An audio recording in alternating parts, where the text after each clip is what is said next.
All right, or good a morning, written everyone, and transcript of welcome this to meeting, the or if you need reasonable accommodations, including this communication in an alternative format due to disability. exactly 10 o'clock a.m., February 15th, 2023. Madam Clerk, please call the roll. Chairman Rob Pitts. Present. Commissioner Bridget Thorne. Present. Vice Chairman Bob Ellis. Commissioner Dana Barrett. Present. Commissioner Natalie Hall. Present. Commissioner Marvin Arrington Jr. Commissioner Khadijah Abdul Rahman. Mr. Chairman, you have a quorum. All right, please rise for the invocation, followed by the Pledge of Allegiance.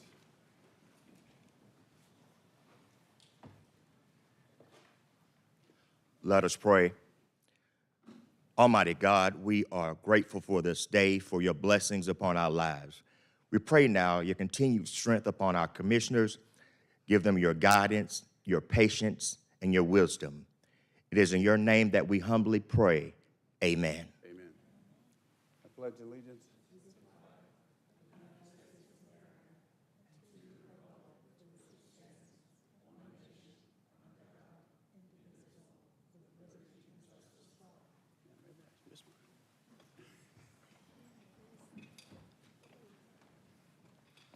All right, Madam Clerk.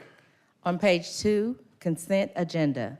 23-0101, adoption of the consent agenda. All matters listed on the consent agenda are considered routine by the County Commission and will be enacted by one motion. No separate discussion will take place on these items. If discussion of any consent agenda item is desired, the item will be moved to the recessed meeting agenda for separate consideration. Mr. Chairman and members of the board, we have one item on page 4 to be removed. For separate discussion or removed? It will be removed and brought back at the March 1st meeting. All right, which one? First item, 23-0105, Commission on Disability Affairs. Commissioner Abdul Rahman will bring that appointment back at the next meeting. Okay. Any others? That's all All I right, on have. page 5, number 23-0107, like that, held off for further discussion. Anything else, Commissioners? If not, I'll entertain a motion to approve as amended. Motion to approve by Vice Chair Ellis, seconded by Commissioner Barrett. Please vote. And the vote is open. And the motion passes, 5 yeas, 0 nays. On page 13, recess meeting agenda. Mr. Chairman and members of the board, we have an item requested by Commissioner Barrett to be added to today's recess meeting agenda, 23-0141. Request approval of resolution by the Fulton County Board of Commissioners standing against anti-Semitism, supporting legislation and clearly defines the meaning of anti-Semitism under state law and for other purposes, sponsored by Commissioner Barrett. All right, what's the emergency, Commissioner? This is an item that is being discussed in the State House right now. It will, they're trying to move it to the floor for a vote at the State House and then get it ready for crossover day, all which are very time sensitive, and I felt like it was important for us to support that prior to that movement and to help move it along. So, make sure I understand the emergency. If we waited 2 more weeks to do it, it may not move along in the House the way it should. So What is that when you say that it may not? well, it may not get to the floor, or if it gets to the floor, it may not get to the floor in time for crossover day, and it's important. So, you know, I think our encouragement as certainly the largest county in the state is important, and I want to make sure it happens in a timely manner so that it can be considered by the folks in the General Assembly. I mean, it's an important subject matter, but on the question of whether or not it's an emergency, I mean, votes, and this legislation was put in place for us not to, because before we would just load up on the day of the meeting with actions that were not on the agenda, we hadn't had a chance to review. So I would hope that we would really utilize this for a true emergency. We actually have time on this one, but. Yeah, I mean, I hear what you're saying. I beg to differ, but I hear what you're saying. Yes, sir. Brief remark. I mean, I know we do have an item on our agenda, which this does sort of fit with anyway, with our external affairs updates, where we do typically take, we do bring sometimes to the floor on that day of positions on certain things. And I think this has a little more strength to it since it's codified in a form of resolution, but, I do think it fits with the agenda item that we have here, and it'd be appropriate to kind of, for us to be able to kind of speak with one voice on this particular topic and convey our thing. So while it may not be sort of technically in the way that we've designed this as an emergency, I think it fits with something that was on our agenda for discussion. And Commissioner Barrett has the language here for us to specifically vote on it. And we'd probably be taking action on it if we didn't do this in our legislative package anyway. So we're going to likely have a discussion on it one way or the other. So I would move that we move forward with approval of the item to add to the agenda and hear it at the time we hear the legislative update. All right, motion to approve to add this as an emergency item by Commissioner Hall, seconded by Commissioner Thorne. Let's vote, please. And the vote is open. And the motion passes, 5 yeas, 0 nays. But I'll remind us, we need the true emergencies. Okay, continue, Madam Clerk. Next item, this item was held on the first meeting in February. Where are you, Madam Clerk? I'm on adding an item that was omitted from the recess meeting agenda, 23-0088. It was held at the last meeting, but it didn't appear on the printed agenda for today's meeting. It's registration and elections, request approval of a statewide contract to provide temporary staffing services. So you're adding that, It needs to be put on this agenda, yes, sir. all right? Anything else? And we have 2 items for revision.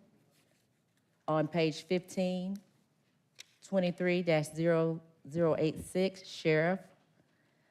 The requested item has been amended.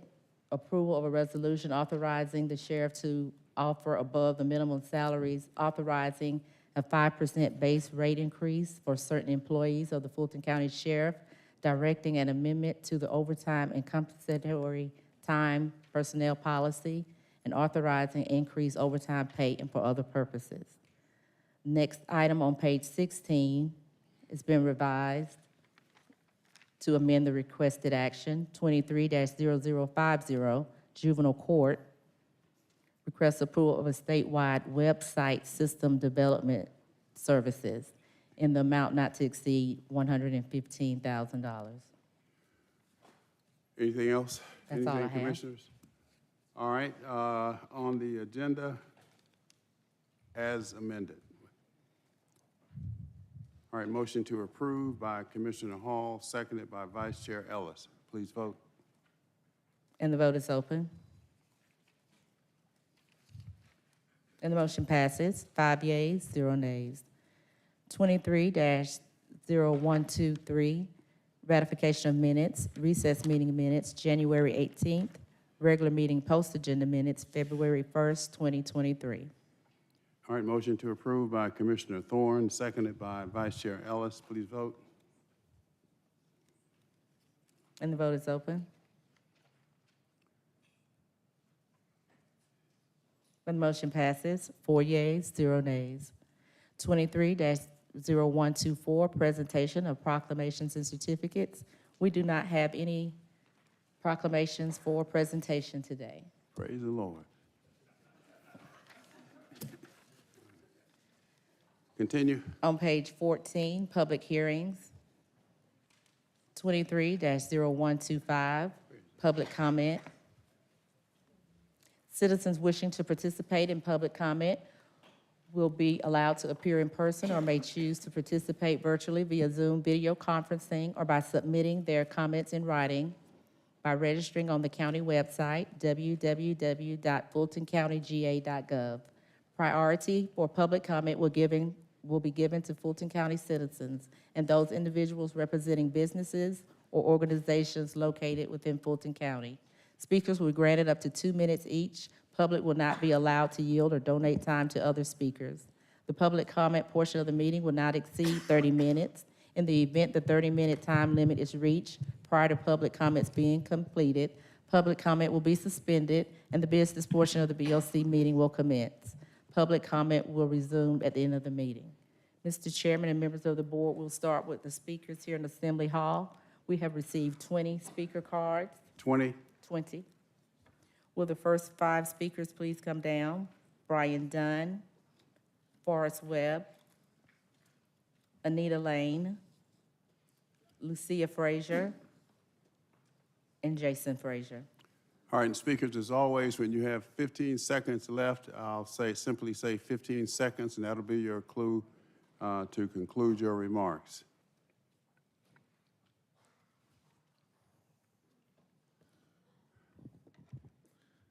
Good morning.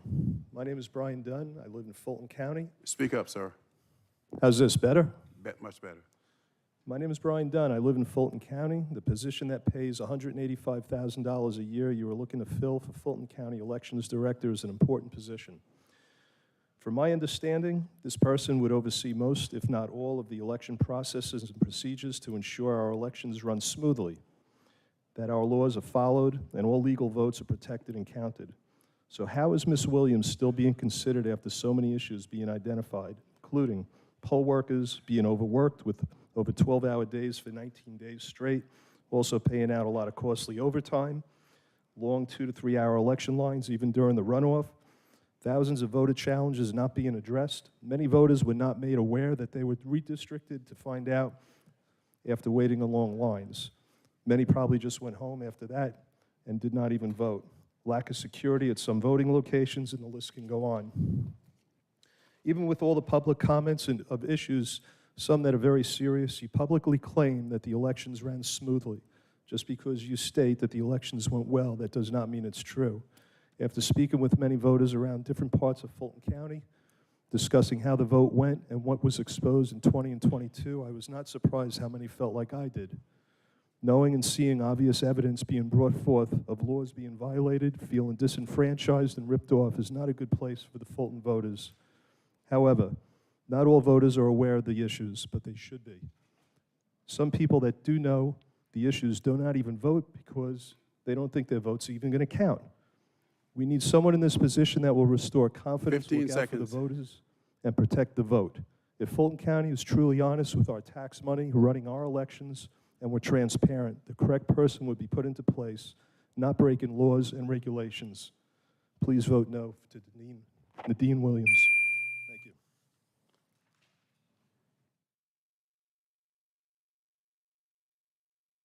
Chairman Pitts and members of the County Commission, my name is Forrest Webb III, City of Atlanta Municipal Clerk. I rise today after 34 years of never addressing this governing authority in support of the nomination of Ms. Nadine Williams as the Office of Registration and Elections Director. I would like to also say publicly, thank you, Chairman Pitts. Thank you for the County Commission, current as well as the past County Commission, the County Manager, the County Attorney, as well as the External Affairs Director for empowering and supporting this Office of Registration and Elections when it came to successful elections. I'll also say there are no perfect elections, but the goal is to achieve a successful election. And I feel under the leadership of Nadine Williams during the pandemic and the appointment that she received as the interim director and prior to that as the elections chief, she has accepted the role of public service. And I strongly support her nomination by the Board of Registration and Elections to this county commission. Thank you, Mr. Chair.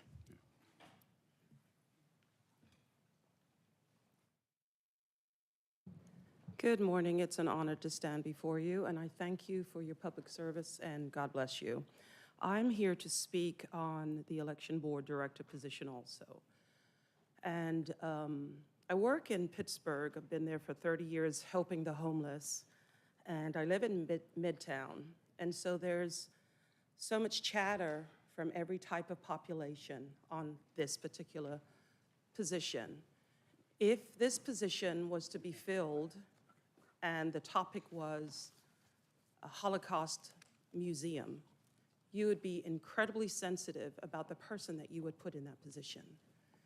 If this position was for commercial sexually exploited children, likewise, you'd be incredibly sensitive as to who you would appoint for this position.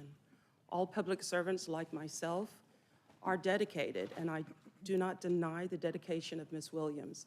I just think with the great divide in our country, with the slander on our amazing state, we need to appoint somebody who's bipartisan. It's not about color or gender. It's about what's right for Georgia so that Georgia can stand with integrity for elections. Thank you so much.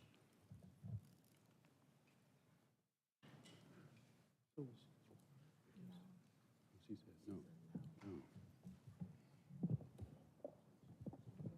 Good morning, Lucia Frazier, Fulton County resident. The Fulton County Election Director is accountable to every single one of us Fulton residents. It's a position of integrity where you constantly seek ways to ensure the delivery of one resident, one vote, and the delivery of an accurate tally of votes, with the minimum amount of our tax dollars. It really takes engineering degree level technical knowledge and influential leadership to pull the necessary work out of the departments. This could be the greatest success story in the country for election integrity if we get the right person. There has not been one resident, one vote, as the SOS voter files have shown. There has not been assurance of accurate vote tallies because the tally operation is completely hidden. These can easily be addressed with smart process changes. And the spending has been excessive because the processes are excessive, but they can easily become lean with the proper analysis. If we're going to ask $185K for this position, then we can definitely get someone with relevant technical experience.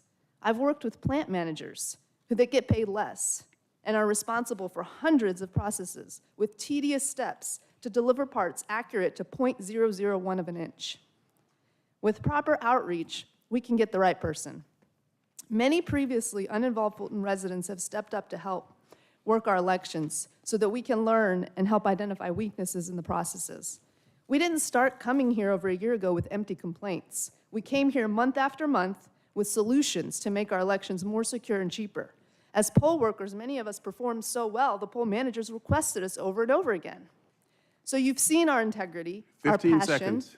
our determination to make Fulton County look good and to benefit every Fulton resident. So why would you doubt our intentions now? Thank you very much.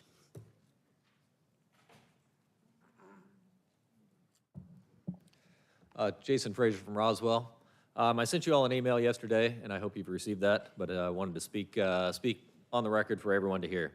I found a copy of the Elections Director job description, and it states in there, and I quote, "The DRE ensures accurate collection and maintenance of voter registration data."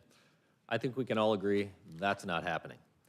Also, OGA 21-2-228A states in a number of words that each county or municipality shall have the right and the duty to maintain their own voter rolls.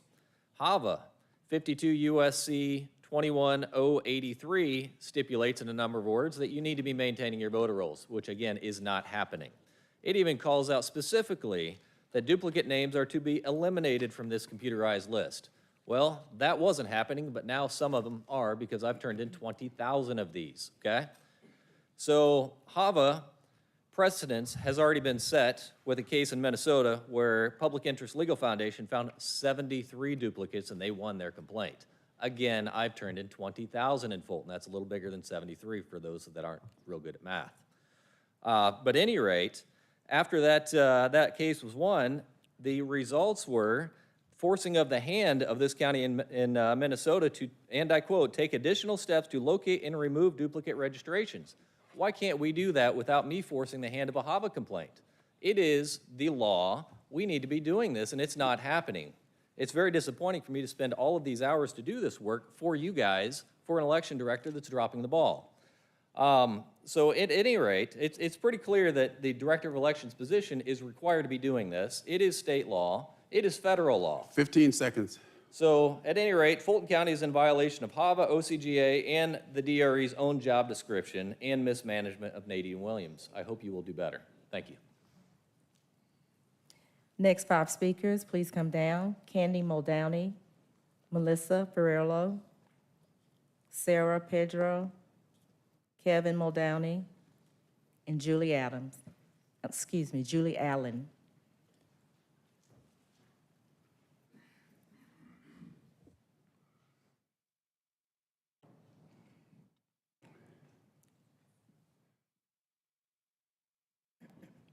Good morning. My name is Candy Muldowney from Milton, District 2.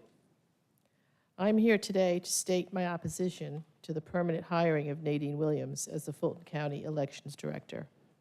Honestly, I am disappointed as a citizen that I feel I need to say that. I have listened to other public comments at these meetings citing the laws that have been broken, which include not having a real process to validate new voter registrations or clean existing rolls. The best one of all is when I received the notice of a security incident in a letter sent by Ms. Williams. It stated that my poll worker information was sent to outside sources and several media outlets by an employee responsible to Ms. Williams. How many poll workers were affected by this breach? And how much added cost does the county have to pay to offer 24 months of credit and identity monitoring? This further shows me that employees, whether permanent or temporary, are not thoroughly screened and trained, not to mention all of the issues brought up by the financial audit released in 2021 that have not been addressed. Why hasn't a suitable candidate been found in the last 2 years? Some of you must feel that it is wrong to reward this important position to someone that has so many complaints against them. How can the taxpayers feel good about their representatives considering and possibly voting for someone that does not seem to protect one of our most valuable rights, the right to vote? Every legal citizen's 15 vote seconds. should be protected and counted. We deserve a candidate that will follow the law, protect our vote, and have transparency. Please continue your search. Thank you.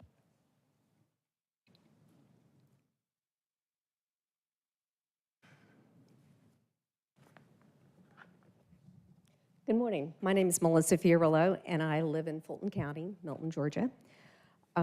It is my understanding that you're here today to vote on whether to make Nadine Williams your official elections director for Fulton County.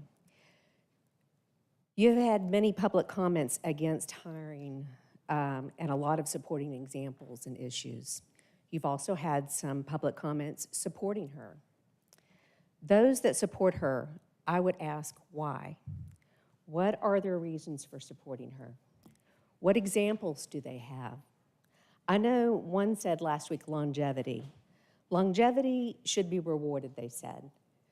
But longevity does not give you the skill set that's needed to run the elections of a county that's one of the largest counties in the state. Do the supporters think that it's not important to follow the law? Do the supporters think that it's okay not to upkeep the voter rolls, verify new voter registrations, or address voter roll challenges?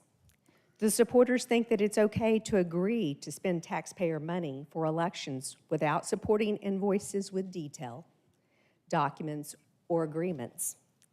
There are just too many examples to mention here with so little time. It is concerning that such serious issues seem to be okay with some of you. Is Nadine Williams your only candidate? If she is, does that mean you have to vote for her? Don't your constituents deserve better? Most employers would keep looking to find a candidate with all the 15 skill seconds. sets needed. Shouldn't you? Thank you for your time and consideration. And please vote no.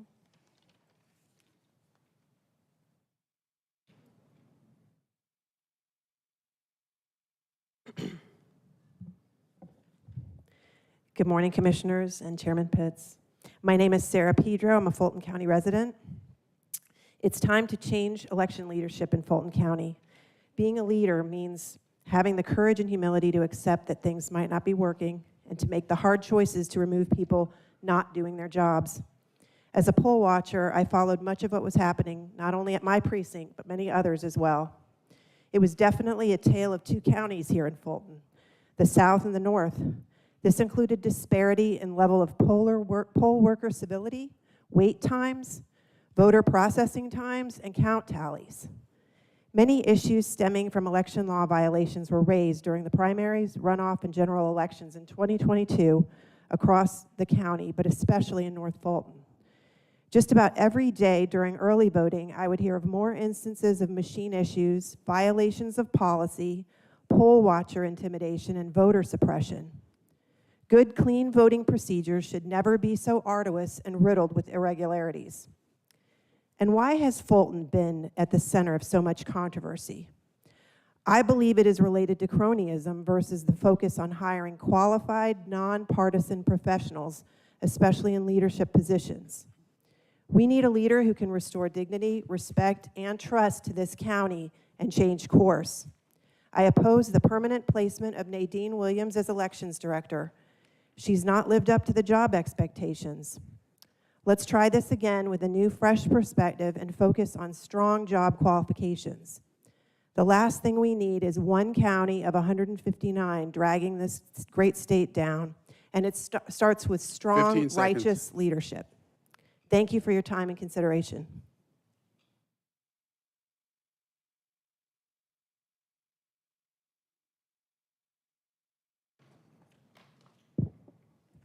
Good morning, Commissioners. Kevin Muldowney, Fulton County resident. You guys know I'm usually a friendly, optimistic guy. Believe it or not, I don't usually complain a lot. But the fact that you're still trying to get Nadine Williams across the finish line has really got my goat. The problem with Nadine, Richard Barron 2.0, have been pointed out multiple times. Lack of leadership, lack of clear vision for ethical and efficient elections department, and not abiding by Georgia elections laws have been highlighted on numerous occasions. I'm thinking it may have something to do with you, Chairman Pitts. You proudly declared a while back that your elections department delivered Joe Biden, Raphael Warnock, and John Ossoff in 2020, and you'll do it again in 2024. Is this why you want Ms. Williams as your elections director, so she can carry your water and do as your party wants? That's not supposed to be how it works. The elections department should be responsible for the voting public, not a political party. The elections department should be nonpartisan and completely transparent. Fulton deserves a director of elections that will tally the votes efficiently, accurately, and let the voters deliver their actual election winners. I urge you to continue the interview process and hire the qualified elections director that Fulton deserves. Thank you. Next 5 speakers, Laurie Deanmore, Mariah Gordo, Matt Rosenzak, Lauren Waits, and Art Gamble. Good morning, Commissioners. My name is Julie Allen. And again, thank you, Commissioner Barrett, for being my voice from Midtown and serving.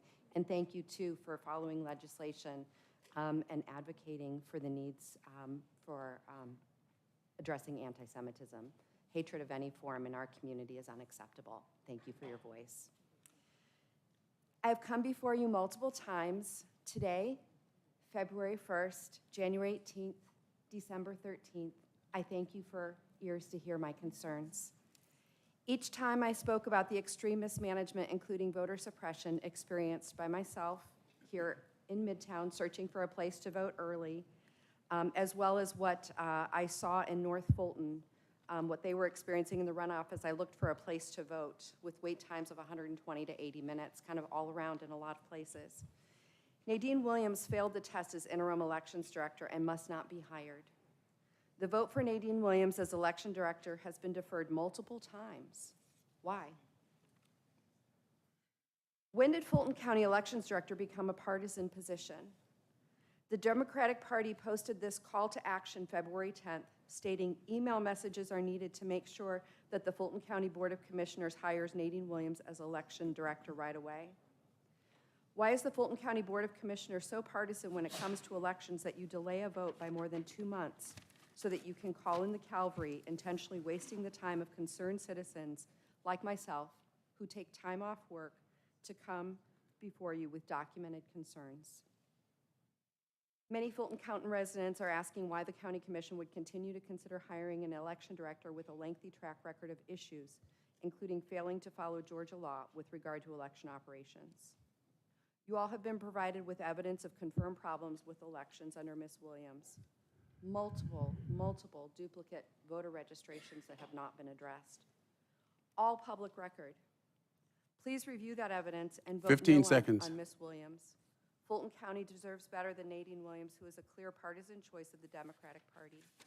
Our elections must be fair and free of partisan domination. I urge you to continue the search for a qualified candidate who can manage the logistics of our county. Thank you.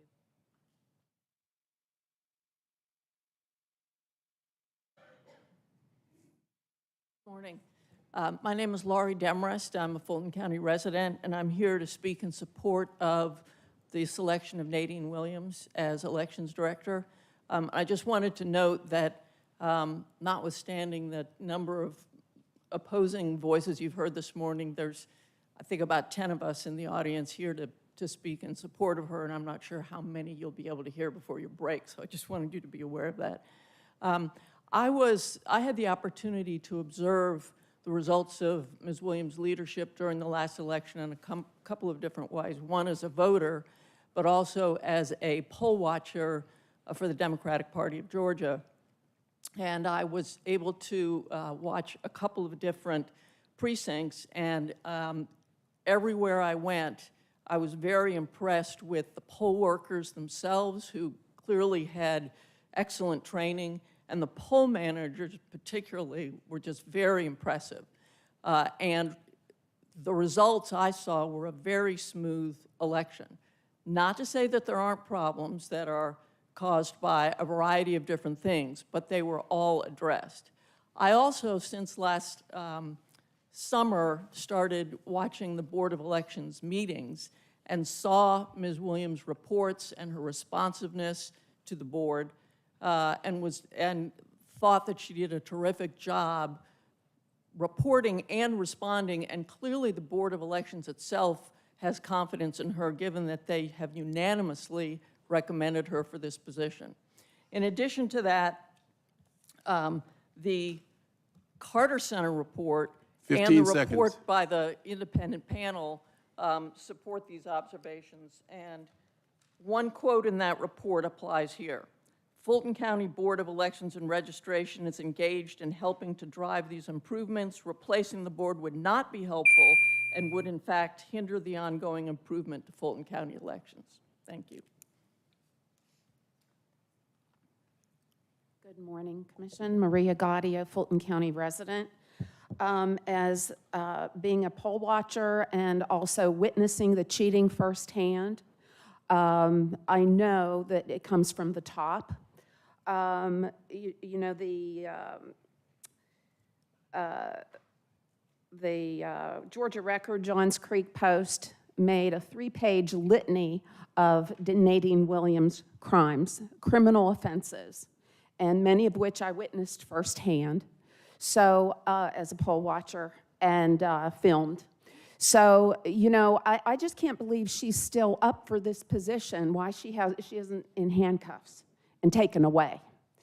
For $185,000, you could have somebody with 2 PhDs who can do simple math and maintain voter rolls accuracy.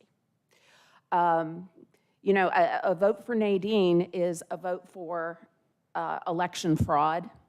It is a vote for incompetence. It's a vote, but you know, when their cheating goes on, there's a lot of a little side things going on that look like it's, oh, simple incompetence and little mistakes while somebody else is doing the real work, and that is being allowed.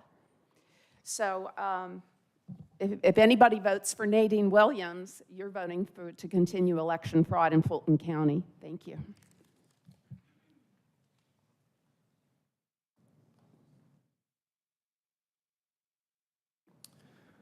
Good morning, Commissioners.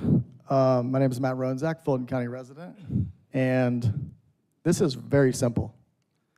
I mentioned a couple weeks ago in our previous meeting, do you believe in following the law? I would hope so. If you don't, that's a whole different matter.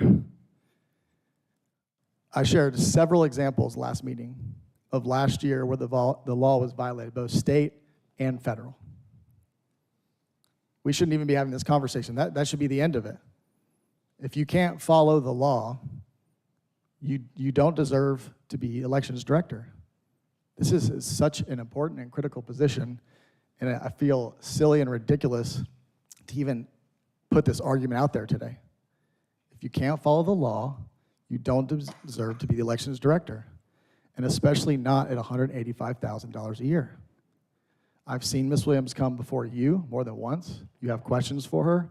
She doesn't have answers. Who does that remind you of? And this is all while in the last year she's essentially been in the interview process. So this is the performance that you get for $185,000 during an interview process. So I think anybody with a rational mind would understand it's certainly not going to get better if you confirm her. I mean, that's really it. I could share a lot of examples with you. I guess I'll just close with a lot of the supportive comments are very subjective. The Carter Center report was very subjective. We've brought concrete examples with you. I myself was locked out of a poll as an observer, and there were 2 other members there 15 seconds. trying to observe. That is a violation of the law.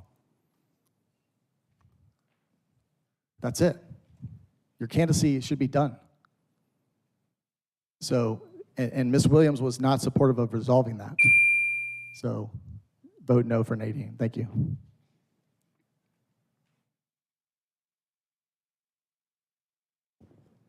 Good morning, Commissioners. My name is Lauren Waits. I am a 20-year resident of Fulton County. For a little bit of my background, I want to touch about government today. I have spent 25 years, most recently as the Government Affairs Director at the Atlanta Community Food Bank. I'm not representing them today. I have been a lobbyist for Voices for Georgia's Children for 5 years and the first policy director. I have spent those 25 years in nonpartisan roles, and I believe in good government. I appreciate each of you giving your time to work on this important issue today. Since leaving the nonprofit sector, I volunteered with the Fulton County Democratic Party through the 2022 election cycle. I gave 400 hours to coordinating our volunteers for the vote review and the ballot duplication panels that we provided down at the election center. Of the people who have spoken today against Ms. Williams, I have seen exactly 2 of them providing any time for any party down at the election center, while 50+ of us did the hard work on behalf of the Republicans and the Democrats for processing ballots. If people believe these allegations, they need to go to the form of government that requires an attorney and a judge. These challenges are not substantiated. However, you have a bipartisan Board of Registrations and Elections. Mark Wingate, Kathleen Ruth, Terry Crawford, Aaron Johnson, and a chair that you all, this body, elected. They, Republicans and Democrats together, have recommended a candidate to you. 15 seconds. I want to ask that you continue to follow the governmental structures we have and take their good advice. Thank you.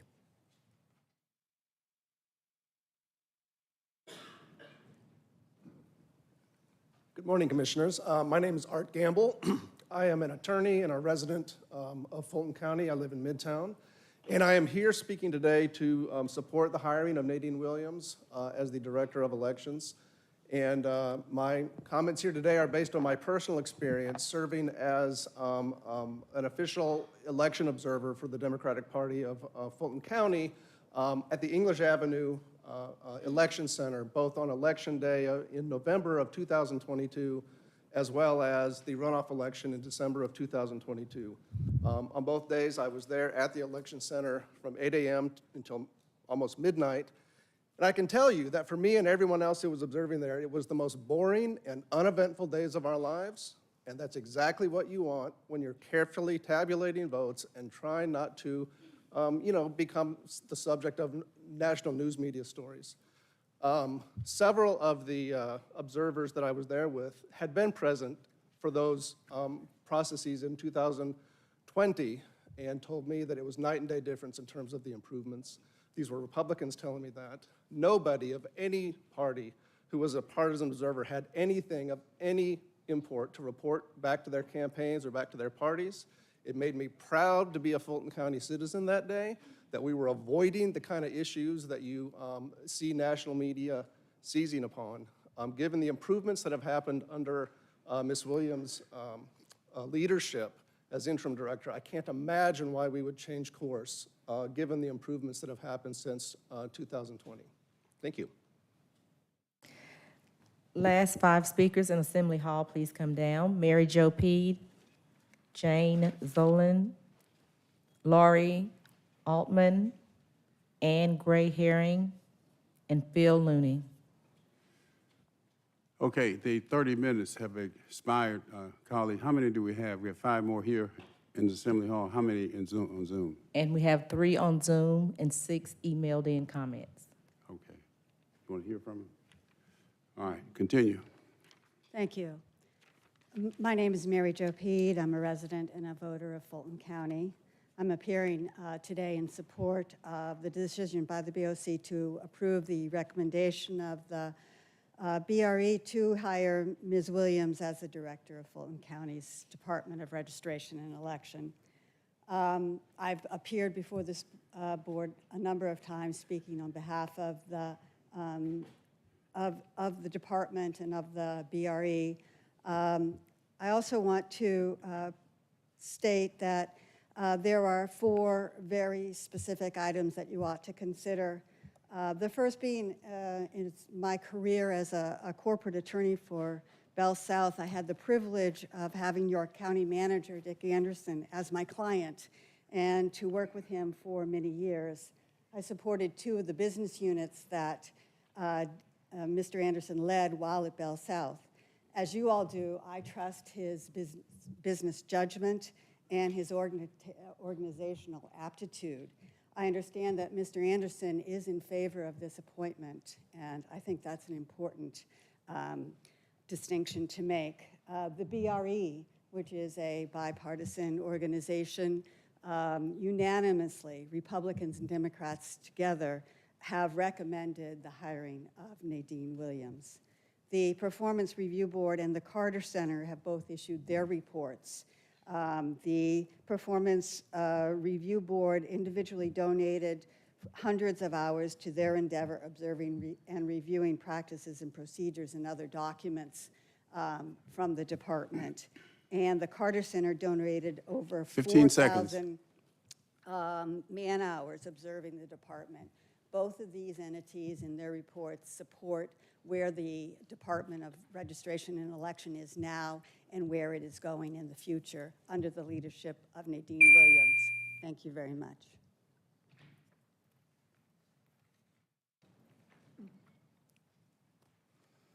Good morning, Commissioners, and thank you for your service and for this opportunity to speak to you.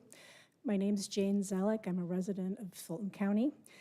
And I'm here today because I was absolutely delighted to see that the Fulton County Board of Registrations and Elections unanimously chose Nadine Williams to become their election director. This bipartisan group worked hard to review her work, and I believe she's been really transparent and conscientious and courageous in stepping forward at a time of great turmoil when the BRE has been under intense scrutiny, both nationally and at the state level. Personally, I have served as a poll worker. I've worked as a bipartisan citizen vote review board on the behalf of the Democrats. I've been a ballot duplication panelist, a volunteer logistics and testing observer, and a volunteer risk audit observer. Through that work, I have had the opportunity to see the results of Ms. Williams' work and her staff, and to work with people who are Republicans in a bipartisan manner, and as an earlier speaker said, there were not problems. Very conscientious, very thorough issues. No one there had an issue with anything that was happening on the ground in any of the days that I was there. I enthusiastically support her promotion, and I encourage you to do the same and expeditiously hire her as Fulton County's next election director. She is been very neutral and nonpartisan in her outlook and approach, and works well with all kinds of people on all issues. And I hope that you will vote yes for her. 15 seconds. Thank you.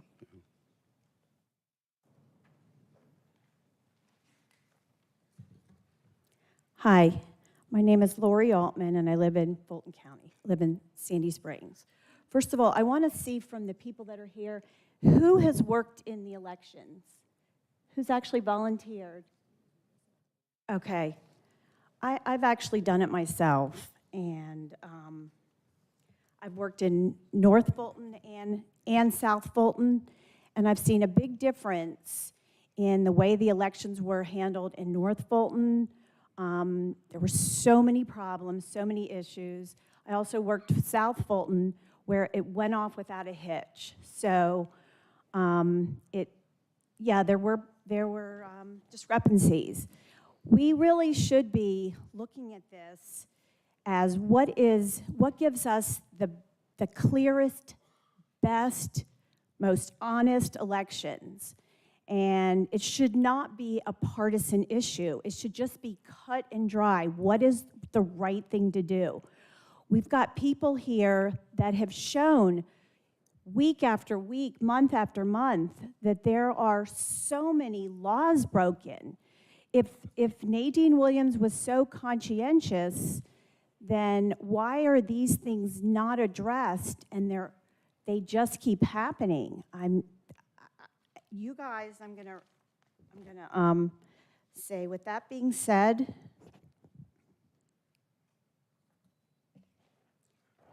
the commission has made decisions in the past that could be forgiven due to unknowing. It could be accepted that you didn't realize there was so much fraud, inconsistencies, 15 seconds. voter suppression in the most obvious ways, incompetence, broken machines, and I can go on, but now there is no excuse. The investigations have been done, and there are facts and lawsuits that back up the allegations. The election was not fair, it was not transparent. So now they...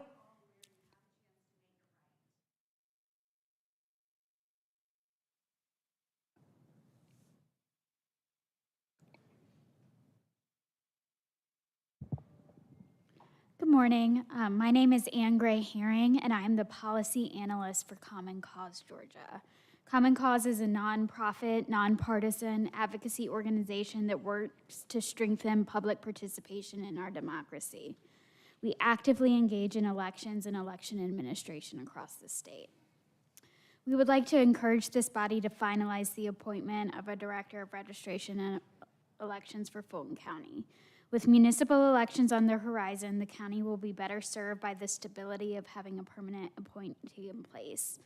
Interim Director Nadine Williams has served during the 2022 election cycle and previously served as elections chief and elections equipment manager, and on January 12th was voted the sole finalist by the Fulton County Board of Registration and Elections following a national search. A permanent appointee in the role will help Fulton County better prepare not just for the upcoming municipal elections, but the presidential election in 2024. This next year will involve a lot of preparation and problem solving to lay a solid foundation for the busy 2024 cycle. This is likely to go more smoothly with an experienced and established director at the helm.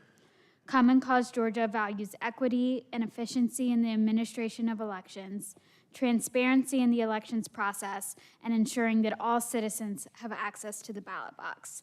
We believe that Nadine Williams will uphold these standards as elections director, and that finalizing her appointment will serve to move Fulton County forward. Thank you for your time.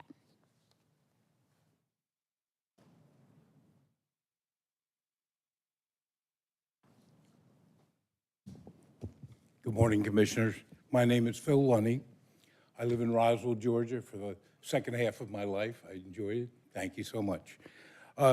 Somebody earlier had said, I serve as legislative liaison, a volunteer position for the Fulton County Democrats. I've worked the state capitol for the last decade. Somebody said all these things come from the top. You're right, SB 202. We didn't have enough time to adapt, but we did. We also had the situation where someone in this very panel won by very slim margins, and I didn't hear any complaints from that person. So I would assume that this was an honest election. One of the things that caused this was the lack of drop boxes, which was done by the state to eliminate an ease of voting for the most handicapped in our county. When I voted in the pandemic at East Roswell Library, I did it with a drop box.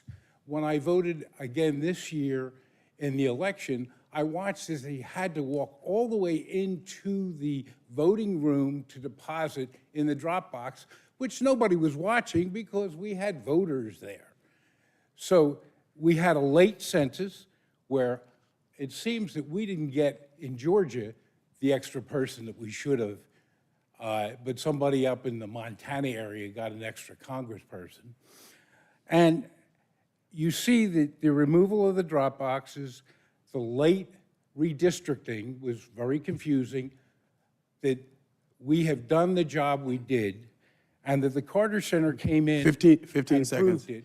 And why did they do the Carter Center? Because the state that instituted this law didn't have the capability to do it. I support Nadine Williams. Thank you so much. Any other speakers here in the Assembly Hall? All right, how many were there for Zoom? We have 3 speakers on How many? Zoom. How many? 3. All right, quickly. We're 10 minutes Good morning, over. Commissioners. Good morning, Commissioners. The first person to speak is Robbie Caban. Thank you. I'm reaching out again regarding our Fulton County Animal Control contract that we have continuously. Since you all received the whistleblower statements in November of 2022, 6 of them, 4 were from 2022. And we have since then increased the animal control budget to $5 million, which you all approved in December of 2022, with the exception of the 2 newest commissioners who joined in 2023. Please be aware that the no-kill data that you are receiving is not verified, and that is why we have been requesting an audit. The no-kill data that the vendor claims, Lifeline, does not include animals that are not picked up left in our streets. As you know, they haven't picked up animals for quite some time. That just changed yesterday. That is a mandate required by our county contract. Also, it doesn't include the animals that die in our facility due to the maulings, due to the overcrowding or the disease. It doesn't include the cats not picked up that are scavenging throughout our county, multiplying, attracting coyotes, a dangerous condition, as well as other animals. I'd also like to add that the marketing that is included on county platforms claiming that the no-kill equation is being implemented is false, and those are county platforms misinforming the public. Further, the Georgia Animal Control Welfare Board, which is again required by the state, has not met, and there's no information on it whatsoever. We've actually had to increase funding for satellite facilities due to the overcrowding, and I've spoken directly with the Department of Public Safety employee, Alton Adams, who's told me that his priority were the animals in the facility, the employees, as well as the public receiving services. Well, the animals in our facility are impacted because they're riddled with disease, and it's due to poor sanitation. It's due to poor sanitation because we're understaffed. We're understaffed due to the toxic 15 seconds, ma'am. environment that is being allowed and cultivated by Lifeline. If you're okay with guns in our facility, if you're okay with our animals being attacked for their sperm, literally sexually attacked in our kennel, then don't do an audit. We need an audit. They're voiceless animals, and our employees and the public are. Next speaker.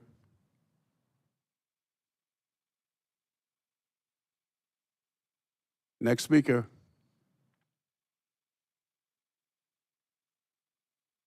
All right, that's it. Greetings, one and all. Ben Howard, Senior Advocate, Public Policy Analyst. Seniors and friends of senior citizens, let's create Notebook 51 to take to the polls on Election Day. Every now and then, an issue comes along that needs to be remembered at election time. Such an issue is Fulton County Ordinance 23-0-0051. In Ordinance 51, 6 Fulton County commissioners gave the Atlanta Housing Authority the right to have 2 votes on the board of directors of the Fulton County Commission on Elder Affairs, the guardian of senior citizens in our county. With 2 potential votes on each Commission on Elder Affairs agenda item, the Atlanta Housing Authority has twice as many votes as 9 other board members on the Commission on Elder Affairs, including North Fulton Senior Services, South Fulton Senior Services, and the representative from each of the 7 Fulton County Commissioners who have only 1 vote each. That Atlanta Housing Authority double vote needs to be recorded in Election Day Notebook 51. In parting, go to www.atlantahousing.org and just try to find the next meeting date for the Atlanta Housing Authority Board of Directors. Stay tuned. Is there one more?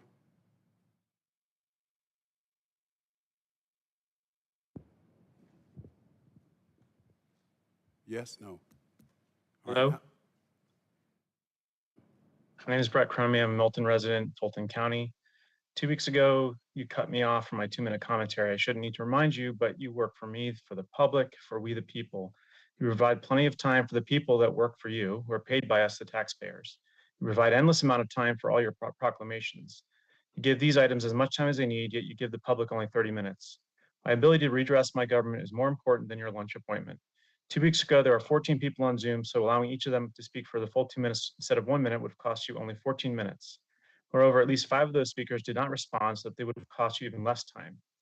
You need to increase the amount of time for public commentary period to be longer than 30 minutes and allow all speakers to have their full 2 minutes.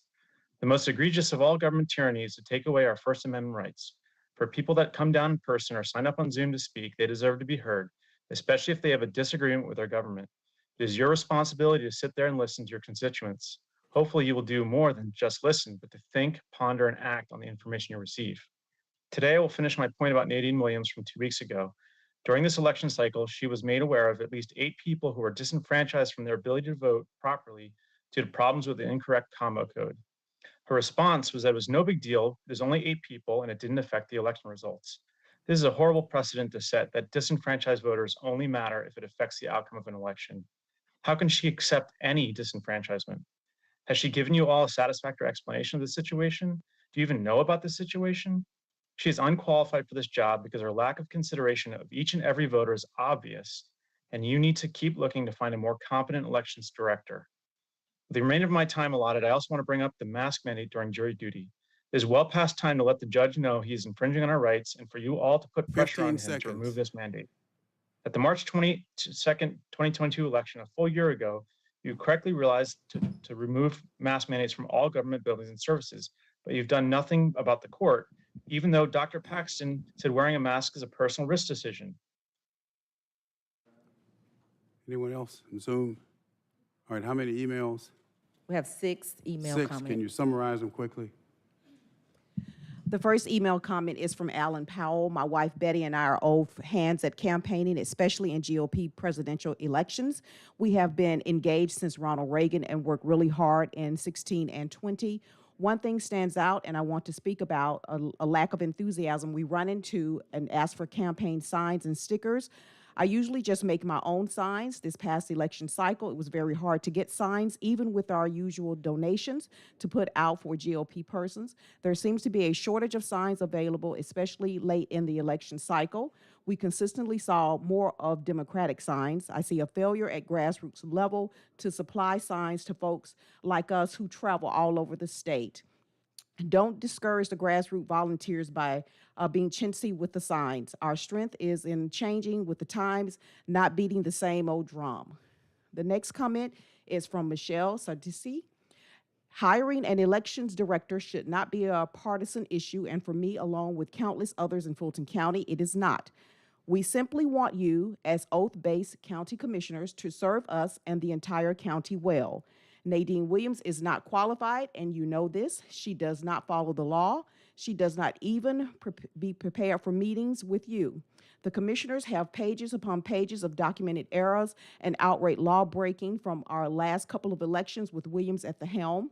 She was the elections team remained in violation, and you sit there today in the numerous filed complaints were not responded to in the required 10 days of receipt of the complaint. You have thousands of specific examples of bad votes based on voter home addresses listed as empty lots, P.O. boxes, warehouses, and commercial buildings. Finally, let's remember that you have a fiscal responsibility to the county. In addition to paying 5 times as much per voter in Fulton as our neighboring county, Cobb County, largely based on outrageous overtime, you want to pay an unqualified elections director $185,000. We have similar comments from Jennifer Lynn Dinkins, Cammie Nail, and Alexa Fink. The last comment is from Keith Thames. Comment, please investigate and audit Lifeline Fulton and DeKalb counties, whistleblower complaints, abuse of animals, selling of drugs out of Fulton animal control pickup vehicles, hostile work environment towards whistleblower employees, cover-up of illicit activities, track and account for donations to shelters, allegations of masturbating male pit bulls, need to encourage backyard breeders, and the lack of proper action by Lifeline places the lives of Fulton County residents at risk of injury and or death. This concludes the comments. No further speakers. Thank you. Continue, Madam Clerk. Continuing on page 14, presentations to the board, 230126, Marta, quarterly update. Mr. Greenwood, welcome. Come on down, sir. Thank you, Chairman Pitts. Good morning, everyone.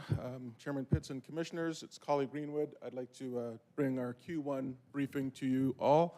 I also wanted to acknowledge and thank our board members, Frida Hardage, Stacy Bleakley, and Al Pond, who are watching remotely, and also thank the MARTA folks that are here this morning, Shelley Pert, Colleen Kiernan, Carrie Rocha, and Ian Cara. If I may, can I just advance with, is there a clicker somewhere? I'll just say next slide. Thank you. All right, first slide, please. Thank you. This, I won't spend a lot of time talking about this. We'll talk about it a little bit later in the presentation, but this is a fantastic event on December 16th, and in the images, you'll recognize some familiar faces: Joe Carn of College Park, Lance Robertson of East Point, Chairman Pitts, Natalie Hall, and Mary Margaret Oliver, to name a few. But again, we'll get into the event itself later on today. Next slide, please. Our typical agenda includes operations updates and an update on the 2040 capital expansion. Next slide. And one more slide, please, as we get into the nuts and bolts of our operation, largely the ridership. So this is a review of what our ridership has been doing since February of 2020. Year-over-year increases, steady increases. I would say to you, even though December shows a dip, I would say if you look along the bar or the line graph, you will see that it's a seasonal dip. So every December we experience a similar reaction. Thank you. I would also point out that we have rail is at about 52% of pre-COVID ridership, and buses at about 62% of pre-COVID ridership. You can see mobility at 80%, and streetcar, though it was up to 70% at one point, has dipped really largely due to the change in mode just late last year, which will be recovering very, very soon. The other thing I want to talk to you about is the fact that our workforce has, last year we would come in and say on a base of 1,300 operators, we were up to 250 operators short. I want to thank the MARTA team. We are now 100% in our bus operator realm. It has not been easy in this landscape, but we've managed to do that. Ongoing problems now include absenteeism. So we have about 25% absenteeism in the bus ranks, 18% absenteeism in the rail ranks. However, we've got a program in place, and we're moving steadily towards improving that, including incentives and disincentives, and a slight structural change to add more focus on absenteeism at work. I also wanted to just take a second and drop some great news here. It's probably out in the newspapers this morning, may not have reached yet, but MARTA has recently received great news that S&P, the bond rating agency, has taken the rare step of upgrading us from AA+ to AAA. And now AA+ is a standing often, typically achieved by, high-performing transit agencies. There are probably 3 or 4 agencies in the country that have a AAA, and now MARTA counts as one of them. This gives us access to better finance rates and refinance rates and more efficient delivery of our capital projects. And really, it's allowed endorsement of the prudent MARTA board policies in place and solid fiscal management and stewardship. I really want to thank our CFO, Raj Srinath, and his finance team for such stellar work. Next slide, please. Just updating you on the MARTA REACH program. We are in the evaluation phase now, and so a key part of that evaluation is the team collaboration. So we're doing that with our partners at Georgia Tech, as well as some software developers and transit providers to complete that evaluation. A bit about the metrics. Right now, we know that over 50% of riders were under 44 years of age. We know that 35% of rides in the pilot program were taken in the final month, which speaks to the fact that it's word of mouth and it's a popular mode once people figured out that it was happening. And that 39% of our riders said that they would otherwise have used another form of transit, which means 61% of riders would not have taken transit at all. So we find these to be successful. We're looking at these and other demographics and zone characteristics, costs, and sustainability.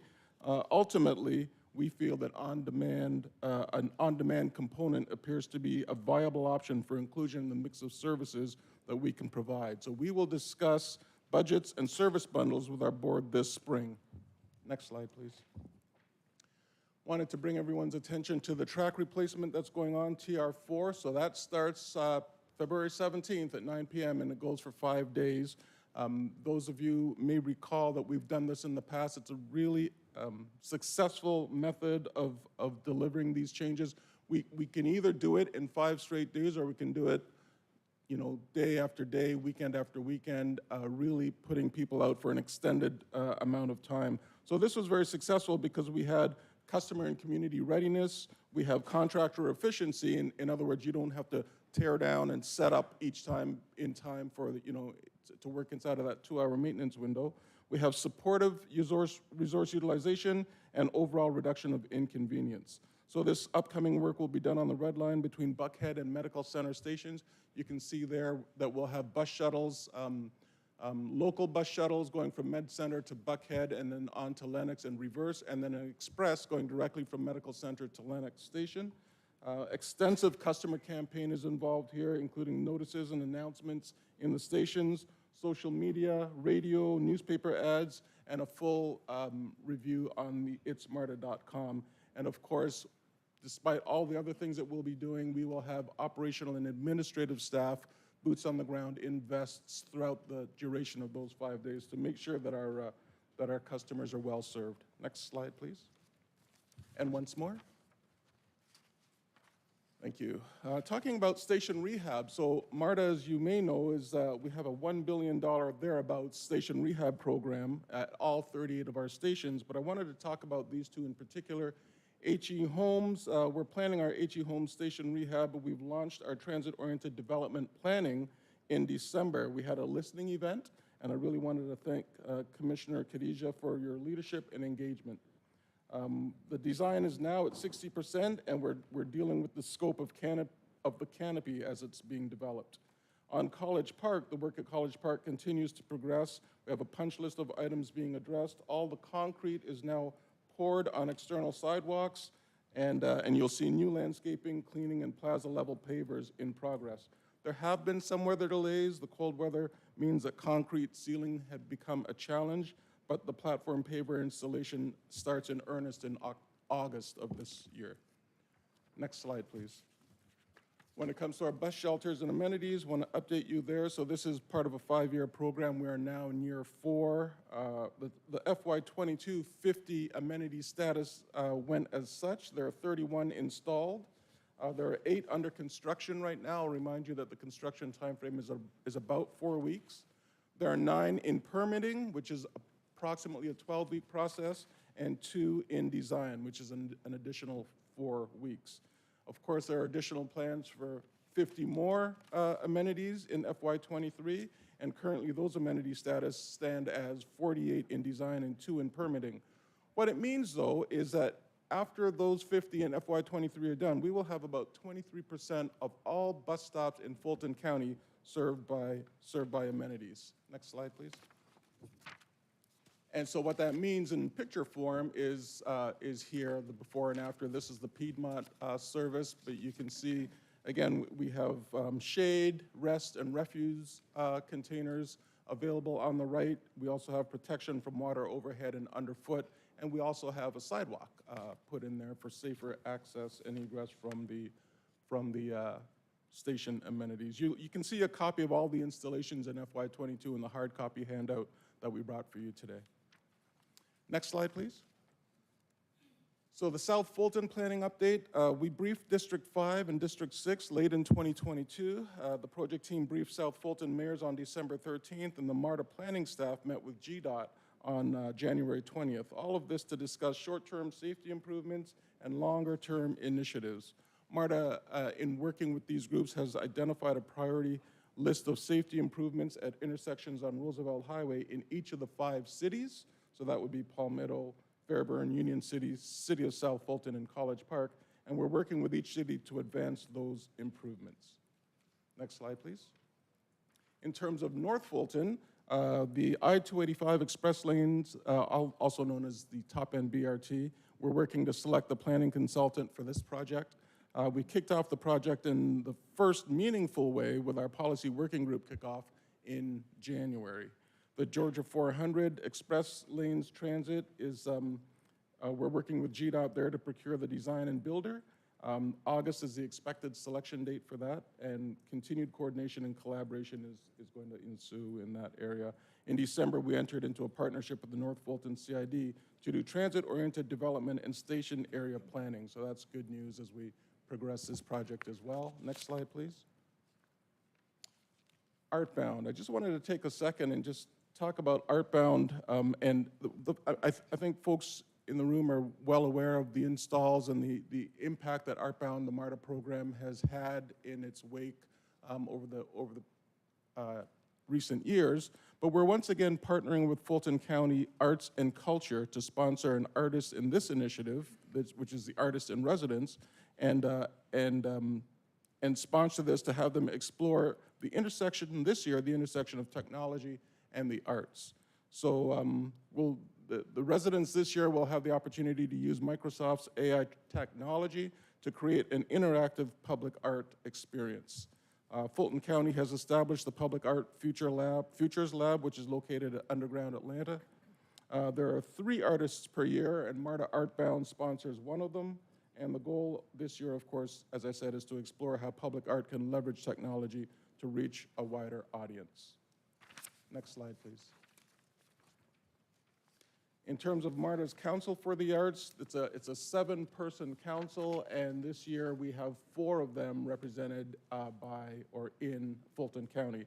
So it's made up of local and regional arts professionals who advise and contribute to MARTA's Artbound program. Again, you know, the work that we've been doing over the years is informed by people who are credible in the space, in their own art skill set themselves, and reflective of the community and the community desires.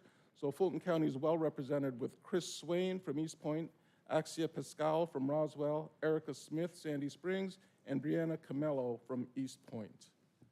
Next slide, please. So the new railcar event, I said I would talk about this a little bit more. Again, I really want to thank Chairman Pitts and Vice Chair Hall for joining us to celebrate the arrival of the first CQ400 railcars. That happened on December 16th. The cars stopped over in Atlanta from Stadler's manufacturer in Hungary on their way to Salt Lake City to complete the build-out. That's going to take a year. They'll be back in 2024, and they will begin service in 2025. Our guests were able to participate in a virtual reality experience, previewing the new car features, and it's my understanding that we are working hard to bring that virtual reality experience here to Fulton County in coming weeks, setting it up with a trailer and some electronics so that folks that weren't there get a chance to experience the interior of the rail car as you will in 2025. I'm grateful to the organizers and the guests and participants for their part in this well-attended, informative, and inspiring event. And if we can play the video, that would be very helpful. I'm not sure if...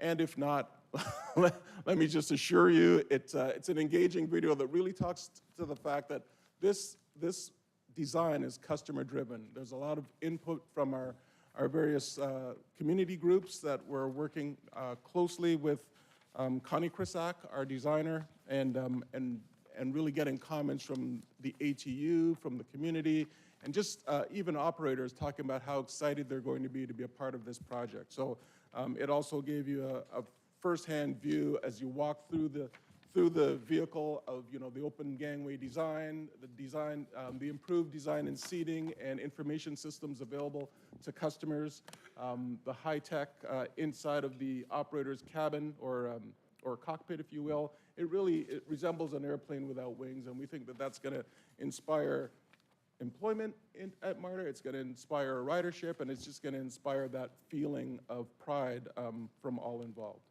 Next slide, please. And finally, I just want to thank everyone here for your January 18th proclamation as Coy Dumas Jr. Day in Fulton County. Mr. Dumas, being a 50-year employee, has been driving the same bus route for 50 years without incident, without accident, and moreover has been a real example to all of us at MARTA.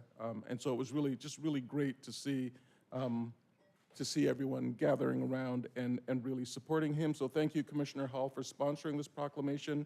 We estimate that Mr. Dumas has carried 2.8 million passengers since he began operating a bus. He holds a spotless driving record, having driven over 2 million miles without an incident. So thank you for that. And finally, just returning the floor to you, Chairman Pitts. I believe that's the end of our presentation. Next slide. All right. Thank you. Thank you, Mr. Greenwood. Commissioners, any questions or comments? I just have one, I'd like you to clarify. I think you said that 50% of the riders are under 40. Is it 44 years old and under. 44? Yeah. That's really instructive. It really is, yeah. I think it may have a lot to do with, the technology, the availability of on-demand using your phone, and we're just getting into that demographic where that's a good sign. An expectation, yeah. All right, Commissioner Abdul-Rahman, you have the floor. Thank you, Chairman. I just want to take this opportunity to openly thank you all for the REACH program again. My constituents are still talking about it. It was a great success, in my opinion, and I think it showed the ability for you all to listen to the constituents and kind of tailor something that really did work. I had an opportunity to talk to the city council members, and they had the same sentiments. And so I just wanted to openly, again, thank you for the REACH program. I'm excited about it, and I look forward to it being a staple of a MARTA. Thank you. Thank you, Commissioner. All right, other questions or comments for Mr. Greenwood? Commissioner Thorne. I just want to briefly congratulate you on that bond rating. That's a very big accomplishment, and you guys should be proud of that. Thank you, Commissioner. Anyone else? All right, thank you so much. See you next quarter. Okay. If not before. Madam Clerk. Bottom of page 14, 230127, presentation of the Fulton County Operational Report.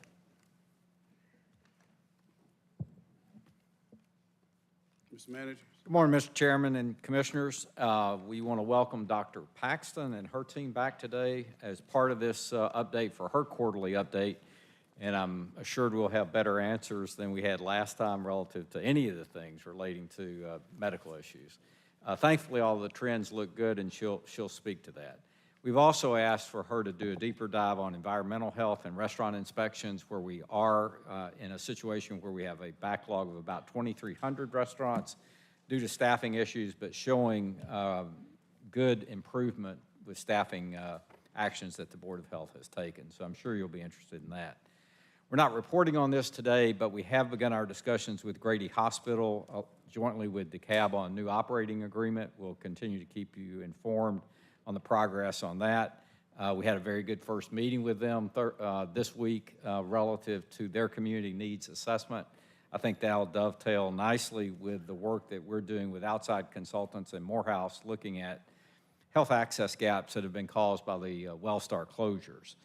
So we look forward to bringing back information in the near future on our perspective they'll be gained through that work, as well as an update on Grady. Dr. Rochelle could certainly answer any questions that you may have this morning. We continue to work with our justice partners on Project Orca. We've included that information in your package.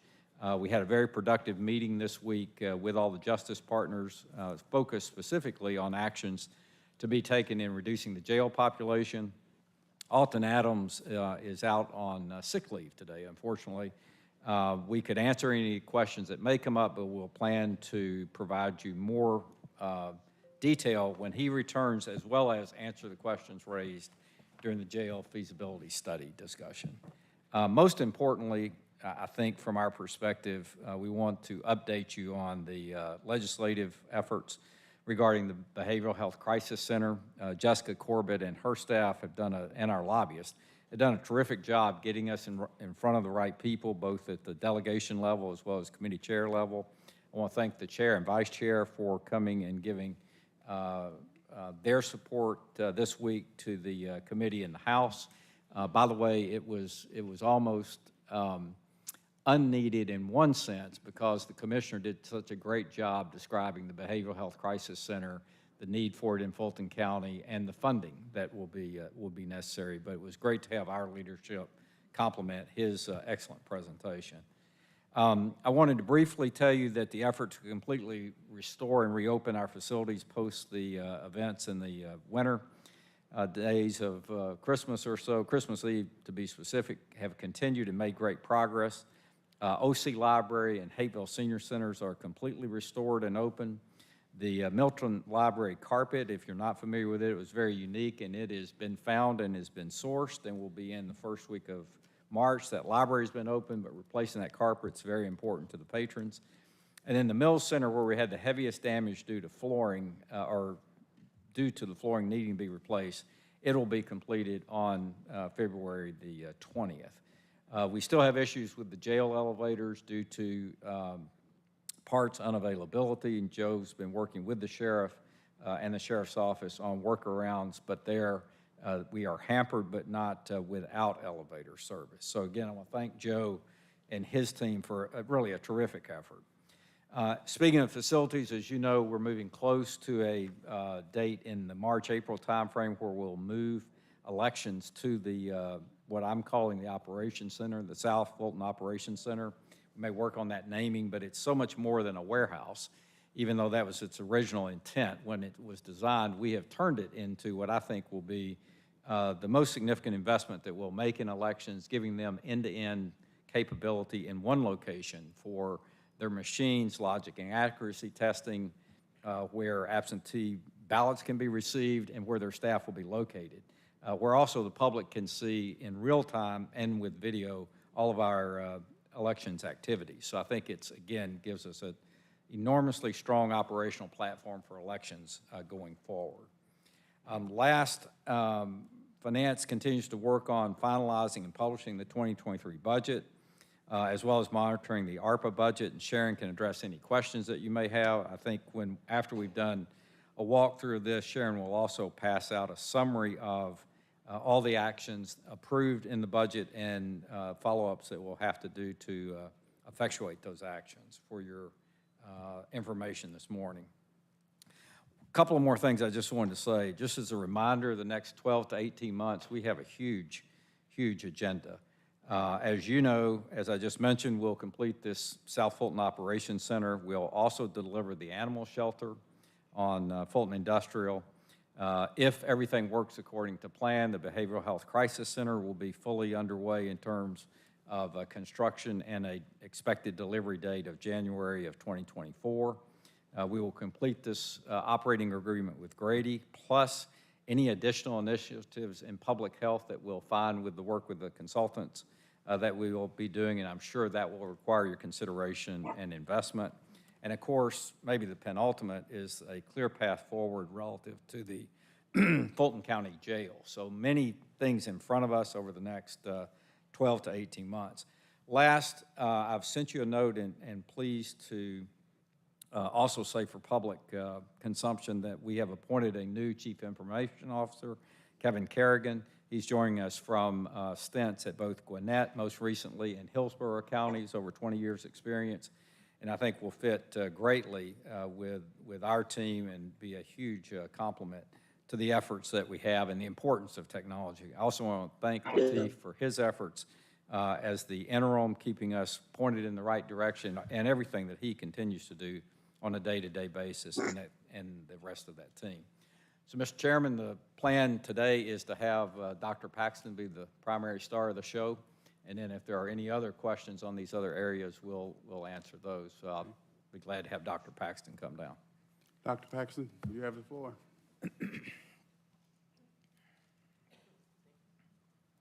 Well, thank you very much. It's a pleasure to be back here in front of you all again.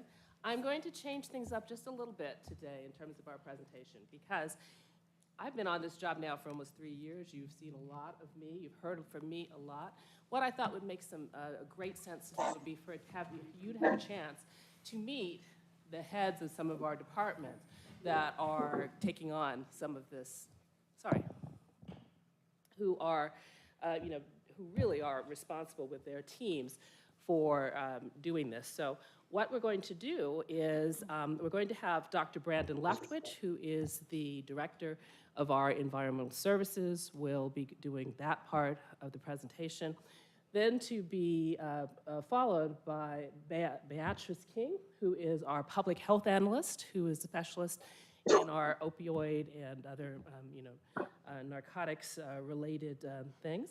We have then, you have not seen Dr. Alicia Fry yet.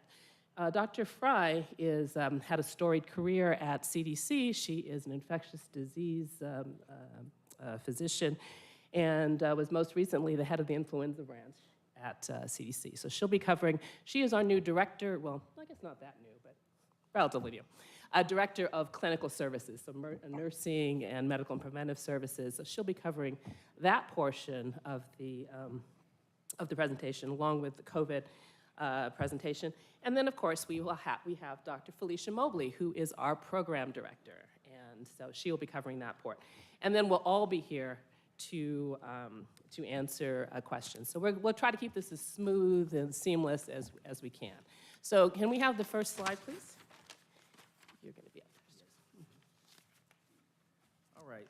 Good morning, everyone. Next slide. We're going to start off with environmental health, just to kind of give you all an update and an overview of the program. Our specialists, we're working hard to get our establishments up to speed with their annual inspections. Typically for an environmental health specialist, we can conduct maybe about 3 to 4 inspections on a good day, and that's daily. We're also in environmental health working on adjusting our fees to reflect the new mobile food service law that went into effect January 1st of 2023. Next slide. Getting into the numbers for the program, we roughly have about 6,500 active facilities here in Fulton County. Now, this number will increase, it'll fluctuate. It'll increase as we get more restaurants to come in, and it'll also decrease as certain restaurants close for business. But on average, we have about 6,500. We currently have about 2,300 restaurants that are what we consider backlogged. And what that is restaurants that have not received their routine inspection for over a year. As of February 1st, when I ran the numbers, we were looking at around 35% of our restaurants that have not had their routine inspection within over a year. That number has actually decreased, especially since I took the position in December, where we were sitting at 46%, almost 47%. This is due to certain procedures that we put into place to help remedy this issue. Typically for restaurants, the number of inspections depend on the type of restaurant that it is or what type of foods it serves. So there's different risk types. For instance, we have a risk type 1. And what that is that your standard, think about coffee shops, ice cream parlors, concession stands. There's not much cooking going on. It's simply prepackaged foods. You simply heat and just give it out, or you just pour it and serve. Those type of restaurants we only inspect once a year. Most of our restaurants here in the county are risk type 2s. And those are your standard restaurants where you're cooking, you're cooling your foods, you're reheating them. Those are the majority of our restaurants, and they get inspected twice a year. Depending on staff, we are short-staffed, but we are working to become full staff. But at the rate that we're going, plus a full staff, I do anticipate our restaurants to be caught up by the end of the fall of 2023. Next slide. So that action plan that I was speaking to you all about earlier on the previous slide is that what I did was I implemented what we call a team blitz. This method we actually put into place back in 2018 prior to the Super Bowl coming into town back in 2019, of February of 19. And what that is that we'll have multiple inspectors and we'll put them into one territory. That will actually help decrease the numbers of inspections that are due. This method is currently working. We're going to stick to this method, and as we get more inspectors in, we have more inspectors into a territory, and in turn, it'll help with these numbers. As of January of this year, we've conducted roughly about 650 inspections. That's pretty good with the team that we have. We have roughly about 14 inspectors that are conducting food service responsibilities. So I do anticipate this number to increase monthly as we get more inspectors in. As we speak right now, we're actually conducting interviews, so we're being proactive with that. Also, we're looking to recruit experienced environmentalists from other districts around the state. So we're trying to entice them to come over to the county. They're already trained. We all work under the same state code, so it's easier plug and play. That would be very beneficial as well. And we've also launched campaign ads for recruitment. So we're on the radio waves, we have commercials out there, and it seems to be working as well because when we pulled the candidate pool, there were a large number of people applying for the position, so that's very encouraging. My team, we're working very hard with what we have. I'm excited for the future, and if you all have any questions pertaining to the environmental health.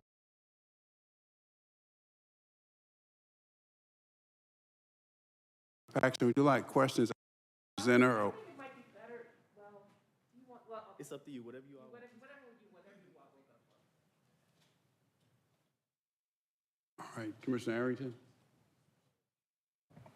Thank you. I see 648 inspections, but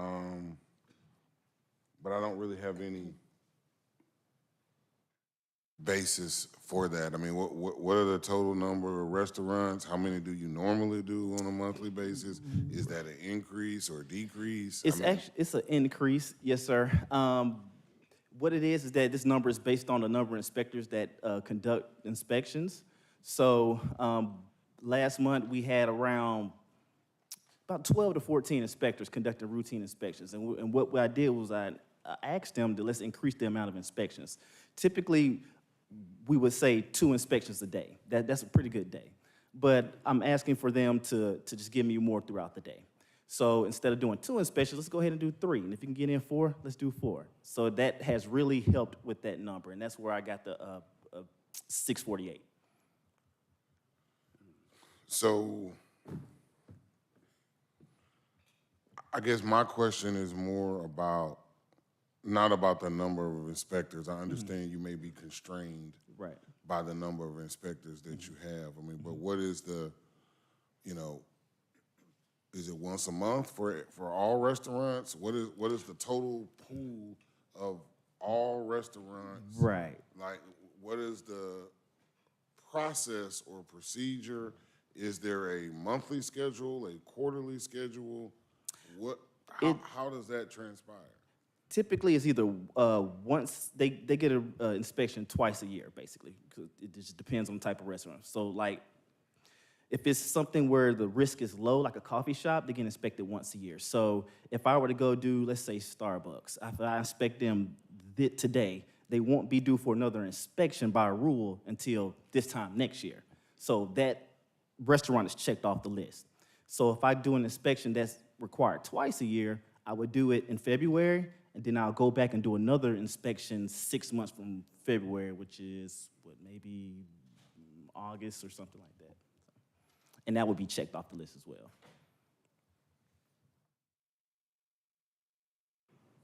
All right, I don't know. A lot of these coffee houses are expanding their services and Yeah, offerings. And so right. And again, I don't understand how someone could be skipped for a year and others are going for 6 months. That doesn't make sense to me.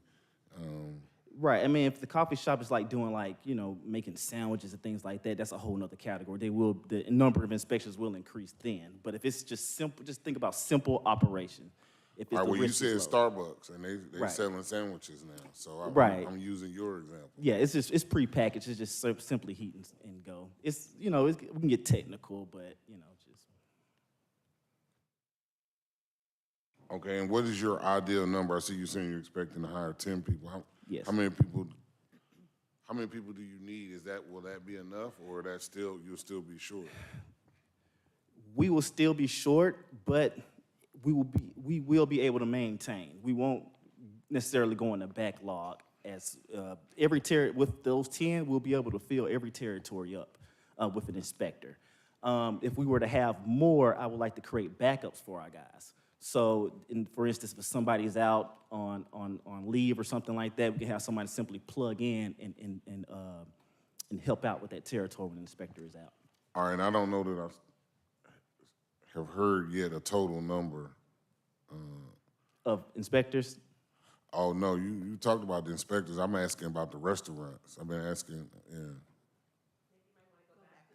Oh. Yeah, can y'all go back one slide for me? 6,568. Yeah, there we go. Okay, that's the total number, 6,500. It's what we currently have active. And again, that number will increase as new restaurants come, but it'll fluctuate. When restaurants close up, that number will drop. All right, thank you. Commissioner Thorne? Thank you, Chair. To piggyback on that, are we able to offer and attract inspectors, or is the pay, our salary structured to be competitive with surrounding areas? Right, and that's what I've been working with my team, trying to get the competitive pay. These surrounding counties, they have comparable pay, and they will stay in their county because it's not as many restaurants that we have here in Fulton County. So what we're doing is we're looking to go past the medium to attract these inspectors to come in and come work for us. Okay, and then one other question. You say you're adjusting fees to reflect the new mobile food service laws. Right. What are the current fees, and how are they going to change, and what are the new food service laws?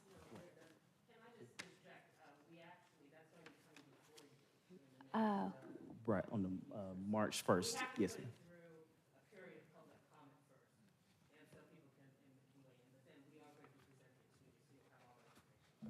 So I should just wait on that? Yes, ma'am. Okay, thank you. Vice Chair Ellis? Quick follow-up on these new mobile food service laws. Are they impacting the ability for the food trucks to stay open? Is there anything in terms of our backlog that's creating an issue for them in terms of they need to have some sort of certification of something for them to continue to operate, but we can't? Yes, we're trying to make it as seamless as possible with the new law. What it is that a lot of the trucks that vend here in Fulton County, they may have their home base in another county. Okay. So if they choose to continue to vend in Fulton, what they'll do, they'll just come to us and apply for authorization to vend here. Okay. When we get that information, when it comes to us, we assess it, and then we give them the authorization. So it hasn't created any kind of delay or anything with their service. Okay, so these new laws are designed to sort of get at that issue of yes, having operating in multiple jurisdictions. There you go. Okay. With preventing people to have multiple permits in every county. So now it's just one permit in your home county, and then you are able to vend in multiple counties. Okay. And then other quick question for you.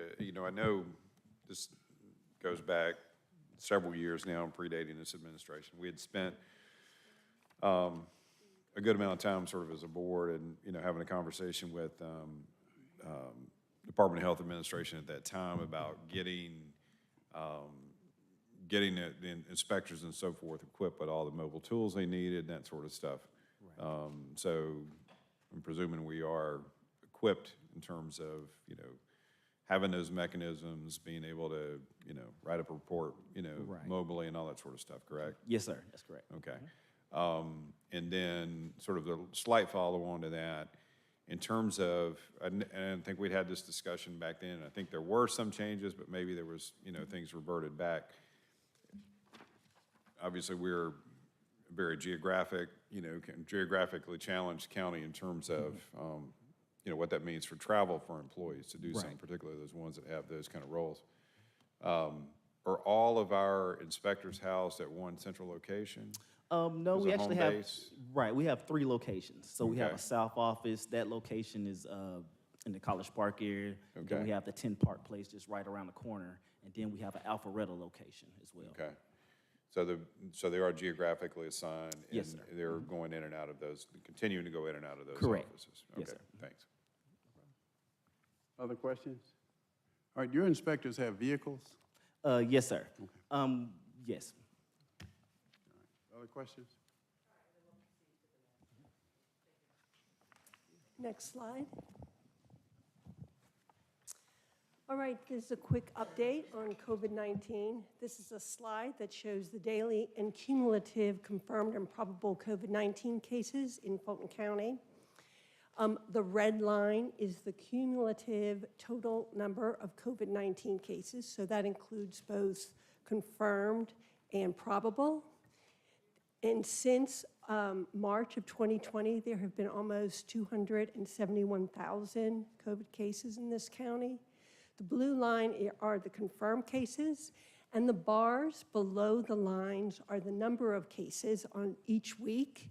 And you can see that in recent weeks, there has been fewer cases, and in fact, there were fewer cases the last 2 weeks in January than there were in the first 2 weeks of January.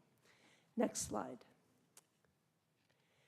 So this is a slide that is also looking at cumulative number of cases for COVID-19, but this time we stratified by vaccination status. And so what you can clearly see here is that the group that has the highest cumulative number of cases is the unvaccinated group, which is depicted by the red line, which is much higher number of cases compared to the 2 vaccinated groups, both with and without the booster dose. In fact, the lowest cumulative number of cases is in the group that is fully vaccinated with the booster doses. Next slide. This is a slide that shows the proportion of outpatient and emergency department visits for the syndrome of influenza-like illness. This is a syndrome that is often used to track influenza, but it can also be caused by other respiratory viruses such as RSV or COVID. The current season is depicted by the red line, and the previous earlier seasons are depicted by the other colored lines there. What you can see is that we had a very early spike in ILI activity this year, much earlier than previous seasons, and that currently we are below the baseline of 2.5%, so it's decreased dramatically. Next slide. Good morning. Fulton County experienced an increase in overdoses starting on January the 4th that evening. In all, we experienced 11 cases of overdose. This was caused by crack cocaine that was laced with fentanyl. My position is created to address and investigate these types of overdoses, to identify the individuals impacted, and also to create outreach strategies for the community. In order to do this work, I have to partner. I work with several harm reduction organizations. Here listed in the slide is Georgia Harm Reduction Coalition and ANES. They do a lot of outreach. They have syringe access. They have a lot of medical assisted treatment. I also work with Georgia Public Safety Training Center to ensure that our first responders have Narcan training and access. Narcan is a medication that's used to reverse overdoses. Recently, the Department of Public Health created the Naloxone Access Project, in which they will be providing us with naloxone quarterly. This is not enough naloxone for the large county that we have in Fulton, but I definitely work with as many organizations as possible to make sure that this medication is available in the areas of greatest need. I would also like to share a little bit at the bottom of this slide about what we do when an overdose occurs. So the first thing that I do is receive a notification from the Department of Public Health as well as the Georgia Poison Control Center. Once I receive this information, I notify district staff, which includes our district health director, and I request medical records from local hospitals. Once I review those records, then I'm able to confirm whether or not we have a cluster of overdoses. We identify cluster overdoses by the location where they occur, the time period they occur, and what substance was involved. Lastly, I send out one-page notifications to our first responders, to our local hospitals, law enforcement, and community partners, letting them know that something is occurring and asking for additional information. Next slide, please. I have several upcoming naloxone trainings with the Fulton County Jail and the Atlanta Public Schools nurses. I was able to assist Fulton County Jail back in November of last year with identifying a distributor for naloxone. They reached out asking for a large quantity of naloxone, and I was able to make sure they were able to make their order. I also have overdose response kits for our health centers and for local businesses. So sometimes in our medical records, we see that individuals overdose at businesses, hotels, or just other places where people gather. And we are now able to respond and train the staff there. Lastly, we have a new project that was rewarded to us from national funding, and it's called the Embedding Peers in Emergency Departments Program. This will occur at Emory University Hospital Midtown. Grady Hospital staff will mentor the physicians there in getting this program up and running.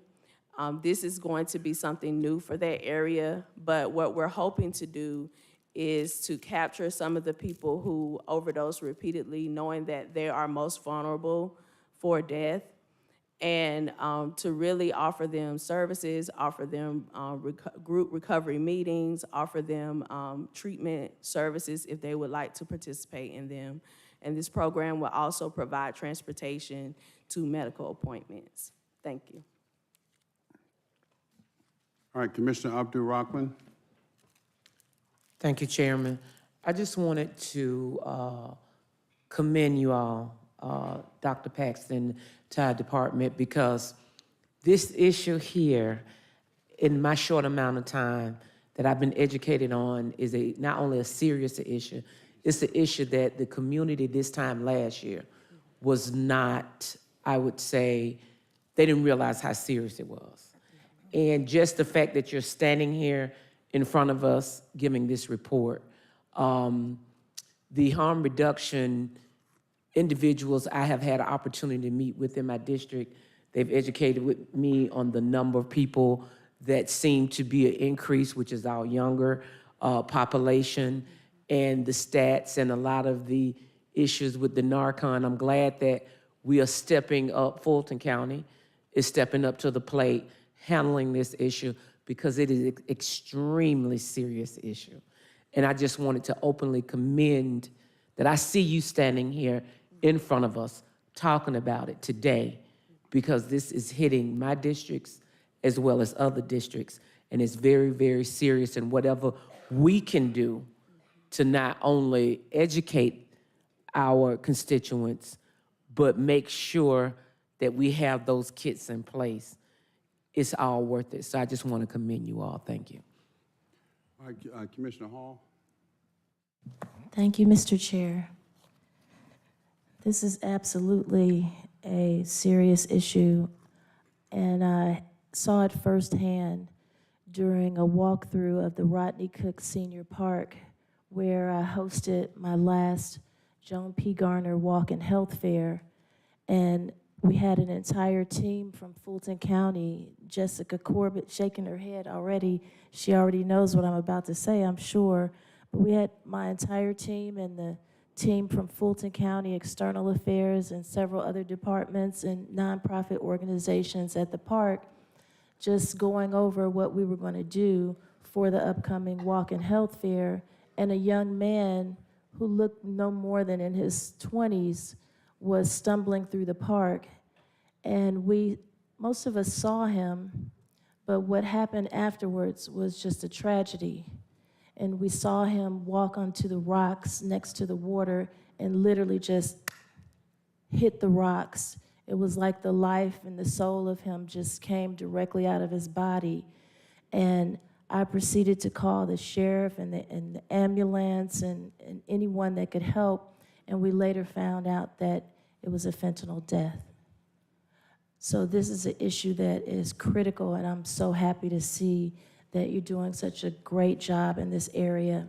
But I did hear you say something that disturbed me, and that was that there is not enough naloxone. And so what are we doing to address that? Is there funding to purchase more of it? Is there a need for funding to purchase more of it? How are we addressing that? So currently, for purchasing naloxone, the Department of Behavioral Health and Developmental Disabilities, they have several grants. They actually receive some of the opioid settlement dollars, and they are kind of funding training and kits for first responders. They're also doing it for community partners, and I receive some of that as well. I've also asked the Fulton County Board of Health, and they have agreed to assist with purchasing more kits, so we will get that purchase within the next couple of months. Great, thank you so much, and thank you for all your great work on this and other areas. Glad to see you in person addressing the restaurants. You know, I have so many having downtown and midtown and all this new development in my district. There is a great need for that. So I hope that you do get the number of employees that you need to do the work, because there's a lot of it. Thank you. Vice Chair Ellis. Real quick, I appreciate the information on that. I have sort of an unrelated but not specific to the opioid piece. And this is more of a, I guess, sort of a macro sort of issue for public health as a whole. You know, we've seen a proliferation, you know, well, the state's had this issue where there's been sort of chase the tail with these sort of drugs that get skirt kind of laws and get placed in very frequently convenience store channels, right? And then with the proliferation of a lot of the CBD related stuff, so there's a lot of stuff out there in the channel that's like Delta 8, Delta 9, that sort of stuff that potentially presents a lot of unknown health risk, but you know, the manufacturers of stuff have managed to somehow kind of skirt the system because, you know, you're always sort of playing this sort of catch-up thing. Is public health looked at putting out any sort of publications related to those types of drugs that are out there right now that are, I guess, technically sort of legally available about the dangers thereof?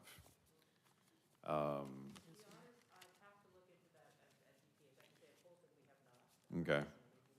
I mean, I think it'd be a good issue to raise for state DPH, right? And I know sometimes you get the stuff in the legislature where they're trying. They were having a debate yesterday or 2 days ago on some other type of drug. It wasn't a Delta 8. It was this other thing. I forget what it was called. Where they're going to have their own things, right? But there's nothing that I would think prevent public health to put out, you know, their own sort of, hey, here's the dangers of this stuff, and get it out in the public domain. as opposed to sitting there, versus waiting on, a legislative mechanism, to act to potentially sort of, derail it. And, this is the kind of stuff that could be distributed to local jurisdictions and that sort of stuff to factor in when they're making zoning decisions and all that kind of stuff, right? Because, they're all weighing in, how many stores are going to allow that sell CBD, et cetera, and all that kind of thing. So if that's something y'all could provide some feedback on later on, I would appreciate it. I have an answer to that. I've been in my position for 18 months, and when I first came to Fulton, the CDC put out a public health advisory about Delta 8 products, especially with the vaping. Delta 8 is it's kind of like a synthetic marijuana product, and it does cause overdoses. That means that person can stop breathing. Also in North Fulton, they're experiencing mostly overdoses related to CBD products, where people come into the emergency room screaming, vomiting, just like uncontrolled vomiting.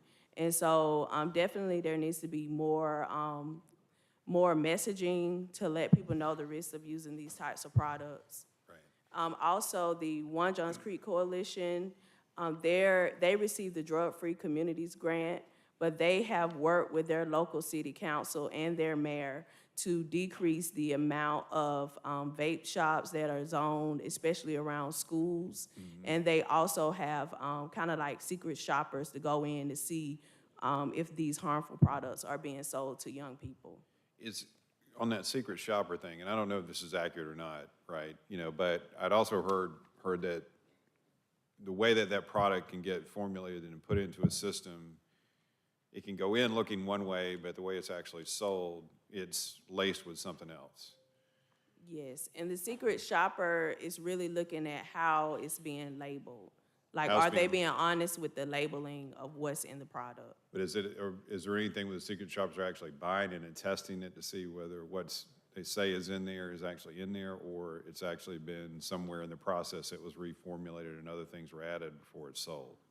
I'm not sure. I don't think they have the testing ability, but they just look at how the product is labeled. So when they're coming in, you're seeing this manifestation of, overdoses around, some of the stuff, but it's laced with other things, right? I think I heard you say that, right? These were things that were overdoses, but they were... Overdose can occur on marijuana. Can occur on marijuana, but are we seeing anything where it's potentially some things were laced as well? Not related to the marijuana. Not related to the marijuana stuff. Okay. Well, I think just more and more awareness of it. I'm driving down the street the other day, it's a place right across the street from the church, Delta 8 sold here, right? And it's, I don't know what we're trying to send, we cut down on one avenue over here, and then we're just, with the whole opioid crackdown, and then, we're opening up, a whole nother realm potentially, on the other end. So if there's some stuff that we can do to sort of promote more of that information countywide and share with, cities and so forth, it would be useful in, particularly the data points around tying it into, the overdoses that we are seeing, so. Thank you, Vice Chair. Commissioner Thorne. Sorry, I had a quick question for you. With these kits, I talked with One Johns Creek with Elise Hansel quite often, and she mentioned that they have an expiration date on them. Are we, having to, if so, how long do they last? If we buy them, do we have to throw them out? How do we dispose of them? Are you familiar with? Yes, the kits, the expiration date is actually extended on the kits, and DPH recently gave me some information on how far out the kits can be still used. Sometimes they're not used if they're expired in a medical setting, so like the public health department may not use the expired kits, but then a lot of the harm reduction organizations would get those kits. But they still can be used after expiration for many, many years. Okay, so they just may not be as effective, but they're, could be effective for, if they Yeah, they can pass still the be, expiration. yeah, they're still effective. Okay, I'm just wondering why they put the dates.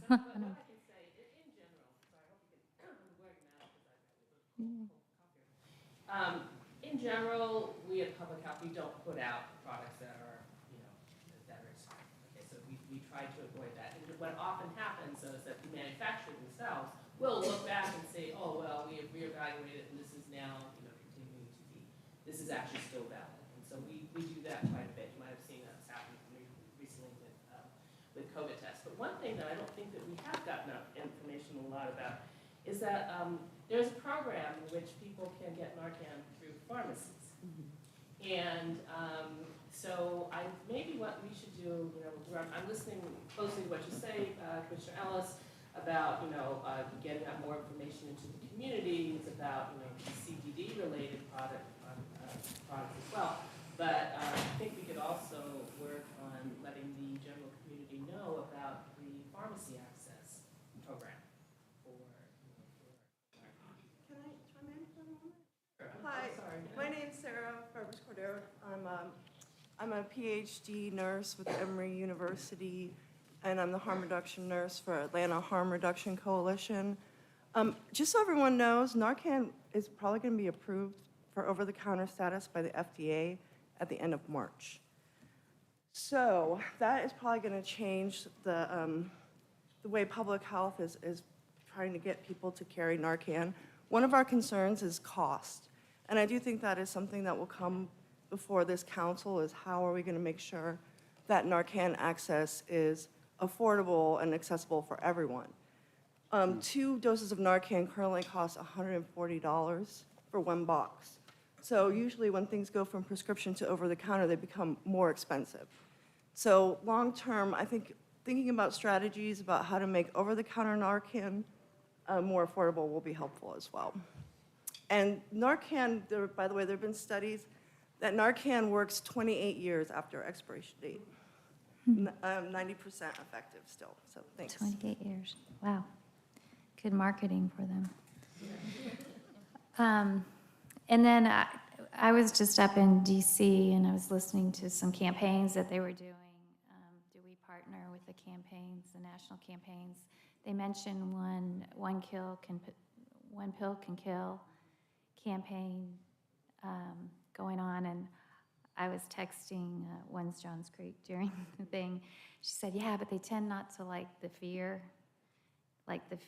campaigns. But as a parent, I'm totally good with fear in my child. So I think those campaigns are good. But I don't know, are we partnering with on a national level? I work with the High Intensity Drug Trafficking Agency. They are sponsored out of Washington, D.C., out of the Biden administration. And we have one here located in Atlanta. And so she's kind of our federal representative. My program is sponsored from the federal level. So that's how I have my position. So everything we do is on all levels, federal, state, and local. Great. And then I was going to back up and ask about the COVID. Since the rates have gone down the past couple of weeks, are we going to stop recommending masks, or is that our recommendations changed at all? Well, the mask recommendation is linked to activity level. If you look out on the CDC webpage, and when the activity levels are low, then the recommendation for wearing them more often goes down. But the language is caveated so that people who are the most vulnerable and in certain situations certainly could still wear masks. So that 2.5% level, that's not related. That's not related to it at all. No. So there are different measures for COVID. What that was a syndrome of cough, fever, cough, or sore throat. So a very common respiratory syndrome. It's very sensitive but non-specific, and it gives us an idea of just respiratory activity. So that was different, but it's similar to what we're seeing in COVID, as you heard. So yeah. And there's also a new study out on the effectiveness of masks. Have you looked at that, the Cochrane study? Yeah. Yeah, thanks. Commissioner Thorne is referring to a Cochrane review that was recently published. The objectives were to evaluate whether masks worn by the general public reduce transmission in the community. Just to be clear, the purpose was not to address whether masks prevented transmission. That's very well documented. That's why healthcare workers wear masks. That's why it's important in many communicable diseases. So the study didn't address that. It was trying to get at this bigger picture. Unfortunately, there's very little data out there to inform this. And really, what the study found is that there's very little data to actually let us know whether, mask mandates actually significantly reduce transmission. In this study, they only looked at randomized controlled trials. They did not look at observational studies. There is quite a bit of observational data out there that honestly goes both ways. There is, and actually the Cochrane group itself often uses observational data. This group decided not to, and so that really limited what they put into their models. They ended up mixing different types of studies. Some were flu-based studies, some were just non-specific, this ILI syndrome, before the pandemic. And there were different interventions. Some of them were when people came into the emergency room or the outpatient clinic with their 2 days after their symptoms started, then they put masks on their families and they looked to see if at that late period if it reduced transmission, and no big surprise that those didn't. And in fact, we learned a lot from those early studies. But so I think the question is still out there. I think the goal to answer it is admirable, but I don't think we really can make any conclusions. Yeah, but the purpose, the study concluded that wearing mask had little effectiveness. What they said is they didn't have evidence of it to be that effective. Supported it, but it's right. Okay, So but hand washing was recommended in that there's study. quite a bit of hand washing data, and in fact, this group itself has done repeat analyses of hand washing over the years, and has repeatedly shown that there are some studies that show that campaigns that really work on improving compliance with hand washing. It's a big behavioral change in the big behavioral campaign that it actually works. And I think one of the criticisms of some of the studies, that the very few studies that were actually COVID-19 specific, is that there was no way they knew if people wore masks or not. They basically said, here are 50 masks, wear them. And so, does it tell us that that a lot of people don't wear masks when they're told to? Yes. Does that tell us if masks would work to prevent transmission? Honestly, there's just conflicting studies both ways. So unfortunately, we don't have, that's a hard question to answer, especially with randomized controlled trials. Thank you. Should we keep going? Next slide. A quick overview of our nursing program. So we continue to try to vaccinate individuals with the COVID-19 booster doses, especially our most vulnerable individuals who are at high risk for severe outcomes. And we administered 927 vaccines between October and December, and we participated in 29 COVID-19 community events where we focused on the elderly and these high-risk individuals. Just last month, we launched a 3-month breast and cervical cancer campaign. And in October of 2022, which was Breast Cancer Awareness Month, we offered free clinical breast exams, trying to entice women in, and then we arranged for them to get mammograms through some of our partners. We're currently actively recruiting new nurses and their supporting staff, and we completed the 2022-23 school immunization assessment audits for Fulton County and Atlanta Public School Systems. Next slide. Switching to medical and preventive services, our Ryan White partner has recently partnered with Grady for oral health services. We administered more than 10,000 Mpox vaccinations. 2/3 of those received their second dose, and we are actively working on trying to get the other 1/3 of individuals their second dose, as well as vaccinating other individuals who have not received any vaccines. Next slide.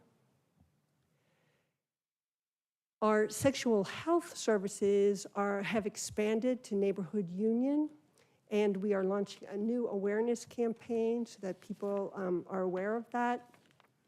And the Fulton County Board of Health was the first state agency to be approved for clean needle distribution. There are some non-government organizations that are approved for clean syringe distribution, but we are the first state, and we are working to stand up that program. And we continue to partner with the other health departments in the metro Atlanta area through the Stop HIV Atlanta, with the goal of reducing the number of HIV cases, new HIV cases, and identifying HIV cases and getting them linked to care so they can begin antiretroviral therapy. Next slide. Okay, I'm going to wrap up our presentation as it relates to our health promotion activities. Our Adolescent Health and Youth Development Program is our teen pregnancy prevention program, where we work with middle schools, high schools, and other after-school programs. We've reached over 150 youth between October and December, partnering with various schools. Also, our Safe Kids program is where we work in the community to install safety car seats, also booster seats from October to December. Also, as part of our Safe Kids program, we have Safety Town, where we're able to build a small community remotely for children to practice bike safety and pedestrian safety. And so we're able to go out upon request for communities and children to participate in those programs. Next slide, please. In addition to those two programs, we have our SKY, which is our Skills, Knowledge, and Youth Empowerment Program, where we partner with the City of Atlanta. We partner with other schools and recreation facilities where we promote safe choices, also providing additional services like resume building, personal hygiene, fitness, resume writing, trying to just build leadership within young people within Fulton County. Lastly, we have our COVID-19 Health Navigators Program, where we have navigators throughout Fulton County that are providing community-based services, working with organizations for COVID-19 outreach, and also to assist with vaccination events. And so, as you can see, we've participated in numerous community activities and partnered with over 60 community organizations from October, November, and December, and will continue to do this work where we go out in various municipalities within Fulton County. Next slide. Our maternal and child health services, we offer safe sleep classes for parents. We also have a early hearing and detection program where we have a hearing booth that's located at Oak Hill. So for those newborns who have a negative hearing test in the hospital are able to be referred to us to get a secondary hearing assessment and be referred for services. And we also participate in various community-based events and activities. Our Babies Can't Wait program also helps our medically fragile children, and we continue to partner and allow ourselves to be available for parents and for mothers through our community-based programming. Next slide. And I believe that's it. So are there any questions? Questions? Thank you. Thank you. Okay, well, if there are no more questions, I just want to say thank you all for the opportunity for us to be able to come and present a fraction of the things that we do at the Board of Public Health. And I just want to thank my collaborators. I feel like I've been very blessed to be able to work with a very knowledgeable, dedicated, and really passionate team. So thank you very much. Thank you very much. Mr. Manager. Yes, sir. As I mentioned, Alton Adams is out on sick leave today. I'm glad to show these charts for purposes of, again, the public. So the clerk, if you'll go to the next chart and then the next chart. Go to the next one, please. As you can see here, excuse me, back up just one, I'm sorry. As you can see here, we have made substantial progress from the start. We're closing in on having resolved 100,000 cases, starting with 149,000 and now at 58,003. If you'll go to the next one, thank you. You can also see, though, that the rate of case dispositions has slowed, certainly to about 1,000 to 2,000 a month. That will need to improve over the next 18 months or so to reach these goals, and the team is working on that. Next chart. You'll see that January, if you looked at it again, if you recall, these targets were set, I think, appropriately with a linear starting with the 149,000 and finishing at 0, realizing there would be some month-to-month variance, but January was a slow month for all of the Justice Partner participants. In general, we are ahead, except for in Superior and State Court. And of course, that's where you would begin to see as cases move from one area to the other where the buildup would occur. So it's critical to accelerate that. Hiring is about where it was. If you go to the next chart, please.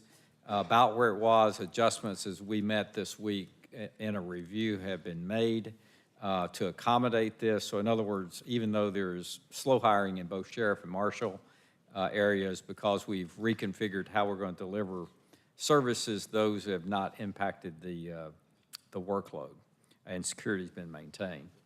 Next chart, of course, the measure that everyone is focused on, the one most critical, is jail population. As you can see here, this includes all of our locations, including ones where we have loaned out to Cobb County, as well as we are using some of the spare capacity in Alpharetta, but nonetheless, that total number is up now almost 100 over the last couple, 3 months. The next charts, if you'll go to the next one, just show what we have shown before, detainees by Superior Court judge, and then some of the drivers, if you'll go to the next chart. And then you'll see dispositions, if you'll go to the next one, by both Superior, and then go to the next chart for State. Now go to the next chart. One of the things that I mentioned was a working group getting together this past week, all the key players with Alton Adams looking at jail population and reduction. One of the areas that we continue to work is the number of folks that are in the jail unindicted. This is the best data that we have as we sit here today, which simply says there are 1,767 people that are in jail and which have at least one unindicted case. They may have, on the other hand, an indictment against them, but they have at least one case or more that are not indicted, meaning there's still a decision to be made. There's probably best estimates, 700 to 800 of these folks that are indicted in another case, therefore would remain in jail regardless, but there may be 1,000 that are not indicted. So while the data is a little bit fuzzy, we continue to work this best that we've gotten thus far, and I think we need to remain focused on this. So if you'll go to the next chart, there's a list of potential metrics. I think there's one misspelled word on this chart, perhaps. I don't know what an inducted case is, but indicted and unindicted case trends is what that should say under number 2. But we would begin to augment this report with a more robust set of metrics associated with the jail population. And as you recall from the jail feasibility study, number 3 there is a critical one. Average length of stay, that has increased 60% since 2016 in our jail. And I do think if you look at the way the numbers work, we have less admissions, significant increase in average length of stay, and then a 35% increase in total population. So benchmarking to national court standards, looking at indictments and average length of stay, I think will yield a robust conversation for this group going forward, and that is the outcome of that meeting and something you should expect as we refine this. So, Mr. Chairman, I'm not sure if I've got a lot of subject matter expertise to answer questions, but I'll certainly try to if there are any. Okay, just a quick question. When will the consultants be back? I thought I was expecting them to be here today to finish their presentation. Yeah, we would plan to have them back at the next meeting. Next meeting. For the jail feasibility questions that were raised. Okay, and do you have any update on how many inmates are in the Alpharetta jail? Well, what's on this chart that I just showed, I think it will say 29. And those are arrested up north or transferred from Rice? No, sir. I'd say, based on my visit up there about 2 weeks ago, there were 2 or 3 from municipal cities, and then the rest were transferred from Rice Street back to Alpharetta. Yeah, that's what I thought. Okay. All right, Commissioner Barrett, followed by Commissioner Thorne. I just have a quick question. On the reports that you're planning to include now with adding some of this new data, which I think are a great idea, by the way, so thank you for that. On the unindicted and indicted numbers, will that include, because I think it does keep getting confusing, so it would be nice if it included the fully unindicted and the at least one, and have both of those numbers present on any report we show? Yes, ma'am. And by the way, to that point, heads up for this board, from meeting with some of the legislative leadership that we've been meeting with on the Behavioral Health Crisis Center, I do think this data that deals with the status of people in jail and also is presented to judges when they're making sentencing decisions is making its way through the legislative process. In other words, getting our act together where the systems are used appropriately and it is used in a way where we can easily collect data, present it to judges and present it to a body like this one, may in fact find its way into legislation. So we're not going to have an option to continue to find excuses for why we haven't input data effectively. But short answer to your question is yes, ma'am. Thank you so much. Appreciate it. Commissioner Thorne? I was just curious of how the targets were calculated. What process went into that? Yeah, that I may not have been very clear. So what we did was just draw a straight linear line, you know, from where we were to where we needed to be given the time of the project. So what that, you know, gets to is it doesn't allow for a lot of customization to say, well, these cases will move faster, these will move slower, therefore we'll set the targets accordingly. But I've run many projects where it's just a linear line and you explain as you go along why you're behind or ahead. So we have run ahead for some period of time because many of the easy cases we resolved early. Now we're into the more difficult cases and we may run behind. But the fact of the matter is we still got to get to 0 if we want to complete this successfully by mid to latter part of 2024. Okay, just clarifying, there is no simulation model with various factors or anything to get it, just a simple line? Yep. Thanks. All right, any other questions on ORCA? Mr. Manager? Thanks, sir. I'm going to ask Ms. Whitmore to review any of the financials she chooses to do, and then also provide what was requested in terms of information coming out of the 2023 budget. Thank you, Mr. Anderson. Next slide, please. Just briefly, Commissioners, on our consolidated COVID response plan, I just wanted to highlight that since our last report to you, we have expended an additional $2.8 million out of those resources. The majority of that came from our court backlog project, and we are continuing to finalize our plans on many of the items that are identified here for uses. For example, the Behavioral Health Crisis Center is coming closer to the point that you will begin to see the budgetary allocation be committed and expenses start to flow against those projects. So we are working on those, but I did just want to highlight, since the last report, what our change in expenses had been out of our COVID response plan. Next slide, please. This is the cash flow summary that we provide with each report. Next slide, please. With regard to the monthly financial reports, this is the first report for 2023. Next slide, please. We are going to work on making this a little crisper. It's sort of difficult to compress it all into one slide and it be clearly visible, but we will work on that. I did just want to highlight that for the month of January, we ended January with expenses totaling $46.4 million, which represents roughly 5% of the final 2023 budget. That is in line with our previous year's spending pattern on a percent of budget expended basis. Next slide, please. This is just a graphical view.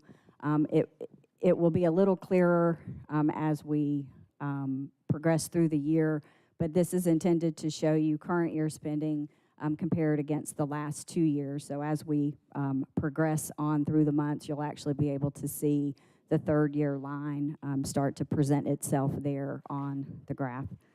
Next slide, please.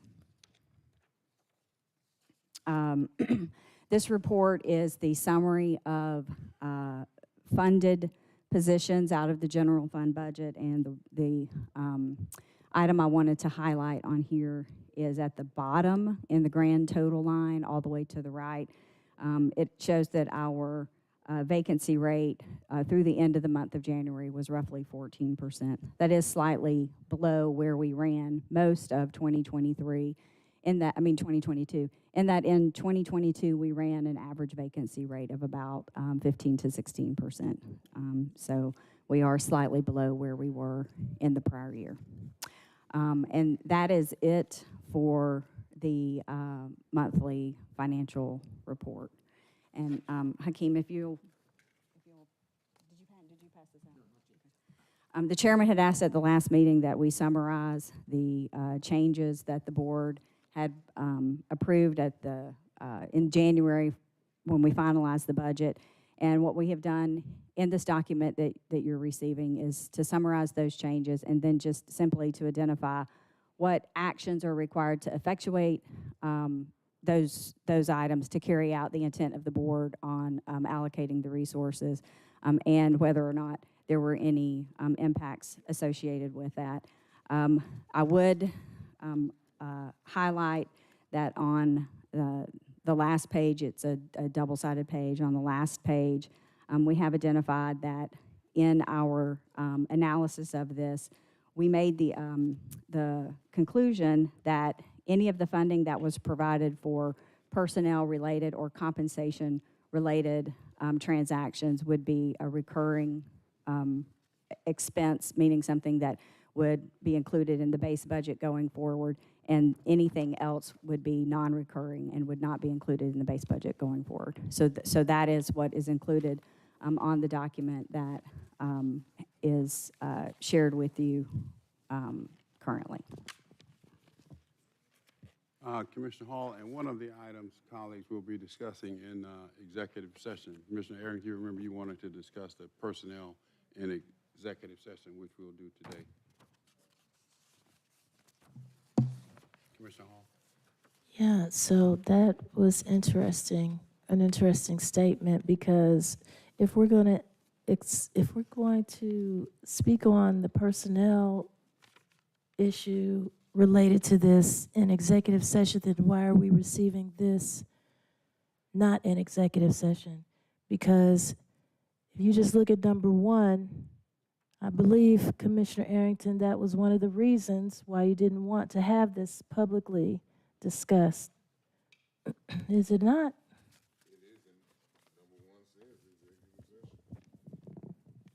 Okay.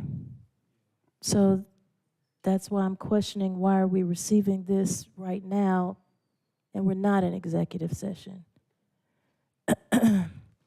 Because I was about to make a comment about it and I read, it says executive session discussion. So why is it out here on the floor? So I can't really discuss it, but you brought it to me publicly.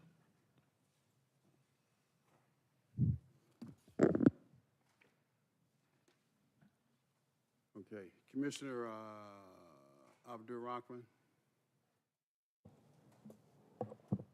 I'm going to concur with my colleagues, Commissioner Arrington and Commissioner Hall, because I stated at the last meeting that I felt as though some of these topics here would require an executive session because it puts us and the public and those entities that we are going to be discussing at a somewhat unfair disposition. And I am too trying to figure out why this is being handed. And as I look at it, I do see something that I consider to be not on here, but out of respect to that particular commissioner, I'm not going to say it publicly. I mean, if we're going to discuss it, we need to discuss everything. But we need to be prudent in the fact that at the end of the day, we serve the constituents and everything does not require a 10-hour session on the floor when we need to have some discussions in executive session or some negotiations behind the scenes for some of the commissioners to either validate why this was very important to them or to listen to the opposing commissioner as to why we need to look at this stuff differently. And so I would implore that we find a better way to do this to my colleagues, all my colleagues, because at the end of the day, the budget has been passed. We cannot undo or unring that bell. Do we need to have some conversations? I am so sure that we do need to have some conversations. Do every conversation concerning this require public consumption? No. And so I will ask my colleagues, those that are willing to step to the plate, because only you can answer that question as to why we need a marathon session to discuss things that we should collaborate before we get to the Board of Commissioners meeting on and get an understanding as to why or what we're going to do. The executive team is available. We can have a conversation with them. All the commissioners up here are amenable to each other. We're willing to meet with each other.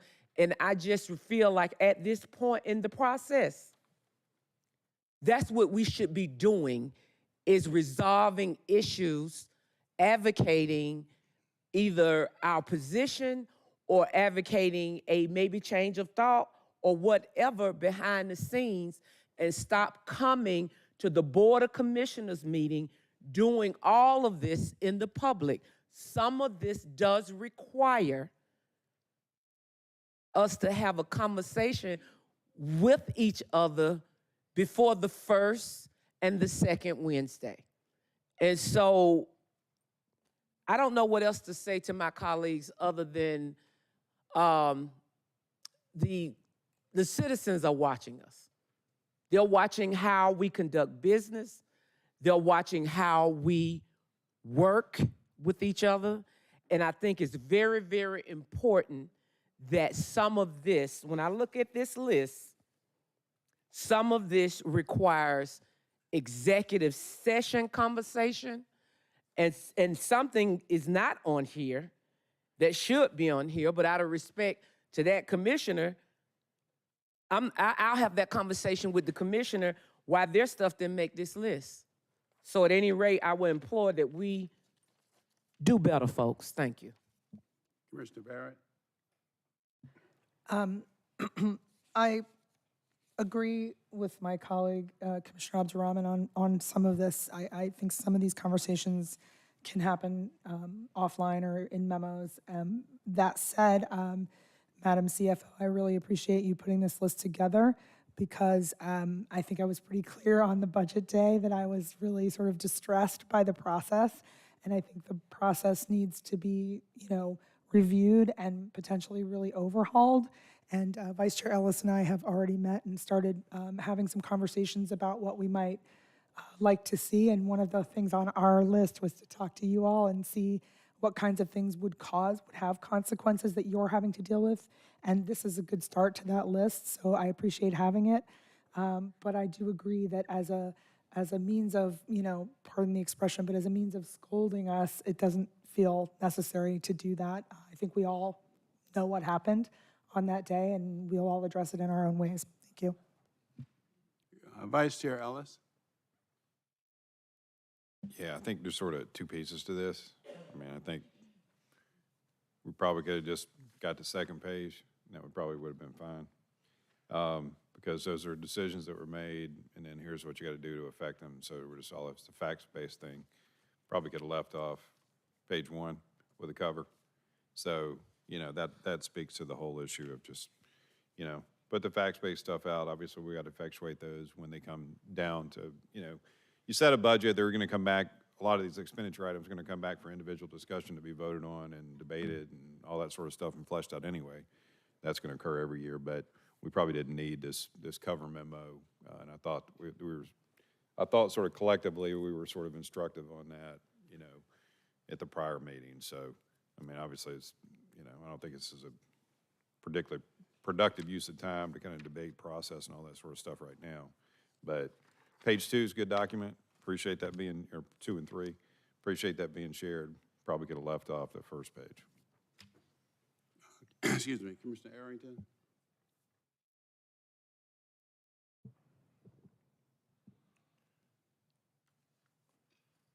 Thank you, Mr. Chair. I am looking at page 2 and 3, and or page 2. I'm trying to determine.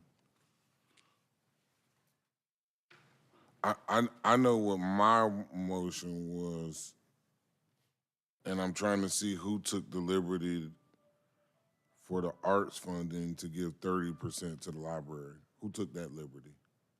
Because that was not part of what was passed by this board.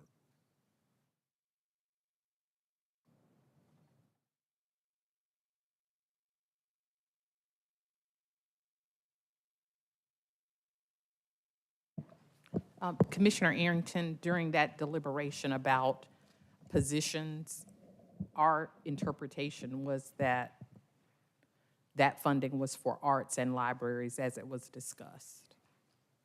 Okay, so let's go back and pull the transcript. I never heard anyone say anything about library in that discussion, but I could be wrong. We'll re-review that, Commissioner Arrington. Thank you.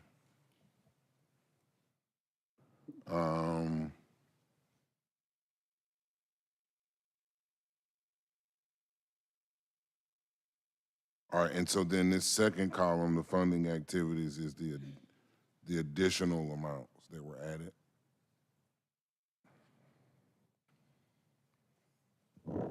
Yes, Commissioner.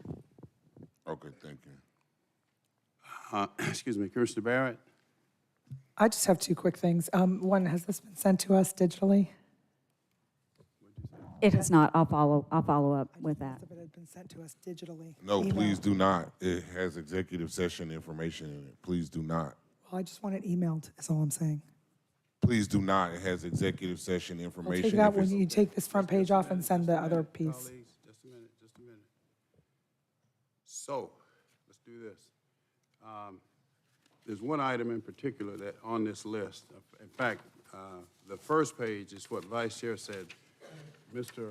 Whitfield, would you collect this first page and we'll deal with that one item because it will be up to me and to the clerk in executive session to determine what we discuss in executive session because we have to swear and sign off on the fact that we only dealt with executive session items in executive session. And there's only one item on this list that, two, not that we're not gonna deal with that, just a second. Yeah, that page they're taking up, yeah. But we'll monitor that. We're trying to be responsive to your request, Commissioner Arrington. All right, Mr. Barry, you still have a? I just had one other question, Sure. but I'll direct it to the county manager since Madam CFO is otherwise occupied at the moment. It's just quick. On the things on here that are listed as non-competitive award process, is continued participation in competitive process allowed? How are you going to answer that question? I think we'll have to bring that back to the board because it could be that it's fine to do a non-competitive award and then them participate in the process. It's just a question being raised. I don't think we would decide it. You would have to. Okay, awesome. Thank you. Yes, ma'am. Okay, continue, Mr. Manager. Yes, sir. If there are no more questions, that concludes our report. All right. Next item. Bottom of page 14, 230128, External Affairs. Presentation of the 2023 Legislative Session Update.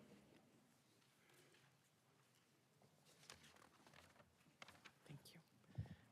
Good afternoon, Commissioners. Jessica Corbett, Director of External Affairs.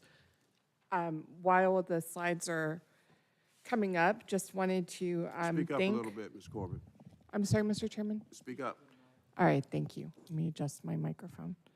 While the slides are coming up, just wanted to thank all of you for your support during this session and your participation. We have had a really good session so far. Still have a lot of work to do, but I really appreciate all of you and your support.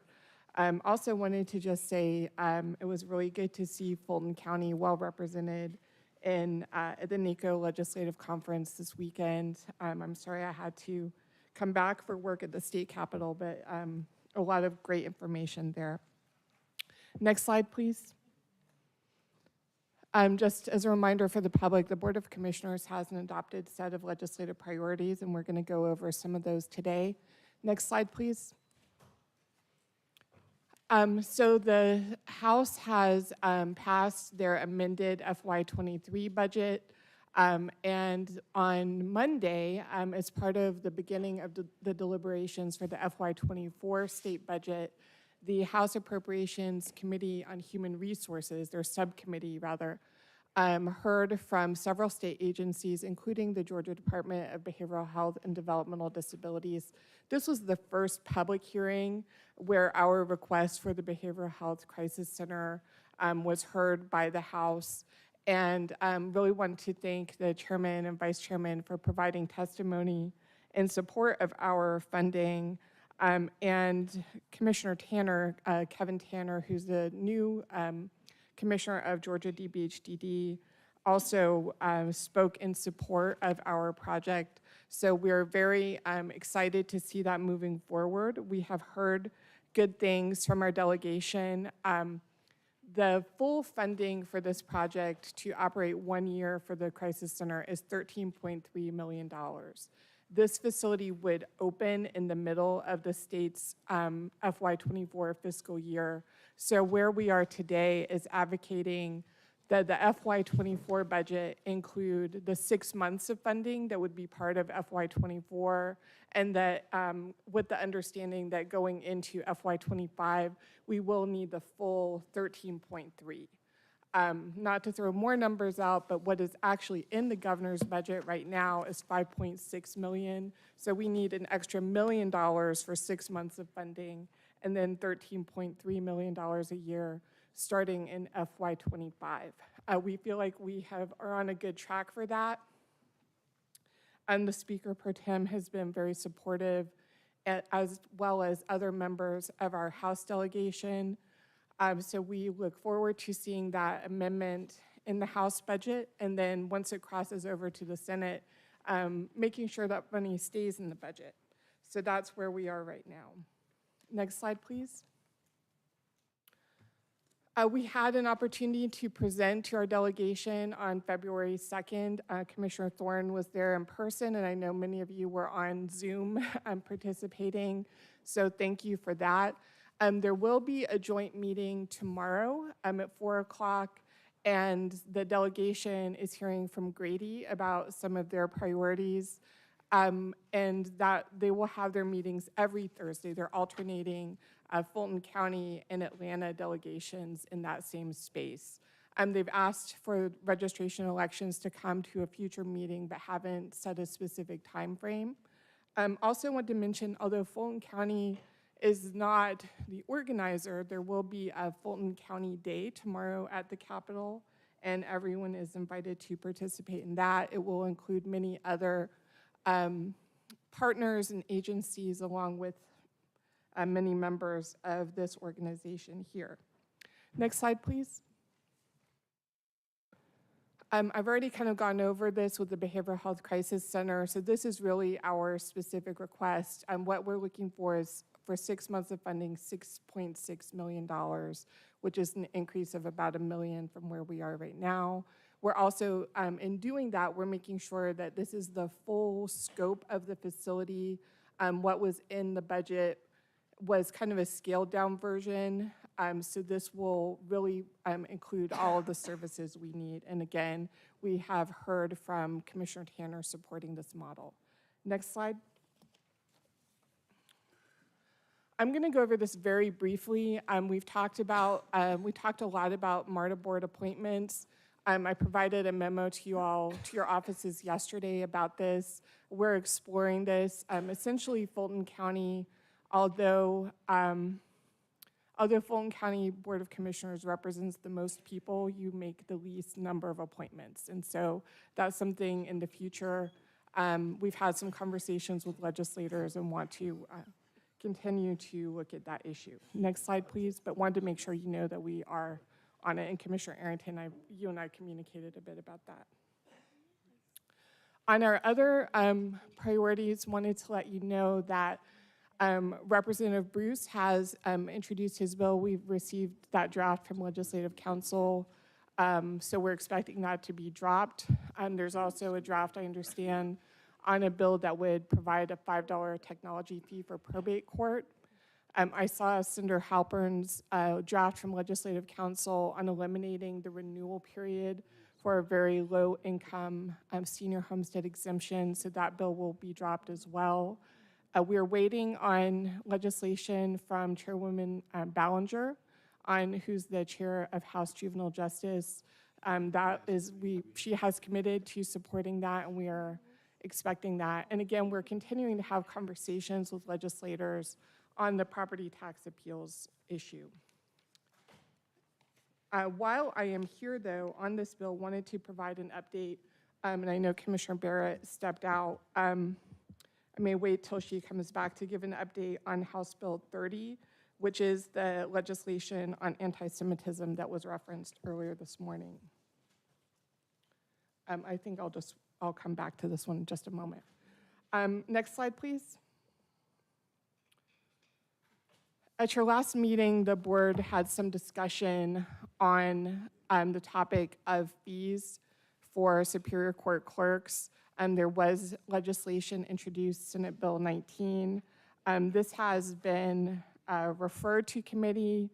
We're expecting, I believe, a substitute on this bill, but it has not yet been passed out of committee. If the board wants to take a position on that, we'll ask you in a few minutes if you'd like to take a position on anything. Senate Bill 28 passed out of SLOGO earlier this week. This does look at issues of commissioner salaries, and we'll make sure to circulate that.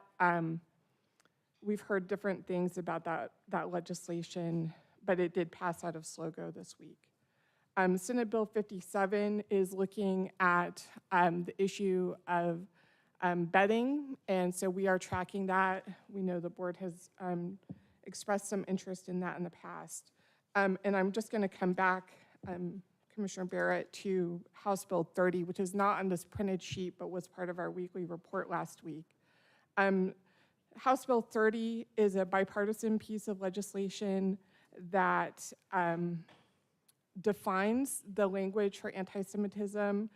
Several members of our delegation, including Representative Panich, Representative Evans and Representative Bazemore are co-sponsors to this bill, along with Majority Leader Astration and Representative Carson from Cobb County, along with Representative Sharon Cooper. We have heard the media reports about some hate language and materials that were distributed, and obviously I think this board has taken strong positions against acts of hatred in the past. So certainly if that is one of the bills, Commissioner, that you'd like us to take back a position on, we would be glad to do that. And we'll just ask again that the board vote in a few minutes on that. I'm going to skip ahead to the next slide, please.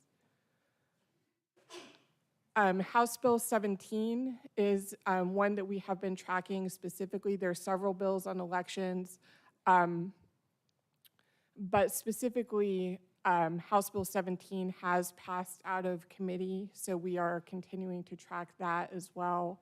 But several of these are still in committee at this stage. Next slide, please.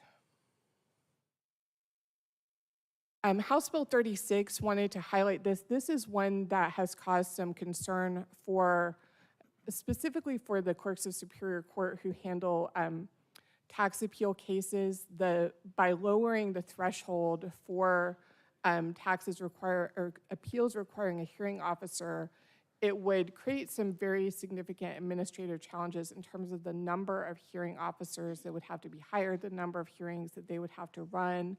They have spoken, our clerks, as well as the Georgia Clerks Association, have spoken with Representative Martin about their concerns, and they are working on a substitute for that. Again, these others we are still tracking. They are all in committee, but several issues on taxes, which we see every session. Next slide, please. On this bill, again, several pieces of legislation addressing DAs and prosecutors, but really wanted to highlight Senate Bill 42. I know this board has taken a very strong position on human trafficking issues, and this bill would really increase the penalties for failure to post the required human trafficking hotline information. That's something I've worked on here, making sure that we have those notices posted in our restrooms and things of that sort. So just wanted to highlight that because I know that's an interest that this board has taken on in the past. Next slide. This is a very wonky bill, but it is related to procurement of public works contracts. My understanding is that our public works and purchasing departments do not have any opposition to this, and we are tracking this one. This is also one that ACCG has taken on. Next slide. I want to highlight House Bill 189 this is related to truck weights on all 5-axle commercial trucks. This is really about traffic on state routes, and ACCG has really opposed this, as does Georgia Municipal Association and Georgia Department of Transportation. Commissioner Barrett's office has asked us to make sure we're tracking this bill. While we were in DC, I had a chance to talk with the ACCG staffer working on this legislation. There was you probably saw in the news, a 5-hour hearing on this bill last week. But these trucks, the real concern is about safety, and these trucks transporting very heavy materials on state routes and creating a potential safety hazard for motorists who are traveling those same routes. And this would increase basically more than double the allowable weight on those trucks, which is also not only creates a safety problem for other motorists, it creates a maintenance problem for those roads. And I think as an Atlanta resident, I'm very sensitive to potholes already. So I think that is something that, again, if the board wants to take a position on that, please let us know. House Bill 66, this is pretty straightforward, but this is about over the summer when we had very high motor fuel and diesel fuel tax suspensions, that would just simply ratify that. And I think that is the last of the ones we brought forward today. If there are questions on any of these, or again, if the board would like to take a position on any of these bills, please let us know.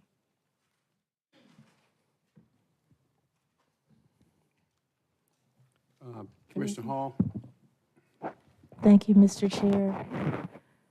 My question is based on page 11, Okay. SB 44. I was trying to find the definition of gang, and I couldn't find it. And it's very important to know what that definition is, because having grown up in Chicago, where there are lots of gangs, have always been lots of gangs and gang activity, there's also been a lot of profiling, and I've seen where that definition in people's minds have been more than two black men standing together in a group in the public. And so I want to make sure that we have a definition of gang that is sufficient to address exactly what this legislation, I believe, is trying to address. Thank you, Commissioner Hall. That's a very important observation. I will take a closer look at that, and we'll get more information and bring that back. Commissioner Abdul-Rahman? I'm sorry, did I miss your explanation about the anti-Semitism? I did provide an update about the bill, Commissioner. It was House Bill 30. This is one that has been, it is a bipartisan legislation. It has had a committee hearing. It has not passed out of committee yet. It is intended to provide a definition of anti-Semitism. And again, it has 3 co-sponsors within our delegation: Representative Panich, Representative Evans, and Representative Bazemore. Also, John Carson from Cobb County and Majority Leader Chuck Strachan from Gwinnett are also co-sponsors. And I have a copy. We would be glad to circulate. I think this is the copy that you. Oh, okay, I didn't realize. Okay, all right. I just wanted to confirm that. Thank you. Yes, thank you. Commissioner Barrett? Yes. I mean, I think I made this clear by my active nodding of my head, but yes, I would like us to take a position on it, which of course we're going to talk about later in this meeting as well. Sure. I think it might be helpful. I know you sort of keep saying that it's to define anti-Semitism, but I think it's also, what is the point of that? The point is to define anti-Semitism so that hate crimes based on anti-Semitism don't fall through the cracks, which happens currently. So that's really what it's aimed at, and that's why it's critically important. Thank you, Commissioner Barrett. Yes, and so I don't know if you'd like to take a position now, or if you want to vote on positions on any of these, please let us know. If you'd like to do that later, I know you have another agenda item. Commissioner Thorne? Thank you, Chair. You say that the Registration and Elections Department is going to be presenting at an upcoming meeting. What will they be presenting or advocating for? Commissioner Thorne, this was really just commenting that at the meeting that you and I attended a couple of weeks ago, some of the delegation members expressed that they would be interested in having them, but we've received no further information. Okay, great. Thank you. Sure. Excuse me, Vice Chair Ellis? Commissioner Arrington? Thank you, Mr. Chair. Thank you, Vice Chair. So I'm in support of the anti-Semitism thing, anti-Semitism bill. But it really reminds me or takes me back to Commissioner Hall's comment a moment ago. We're seeing police officers act as gangs. I would love to see a similar bill for blacks and young blacks and those being assaulted by police. obviously, I know that's not what we're here for today, but to me, those two things parallel each other. Certainly, we need to stop anti-Semitism, but we also need to stop the killing of young black males. And I don't know how we address one without addressing the other. It seems to be a glaring mistake not to do both. Thank you, Commissioner Arrington, for that comment. I would like for our office today to go back and pull the previous hate crime legislation and any definitions that are in that and provide that to you all for review. I hear you loud and clear, and I understand, I believe, what you are trying to address. That's the existing law that this would append to, essentially. And so I think what I hear you saying is, are the definitions in that legislation strong enough for other kinds of hate crimes that are occurring? Thank you. Vice Chair Ellis. Mr. Chair, since I had mentioned this earlier when we were setting the agenda, since we're on these things, and typically a lot of times we might wind up voting to send a message on this, that, or the other kind of thing. Since we have two items that are actually on the agenda in the form of a resolution, I'd request that we reconsider the agenda and just take these up and vote them up or down, right now. And as a Commissioner Barrett's item, and then my item, which is 0134, relating to the passport fees. All right, there's a motion before us to amend the agenda. Let's vote on properly moved and seconded to amend the agenda to take up two items that relate to the legislative package. Please vote. Is there a motion? Motion to amend by Commissioner Ellis. It's seconded by Commissioner Hall. Please vote.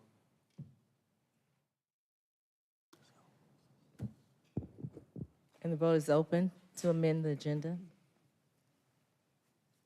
And the motion passes unanimously. All right, sound the first one.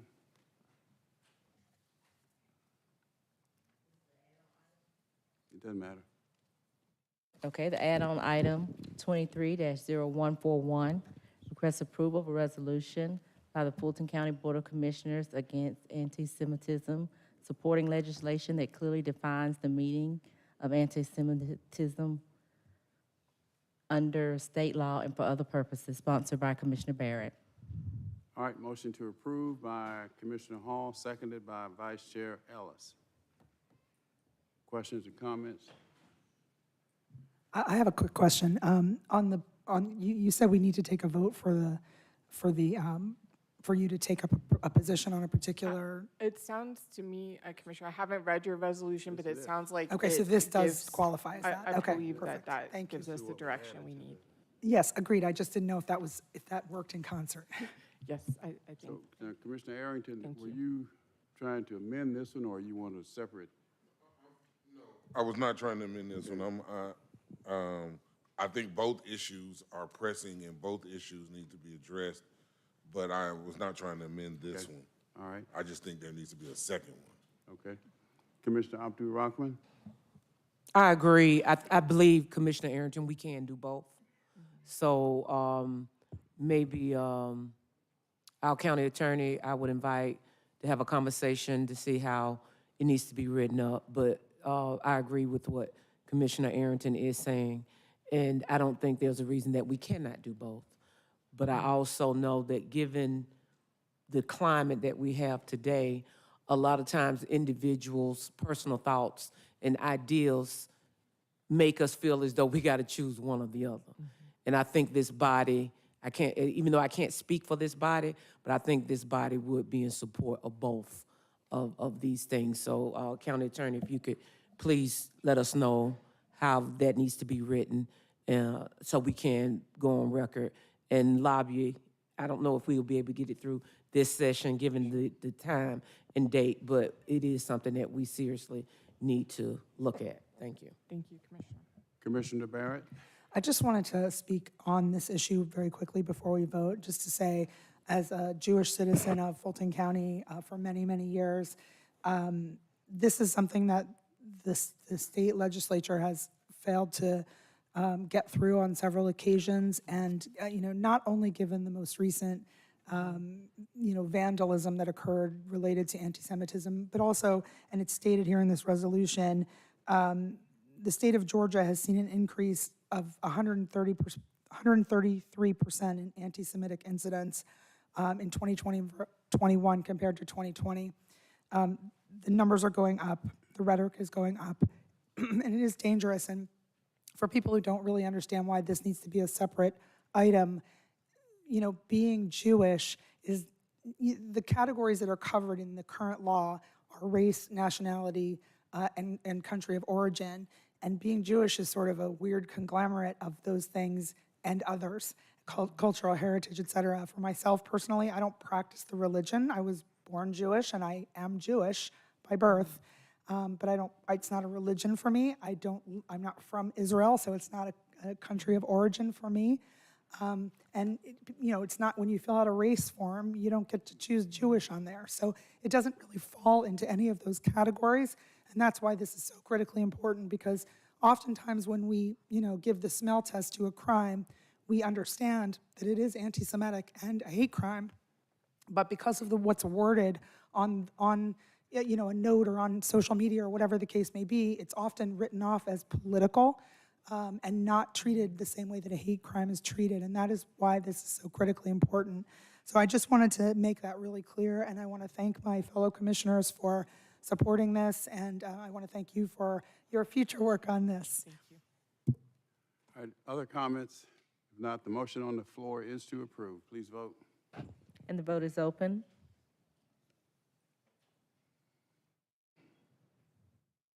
And the motion passes unanimously.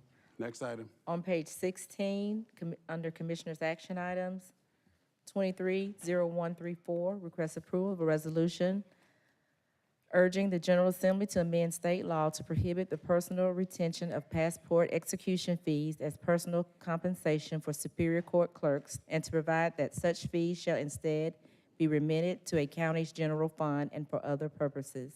Sponsored by Vice Chair Ellis and Commissioner Thorne. All right, the motion on the floor is to approve by Commissioner Hall. It is.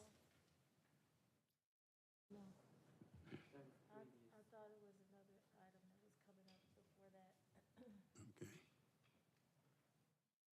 So.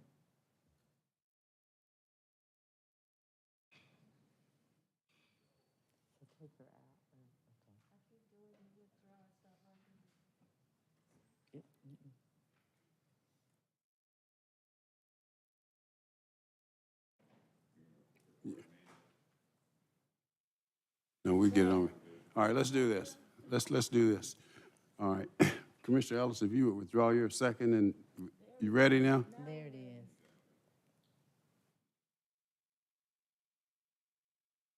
Oh, guys, let's go. Let's go. All right, motion to approve by Commissioner Ellis, seconded by Commissioner Thorne. Vice Chair Ellis?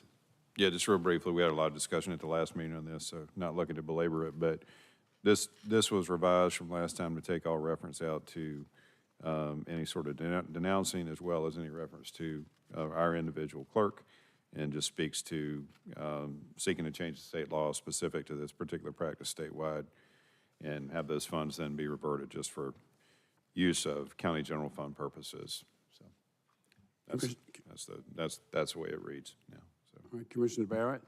I just wanted to say thank you, Vice Chair Ellis, for listening to the comments that I think several of us brought up, myself included, at the last meeting, and taking that into consideration. I do think this is a very important thing to move through, and I appreciate your attention to that. Commissioner Hall? Thank you, Mr. Chair. If you look at page 3, line 58, it says disapproves, and I thought that was one of the words that Commissioner Arrington had asked to be changed so that it didn't seem, I'm sorry, it was a word, practice? Oh, practice is still in there too. So anyway, I thought there was supposed to be SB 19, which does this as well. Is that correct, Jessica? SB 19 is the proposed legislation addressing this issue. I'm sorry, I couldn't hear you. SB 19 is the bill that would address the passport fees collected by clerks of Superior Court. That's correct. Okay, and we're actively tracking that. Yes, ma'am. Okay, thank you. Commissioner Arrington? I also wanted to thank Commissioner Ellis for taking out the denunciation and personal language. I think this is a bigger issue with all state constitutional officers that needs to be addressed. I don't understand why any person working on behalf of the county as a subdivision of the state would be allowed to get extra personal compensation. I wonder, Commissioner Ellis, could we amend to say, I mean, I think this should apply to any state constitutional officer that's doing this, not just clerks, anyone, right? But, you know, I am very appreciative that you took out the personal language. Commissioner Arrington, if I may, I guess since we don't necessarily know what the other items may be, if they are in practice, this is just sort of known, right? So it's just really more urging the state to act on it. Maybe you and I could work together and try to codify something, kind of similar for the other matters. Does that work? That's fine. Okay. All right, anyone else? All right, the motion on the floor is to approve. Let's vote. And the vote is open.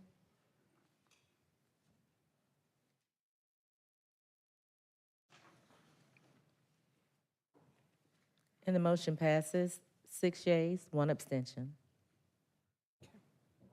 All right, back to the regular agenda.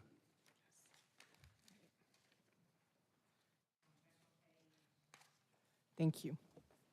Page 15, 230129, purchasing and contract compliance.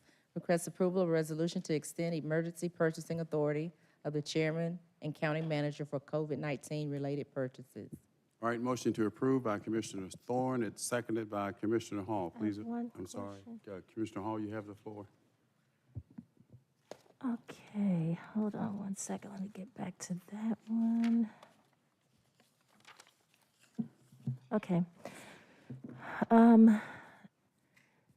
President Biden's administration set the expiration date for the national emergency to expire at the end of the day on May 11th, 2023. And they said, and we can transition away from the emergency phase, meaning that this will be the last and there will be no other extensions beyond May 11th, 2023. So I wanted to ask for a friendly amendment to this resolution on page 1, line 17, where it says until April 11th, 2023. That's actually incorrect based on the Biden administration's information. It should be May 11th, 2023. But also on page 2, since it is very clear by Biden's administration that they will not be extending this beyond May 11th, that we make a correction on page 2, line 20, to say May 11th, 2023 as well.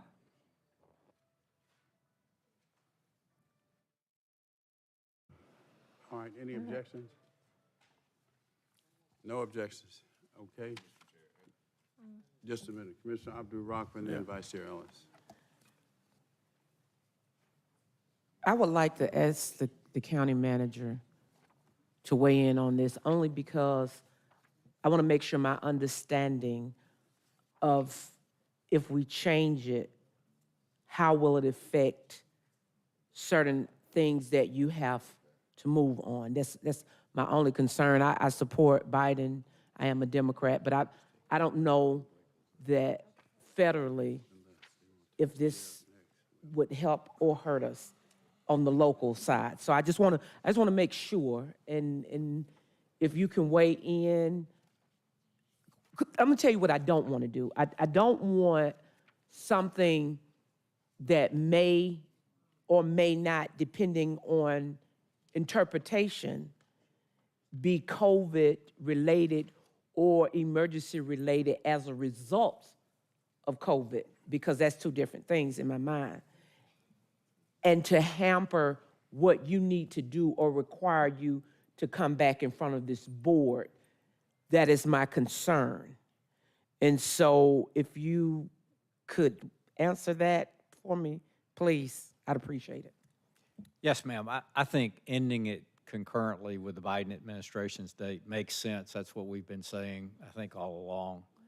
I don't anticipate anything that, because most of the activities that were so intensive back at the early stages of the pandemic have passed, where we had to procure PPE and only a supplier presented themselves in a certain period of time for an order to be placed, or for vaccination supplies, things, all those sorts of things have pretty much been resolved. And going forward, we still have monies to expend, but they're principally in ORCA and a few other things that are more routine. And I don't see why, for consistency, we would not be bringing them back to the board. So I don't see a problem with this unless the county attorney does, and I don't think that she would. So it won't tie your hands, that's what I wanted to make sure. Okay, thank you. Vice Chair Ellis? Yeah, that was generally the question I was going to ask, but also, I guess, sort of irrespective, I guess, of whether it's April or May or whenever, we've been, as a practice, been doing this every month, right? So all this one's doing is just extended for another month, what we've historically been doing. So what do y'all prefer? What's the best approach from a? I think making the date coincide with the end of the federal state of emergency makes sense, especially since many of the same emergency powers already exist in our purchasing code. For general emergencies, this was specifically for the purpose of adding, emphasizing that there's flexibility so that we don't lose opportunities related to the pandemic. But ending this emergency procurement does not eliminate all emergency ability to ratify contracts or to enter into contracts. That really wasn't my question, I guess, is this, I mean, you were, Commissioner Hall, you were talking about changing line 17, correct? Yes, line 17 says April 11th, 2023 right now, and I was saying change it to the Biden administration's date of May 11th. And on page 2, line 20, it says March 15th, and changing that to May 11th as well. So effectively what we're doing, we're not going to be bringing this back month to month. Is that what we want to do? I guess that's really what. Well, we initially established it based on the president authorizing a national emergency, and then the governor authorized a national emergency, and we based ours based on the president's dates, and so that's what I'm going by. That's why it's in here. But I think we're sort of saying the same thing, but we've been, it's a practical matter, even though it's been further out, we've been bringing it back to our body on a monthly basis. So are we saying we don't want to bring that back? So we get to save some trees. I mean, that's, if we make And we that get to change, save some man time, man hours, and women hours. If the board is inclined to have the end date of this legislation coincide with the Biden administration sunsetting their emergency order, then yes, it makes sense to change that. Right. So I guess in theory too, then if that were to be changed or something, we just come back with a different resolution. If the Biden administration changes the date again. Yes. Okay. All right. All right, Commissioner Barrett? I just had a really quick question for the county manager. How much have we used this in the last 3 or 4 months, if at all? We've still used it, but very infrequently, not as frequently as we used it when the initial pandemic. And for what kind of items have we needed to use it for recently? Like on this one, it's for the ankle monitoring for Project Orca. Most of these have been Project Orca related. I guess I'm wondering why that would be an emergency, though. At the time, when we were trying to get a lot of inmates moved out of the jail because of COVID and the closeness, that was one of the things that was utilized to help with that. Okay, thank you. Okay, the motion on the floor is to approve. Let's vote. as amended. And the vote is open. And the motion passes unanimously. Next item. 230130, Finance. Request approval of a recommended proposal in an amount not to exceed $269,743 to provide professional health care benefit consulting services. All right, motion to approve by Vice Chair Ellis, seconded by Commissioner Barrett. Any questions? Please vote. And the vote is open.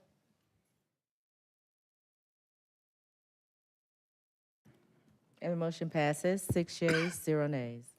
All right, let's take this next item and we'll recess. Okay, this item 23-0086, Human Resources as amended. Request approval of a resolution authorizing the Fulton County Sheriff to offer above the minimum salaries, authorizing 5% pay base rate increase for certain employees of Fulton County Sheriff, directing an amendment to the overtime and compensatory time personnel policy, authorizing increased overtime pay and for other purposes.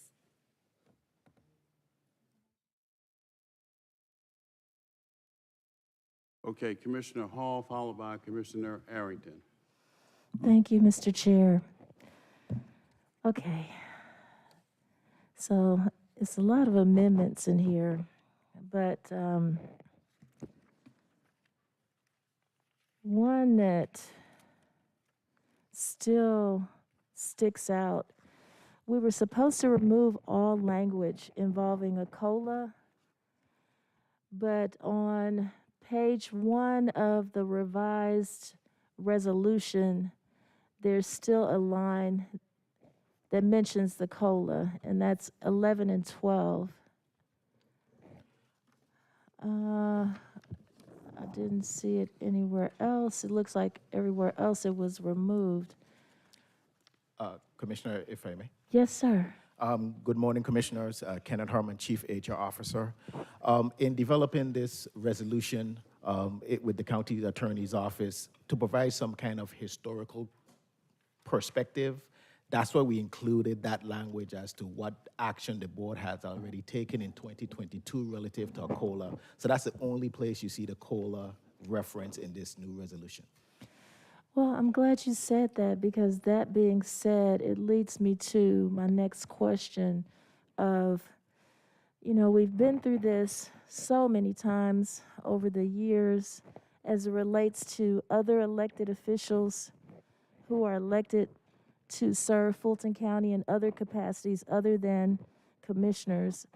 And the fact that they have a budget that is their own to be managed by them, and that once we approve their budget and they receive the funding, they can, with the help of hopefully the county attorney's office, the purchasing director, and whoever else, finance, can do with their budget whatever they want to do with their budget. The same way that commissioners are able to utilize our office budgets for what we need within the confines of legal and ethical policies. So I'm trying to understand why the sheriff would need a resolution to give his employees salary increases. I'm sorry. I'm sorry. If I may point of order, this should be in executive session. I know, but Commissioner So, Arrington, like, it's, Just a minute. I know. Point of order, Mr. Chair. Go ahead. This is You an have the floor, executive. Commissioner. This is executive session. It This is should- an executive session item, and we should not have a discussion here. I agree. It shouldn't even be a resolution, because if we want to give our employees Okay, a we'll raise, take we it up just in do it. Just, Commissioner Hall, hold on. We'll take it up in executive session. All right, thank you so much. All right, that being said, it's 1:23. I'll entertain a motion to recess for lunch and executive session. We'll entertain items of real estate, litigation, and personnel.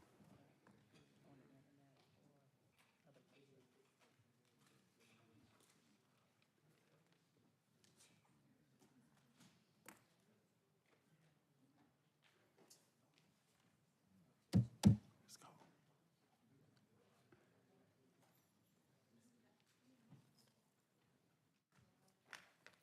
What? there's motion in here already. All right, those in favor say aye, opposed, no. Thank you.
elections. I think he's in the bathroom.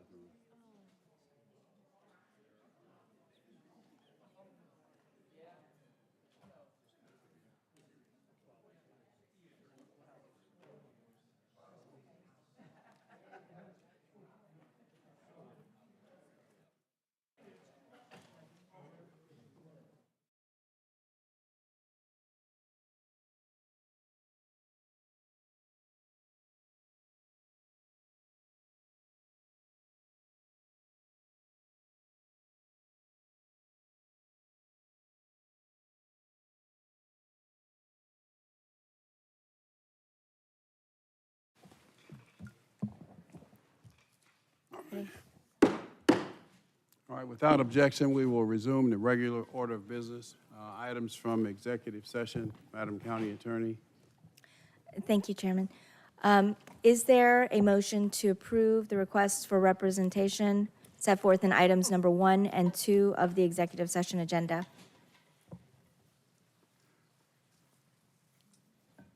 All right, motion to approve by Commissioner Thorne, seconded by Commissioner Abdur-Rahman. Let's vote, please. And the vote is open.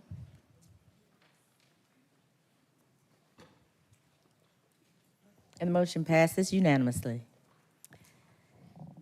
Is there a motion to approve settlement in the matter of St. Joseph's Hospital of Atlanta versus Fulton County and the City of Sandy Springs in the amount of $260,505.83? We have a motion to approve by Commissioner Abdur-Rahman, seconded by Commissioner Barrett. Let's vote. And the vote is open. And the motion passes, 6 yeas, 0 nays. Is there a motion to approve settlement in the matter of DCRC complaint number 22-651 in the amount of $7,133.33? All right, motion to approve by Commissioner Abdur-Rahman, a second by Commissioner Thorne. Let's vote. And the vote is open.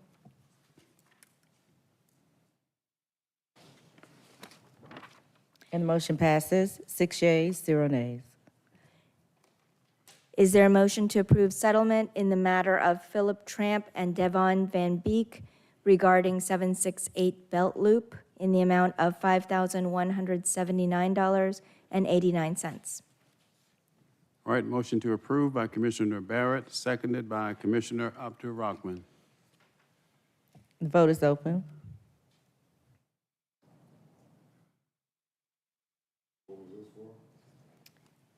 Regarding item number 5 of the executive session agenda. And the vote passes 7 unanimously.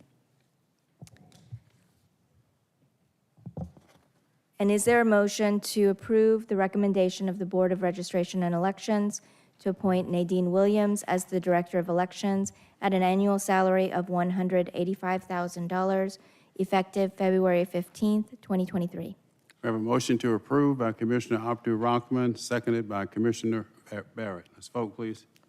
And the vote is open.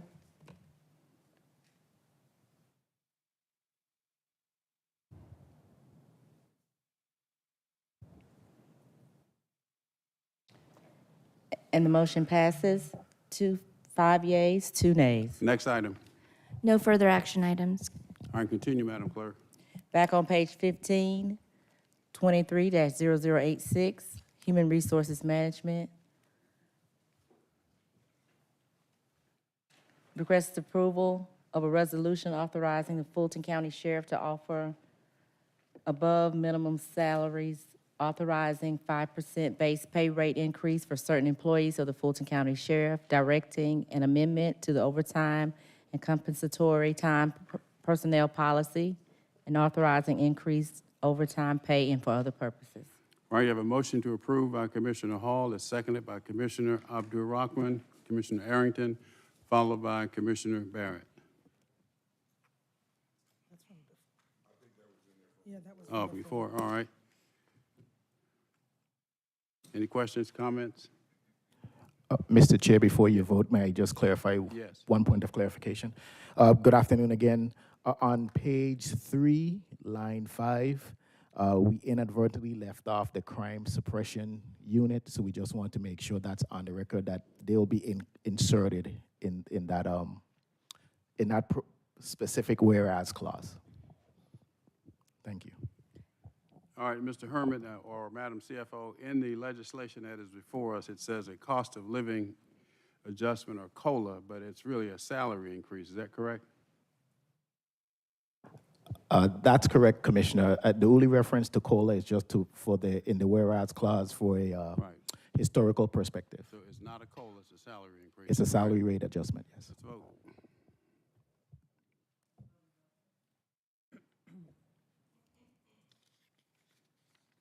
And the motion passes, 6 yeas, 1 nay. Next item.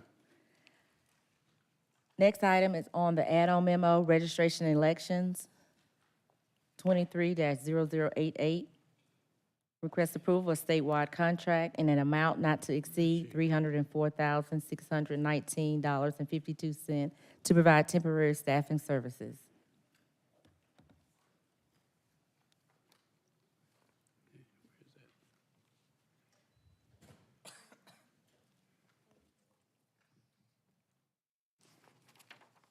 All right, a motion to approve by Commissioner Hall, seconded by Commissioner Abdul Rahman, Commissioner Hall, and Commissioner Thorne.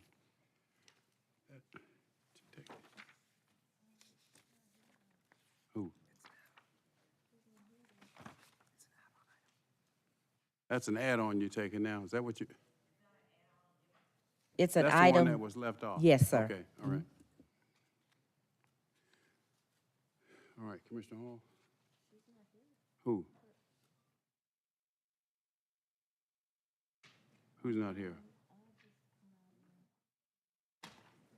All right, Commissioner Thorne? We don't have any, who's going to answer questions? My suggestion is that this item be held. We got questions from the moving company, the alternative to using staffing, as late as this morning. It's not clear in the moving company bid if they would do all of the activities that would be required. And you have already approved enterprise rent-a-trucks for this move, so that's another complicating factor. So I think it should be held. I don't think that'll create any problem based on talking to Mr. Davis, and we'll bring it back next meeting with a clear side-by-side comparison between the two All right, approaches. without objection, we'll hold. Continue. On page 15, 230131, Senior Services, request approval to amend a memorandum of understanding for the provision of financial support in the amount of $500,000 to provide life enrichment, fitness, and congregate dining services for the senior population of Fulton County. All right, motion to approve by Commissioner Abdul Rahman, seconded by Commissioner Thorne. Let's vote. And the vote is open.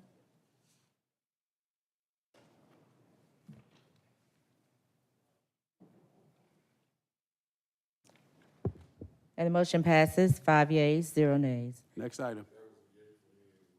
6 with Commissioner Arrington. 230132, Public Works, request approval of a memorandum of agreement with the Metropolitan North Georgia Water Planning District for continued participation in the district-wide single-family residential toilet retrofit program in the total amount of $25,000 for 1 year. All right, motion to approve by Commissioner Hall, seconded by Commissioner Barrett. Please vote. And the vote is open. And the motion passes, 6 yeas, 0 nays. On page 16, 23-0133, request approval of a memorandum of agreement for continued participation in the district-wide multifamily high-efficiency toilet rebate program. All right, a favorable motion by Commissioner Hall, seconded by Commissioner Abdul Rahman. Please vote. And the vote is open.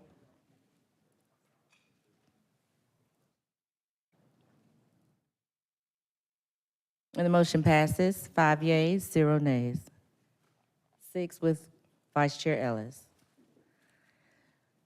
23-0050, juvenile court as amended. Request approval of a statewide contract for website system development services in an amount not to exceed $115,000.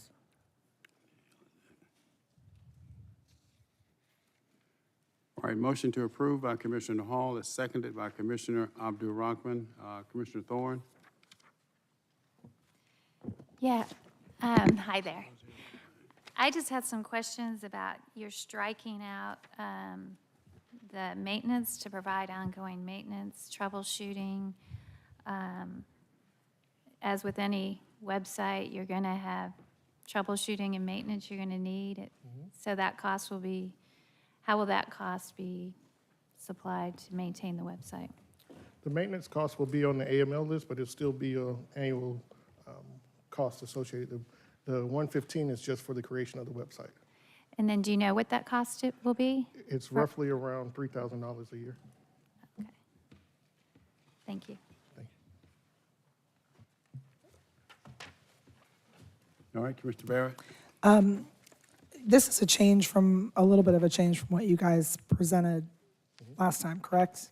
And what were the differences? We changed the language to fit the scope of the project. So it was originally entered as a marketing, or there was some language about marketing, but we wanted to make sure we expressed that it's about automating our processes and being able to increase our efficiency for those processes that come through the court manually. The only other question I have is, this is a custom system being built for you? Correct. And so my question would be, are there existing software packages that would work? Is there a reason why we have to do this as a custom project? So it's custom to us as far as the website portion. We use a statewide case management system, which is called JCATS. And so this will build that portal between making those forms electronic and moving it over directly into our case management system, which is the statewide system, which is called JCATS. Okay, and just for clarification on Commissioner Thorne's question, how again, where is the budget for the maintenance? Is that just built into existing software maintenance? It's built into existing costs from our current website. It'll just move over, yes. Gotcha, okay, thank you. Commissioner Hall? Thank you, Mr. Chair. I'm glad to see the changes because it makes it more clear that this is actually an application specific for your court system. And then there's just simply a web GUI interface so that people can log in via the internet to access the data that's in the application. And I was very impressed because I've always seen these IT projects that involve the web, and I'm always saying to people, you also need to make sure that this works across every platform, from your tablet PC to your desktop and your phone. And I saw that on page 219, you have even the little pictures, so it makes it as clear as day that you're focusing on making sure that people can pull this up on any device and use it adequately, and they can see it adequately. So I applaud you on that. Thank you, Commissioner. All right, let's vote. And the vote is open.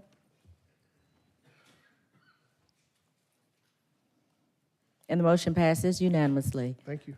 Under Commissioners' action items, 23-0135, request approval of resolution repealing Resolution 22-0995 and reaffirming Fulton County's participation in the Princeton Lakes Eastside TADS as previously authorized by Resolution 02-1414 and Resolution 03-1465, and for other purposes, sponsored by Commissioners Hall and Barrett. All right, sir, you have the floor. There's a motion on the floor to approve by Commissioner Abdul-Rahman, seconded by Commissioner Hall. Yes, sir. Good afternoon, Commissioners. Samir Abdullahi, Director of Select Fulton, the Economic Development and Workforce Arm of Fulton County Government. I just wanted to provide a quick snapshot. I know the discussion is around both the Princeton Lake and Eastside TAD. I think there's some confirmation on the Princeton Lakes TAD, but we got some new data on the Eastside TAD that I wanted to share from Atlanta this week, as well as some additional thoughts on discussions to better understand, I think, and to recognize our investments in these TADs. If you guys can pull up, I have a quick 2 slides.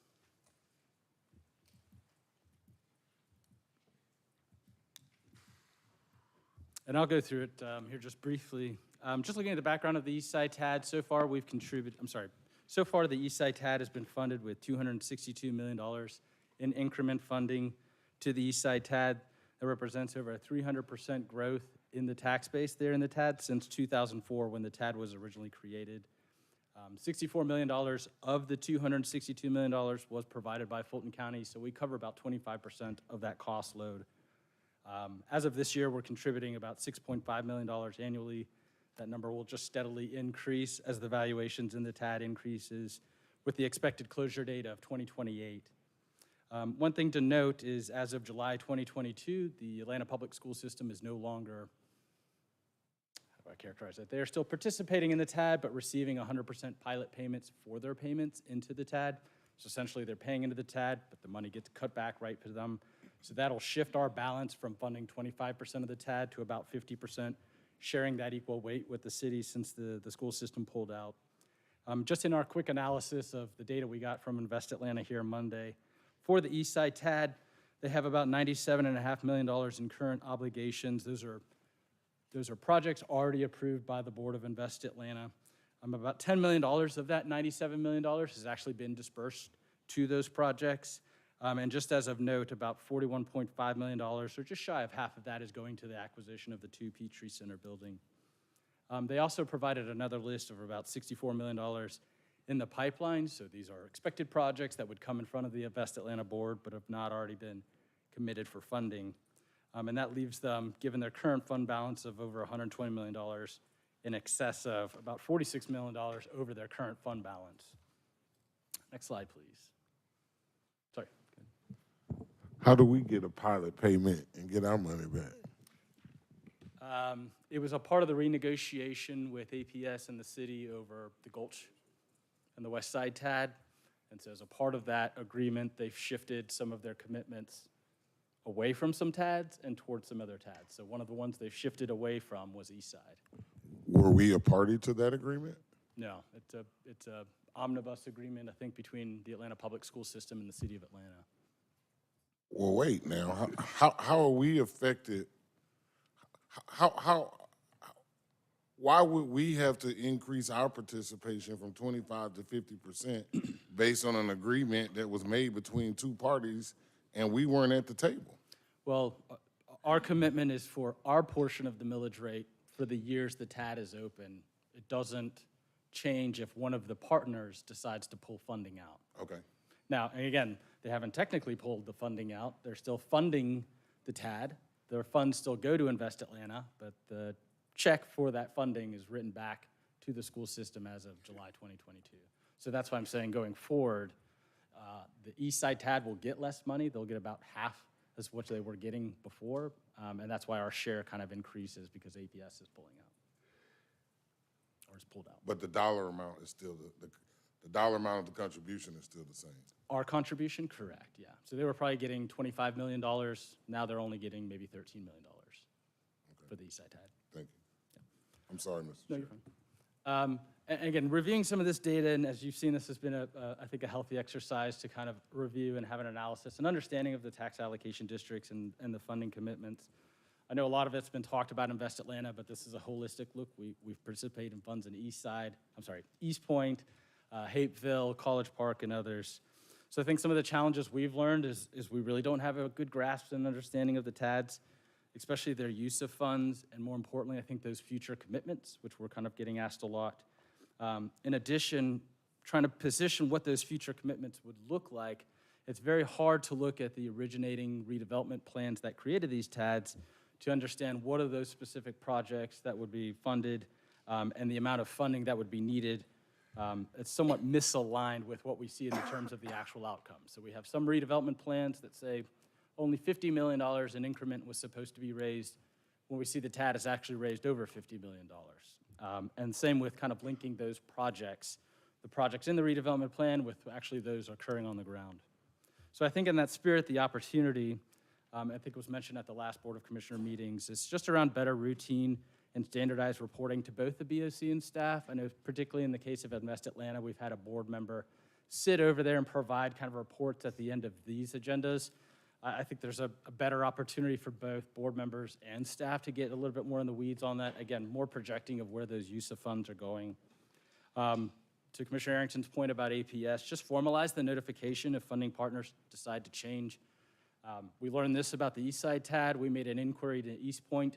They closed their first TAD last year. Nobody told us until we kind of acknowledged it. So now they're remitting the balance of what's in the East Point TAD back to us.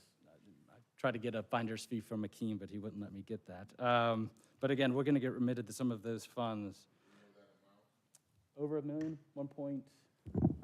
I think what they indicated was about 1.6 million is what would be returned, and it was a little under $1 million in annual increment from the county.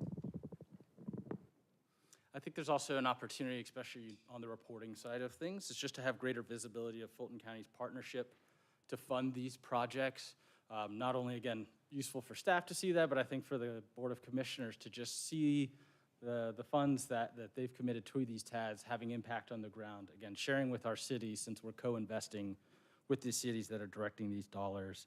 And then ultimately, again, trying to get a sense from each of the TADs that we participate in, what does it mean when the goals of the TADs are met? I think it's been a very broad brush term.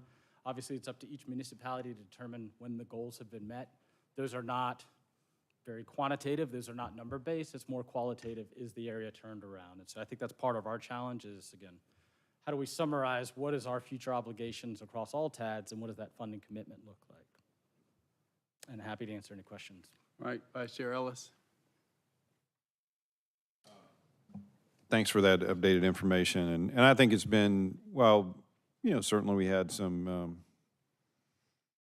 heated discussion around it or, warm discussion around kind of this topic. I think it was a good discussion that we kind of do need to have because we were at probably not all operating with sort of a great sense of information of where all these different sort of TADs stood, right? And we really need to sort of get our arms around it because there's a lot of real money flowing into this taxpayer money. It's roughly, just $179 million alone in the Atlanta TAD. So significant funds, right? So I think we all need to have a good understanding of that. I did want to confirm, since this original resolution, which we're going to talk about, really dealt with sort of the two specific TADs that we were seeking information on, Princeton's Lakes and the East Side. It seems like on the information that we received from relative to the Princeton Lakes TAD that Invest Atlanta has affirmed that all funds necessary there to meet obligations and there is no need for us to continue to pay an increment. Is that? That's correct, and they're planning to close it this year. They're planning on closing it this year. So I'm not really quite sure as respects that one why we would want to really undo anything because there's not really Invest Atlanta's told us they're closing it, so there wouldn't be a need to kind of continue to pay an increment this year.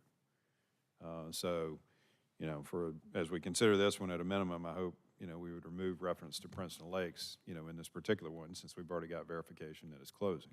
It seemed to be foolish for us to continue to drop, an increment in there when it's no longer needed. The information that they provided back to us. Well, which going back to the original one that she provided, you've got it there, I think, right? Where she describes, It's a February 3rd letter that we received. Yeah.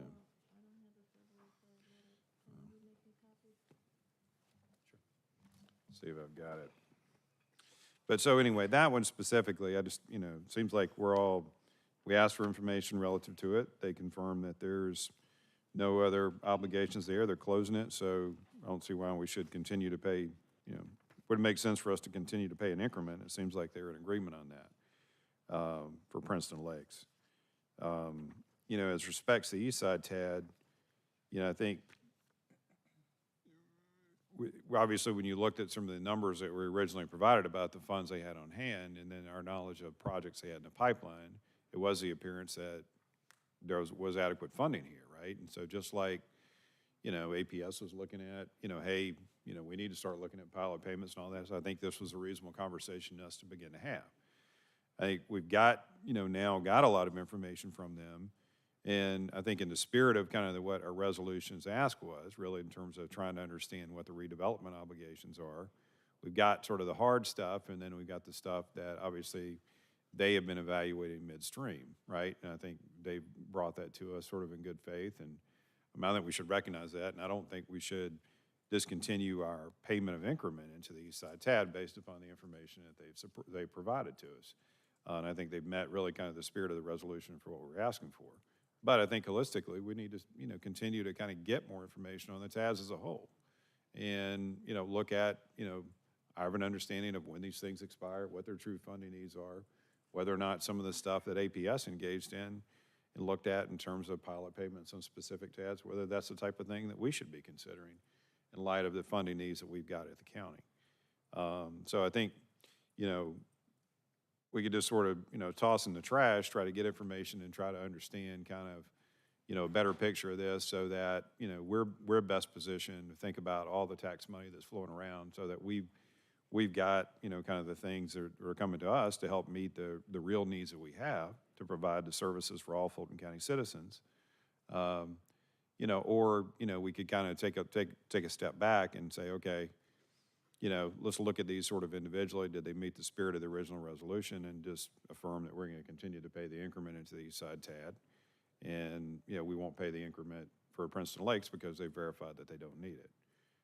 So I think really based upon the last information that we've been provided, I think they've met the spirit of what the resolution was, and we've got, a fairly clear distinction on both TADs. And in turn, this particular resolution is not needed, and we could instruct our manager, to write a letter accordingly regarding disposition of one and continuance in the other. Okay. Commissioner Hall. Thank you, Mr. Chair.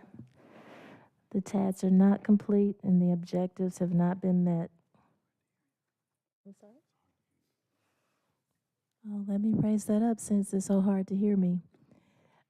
The TADs are not complete and the objectives have not been met. That's a direct quote from Eloisa Clementich. Thank God for cell phones and text messages and Zoom and Mr. Chair, I guess people do actually watch this on FGTV after all, more than you think. So we have a lot of people who are watching right now who do not agree with what was just being said. And so I would move forward with the approval. Thank you, Commissioner Abdul Rahman, for your motion to approve, because this is needed, and if we need to address the individual TADs by project, then we should do that, absolutely. But Princeton Lakes is going to be deemed complete at some point, but not immediately right now.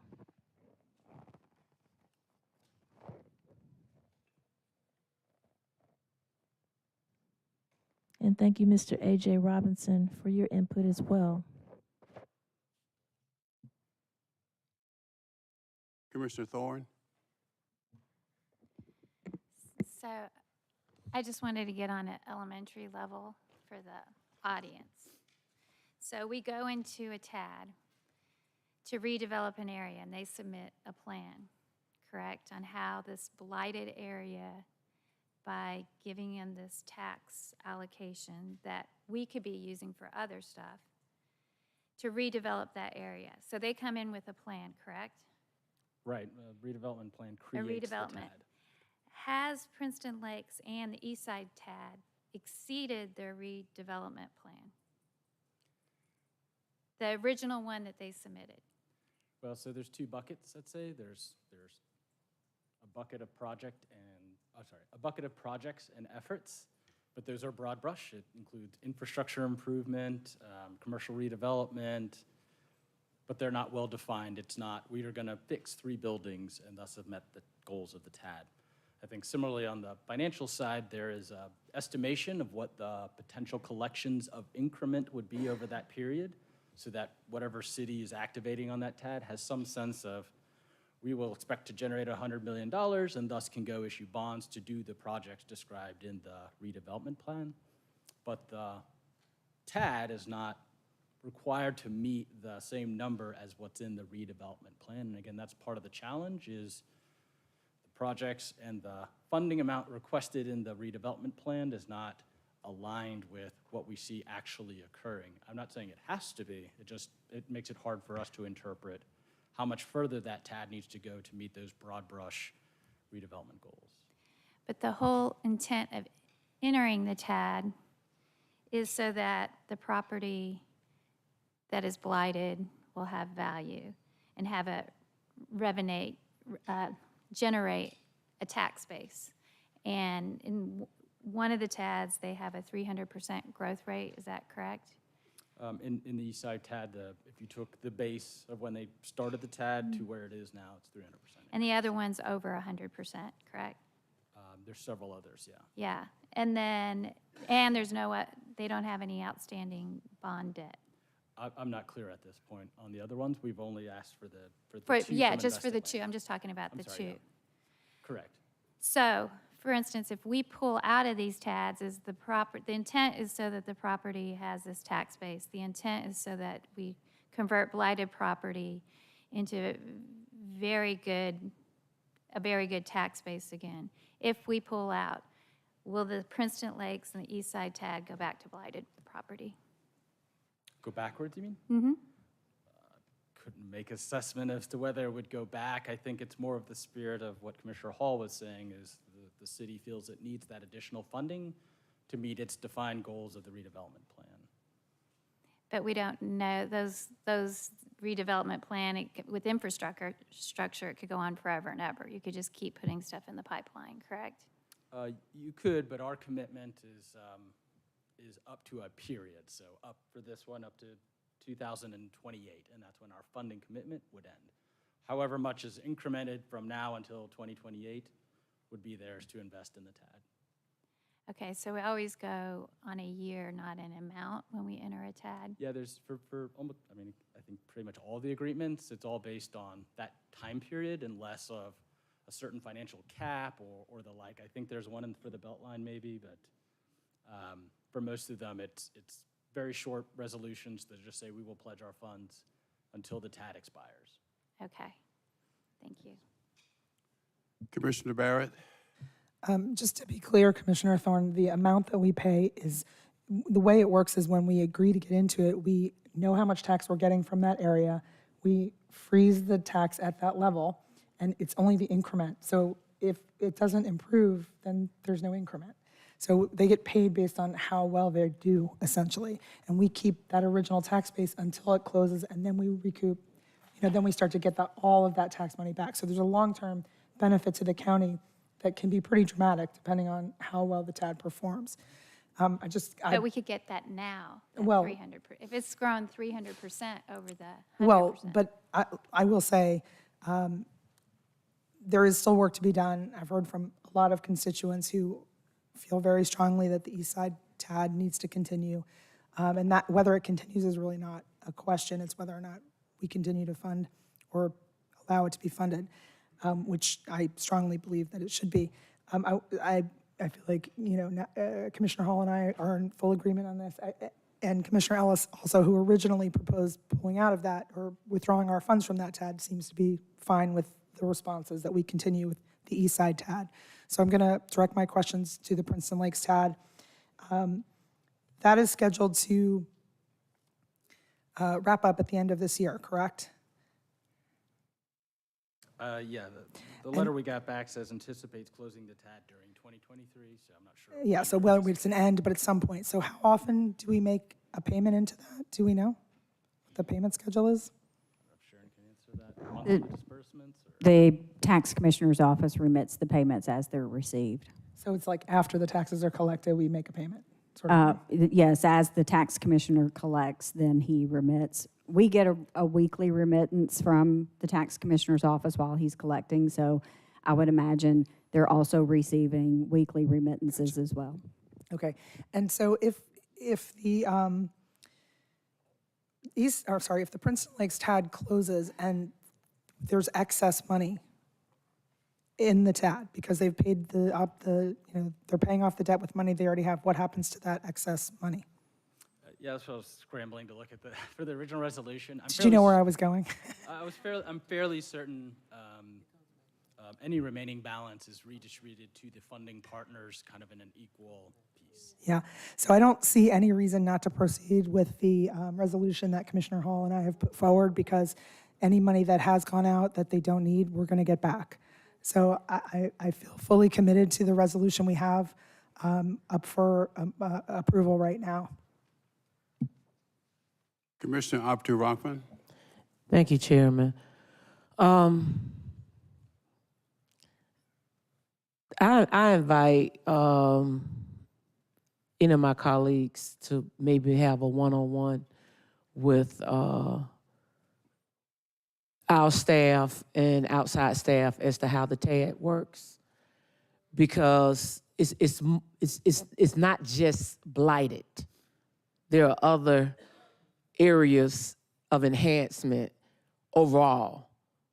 So here again, I'm trying to be politically correct, which sometimes I'm not, and I'm gonna apologize for that. But there are projects in my district, there are projects in Commissioner Hall, Commissioner Barrett, I believe it's some in Commissioner Arrington's. I'm not sure about anybody else's, but those are the ones that I know for sure. And everything isn't necessarily about blight. So please check your vocabulary when coming to issues with dealing of areas that have been underserved historically, because you come across a certain way that I know in my heart you don't intend to. But because we do have individuals listening, let's make sure we educate ourselves about the TAD and what they do and what's the purpose of them and how they have benefited us and what would be the benefit going on. I support any TAD that closes down and that money that's due back to us coming back. While I also support any TAD that is still open and has proven to us that it's still open, and we're still involved with them, us having our involvement. I guess what I don't want to do, I don't want this issue to become political, because it really shouldn't. It should not. And so I would just say, I support this based on the information that I have at hand. And the information that I have at hand warrants me supporting this resolution, but I also support the additional resolution, like I explained to a lot of my constituents, that once a TAD has closed, it's fair for the money that's due back to Fulton County to come back to Fulton County. Thank you. Commissioner Arrington. Thank you, Mr. Chair. I am, I guess I'm still trying to get some more information. My understanding was that the east side TAD was the issue for the city, and that Princeton Lakes is closing down next year, and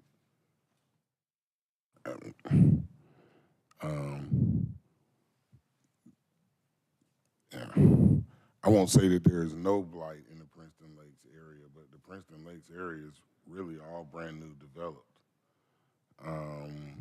And so I don't know what else or what other needs they may have for Princeton Lakes. What I would love, colleagues, I mean, I'm fully supportive of staying in the East Side TAD, and I'm open to staying in Princeton Lakes if there are plans for it, but I don't know that we've been communicating any plans for Princeton Lakes. I would love if we could stay in East Side and, you know, instruct staff to come back with a recommendation as to the various other TADs. You know, that way it gives us the flexibility to be included or not be included, depending on what the needs are. I have clearly heard the need expressed for East Side TAD. No doubt there, but I don't know that there is any need for Camp Creek, but I'm willing to, you know, I mean, I could support it as is, but I would prefer if we gave staff the instructions to come back with a recommendation or to come back with all of the information on all of them. I mean, when did we find out about the closing of the East Point TAD? After the last meeting? Well, not the closing of the the East Point TAD? Yes.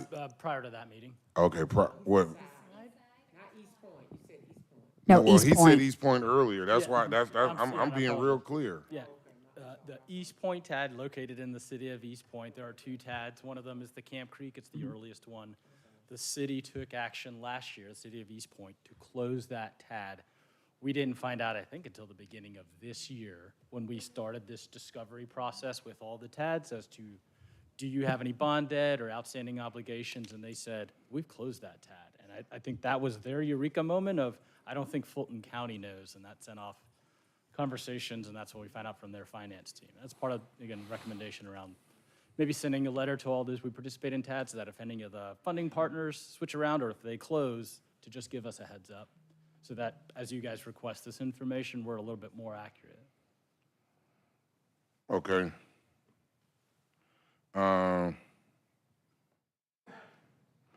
right. So, I mean, I can support it either way, as is or with the flexibility to come back to us later after we find out. So, thank you.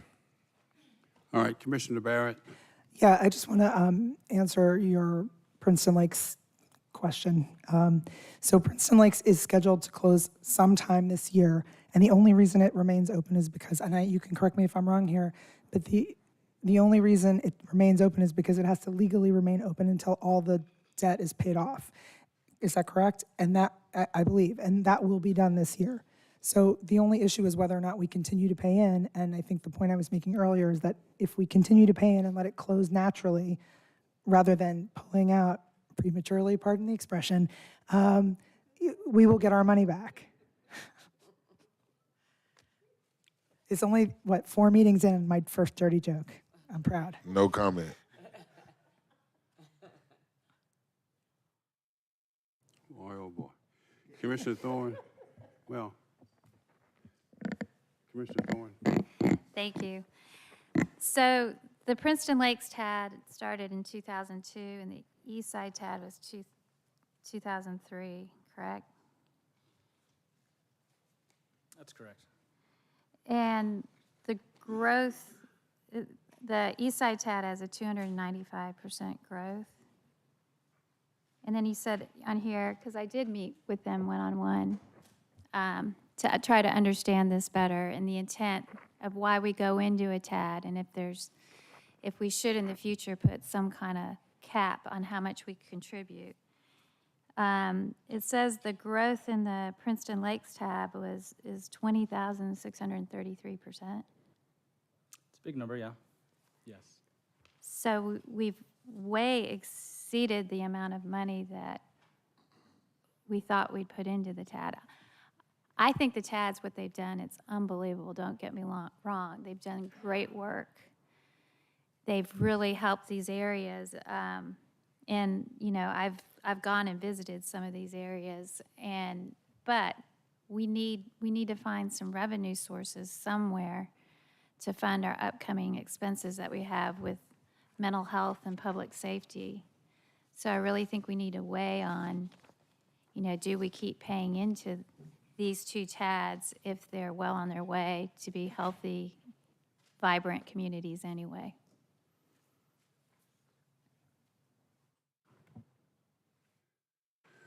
Commissioner Hall. Thank you, Mr. Chair. Samir, I cringe when I hear you talking up there because I hate to see you make yourself look less than and make yourself look like you can't communicate with others because you keep saying that what you don't know, but you don't offer a solution into how you're going to find out what you don't know. And that makes it appear that there's some communication issue, which there shouldn't be, because it was very clear at the last meeting by all the people that stood up here from Invest Atlanta that they are willing to communicate. And their response with this long, huge spreadsheet and the several pages of emails shows their commitment to communicating with us. But I think that perhaps maybe the questions just need to be asked from your side of the house to them, because you've stood here and I've been making note of all the things that you say that have not been answered, and those are simply things that could be answered by a question. And I did so a couple of times just on my phone since I was getting all these text messages related to what people are watching on our FGTV and on the computer. So it's not very hard to get the answers at all, and I would just behoove you to try a little bit harder to do so. Also, with the TADs, the investment in the community is very significant, and it is across in, yes, Commissioner Khadijah's area, Commissioner Barrett's area, mine, Commissioner Arrington. It was shown at the last meeting in a presentation on a map which showed all the little dots in the areas where all the projects are currently allocated to be. And this use of funds goes toward addressing crime, because when you have blight, you automatically have crime. You have homelessness issues. You have affordable housing issues. It's addressing all of these things. And these are the things that our constituents want to see in their areas. They want us to address crime, affordable housing. And this is a way for the county to invest in that happening without having to do some other investment. I have constituents who ask me often, why can't we have a grocery store? Well, those of you who know about economic development, you know why. But that's exactly what the TADs are doing. They are addressing those issues. So, Commissioner Arrington, you asked about the Princeton Lakes TAD. The answer that I heard, and you can correct me, Mr. Abdullahi, if I'm incorrect, at the end of that TAD, we will get our money back. And it's as simple as that. We don't have to ask for it. We don't have to do anything special. We're going to automatically get that money back. And I have a text from Eloisa Clementich that also states that. Thank you very much. Vice Chair Ellis. Yeah, I'm not relying necessarily on text that I'm getting up here on stage. There's a letter February 3rd that we got, right? Responsive to our inquiry to Invest Atlanta. Princeton Lakes TAD, I'm reading right here. Dear Chairman Pitts and Commissioners, this constitutes Invest Atlanta's supplemental response to Mr. Samir Abdullahi, the Director of Department of Economic Development, and Select Fulton's email on January 13, 2023, as previously contained in the PowerPoint presentation shared with you on January 29, 23. The following are the responses to both questions regarding the following tax allocation districts. I'll read specifically the remarks related to Princeton Lakes TAD. Since we've East Side TAD, I think we've reached a common consensus on that. Number one, the outstanding debt on Princeton Lakes TAD has been paid in full, period. Two, there are outstanding redevelopment costs in the amount of $4.1 million, which is being held in reserve. Based on the foregoing facts, the City of Atlanta anticipates closing the TAD during 2023. So they've confirmed us, they have no debt outstanding, and that for the redevelopment obligations that they have funds on hand to meet them. So why would it be necessary for us to continue to send our increment their way when all the obligations have been met? You know, when a TAD doesn't necessarily have to close for us to stop paying an increment. When they've reached the necessary conclusion, if it happens beforehand, you know, you stop paying your increment. You move on. You close it. Right? I mean, they've said to us that, you know, they've got the funds on hand to do what they need to do. So why are we going to continue to drop money into something that's not needed? That's, to borrow a word from Commissioner Arrington, preposterous. So, you know, and I'm not doing that as much emphasis because I don't know if I have as much energy right now, Commissioner Arrington. But, you know, so, I mean, look, personally, I mean, we need to go back and ask the question again and confirm it and have them confirm it a different way. Maybe it's a good thing to do versus just sort of arbitrarily deciding, hey, let's just go drop money in there and wait another 12, 15 months and then kind of get it out. I don't know. That's not the way I do my own personal finances, and I don't think that's the way our taxpayers would expect us to do our finances either. To go stick some government funds over in escrow with somebody else and wait for them when they've already told us they don't need them. It's stupid. Sorry, different word. So, I mean, I'll go again. I'll offer a substitute motion just to put it on the floor. That we instruct our manager to send a note, confirm this on the Princeton Lakes, and if we get that confirmation back, you know, we stop paying our increment into the Princeton Lakes TAD, and that we, you know, thank them for the supplemental information they provided us on the Eastside TAD, and that we will continue our participation in it. That's my motion. All right, you have a substitute motion on the floor by Commissioner Ellis. I'll second that motion. All right, let's vote on the substitute motion. And the vote is open on the substitute.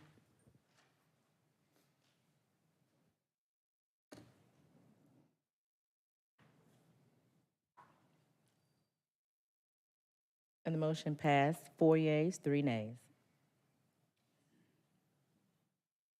Okay. You still want to be heard? Commissioner Hall, you still want to be heard? Okay. Continue.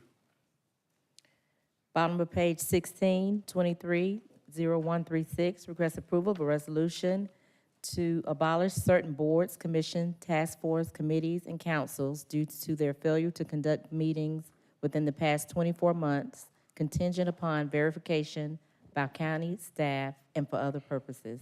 Sponsored by Vice Chair Ellis. Vice Chair.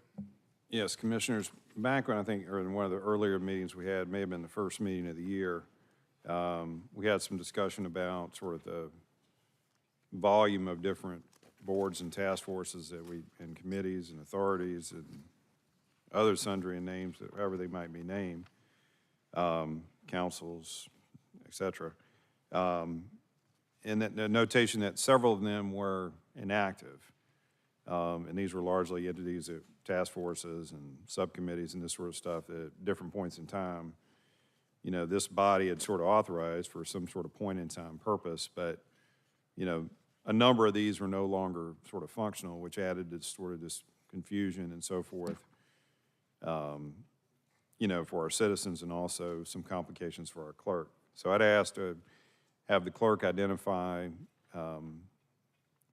those particular entities which had been inactive, which hadn't met for a period of 2 years, and which, you know, we had the authority to effectively close down. It wasn't some sort of entity that was created by the state or, you know, or some other body that we needed to consult with. And they had identified 19 entities which are noted in Exhibit A on this resolution, and this would just basically just dissolve or abolish these particular entities. And that's sort of the sole purpose of this particular resolution. And it was done with consult from the clerk's office in terms of they were the ones that came up with the list, and then in consult with the county attorney's office in terms of clarifying that that responsibility rested with us to particularly close that matter. Is that a fair statement, Madam Clerk and County Attorney? No. Okay. Yes, that is our Okay. understanding. All right, Commissioner Arrington. Thank you, Mr. Chair. I think that we definitely need to look at this list, and there may be some that that not only need to be closed. I guess I fundamentally have a problem with closing a commission because they haven't met. I want to know what are their goals and why were they established, and I want to make my decision on whether they should go forward or not based on those goals. I don't know if it is as a failure of the committee or the task force that they haven't met in 12 or 24 months, or our failure to properly populate these boards and commissions. And so I certainly agree, Vice Chair Ellis, a lot of these need to go. Like Wolf Creek Advisory Committee, we're selling that, right? There's no reason for that to still be around. But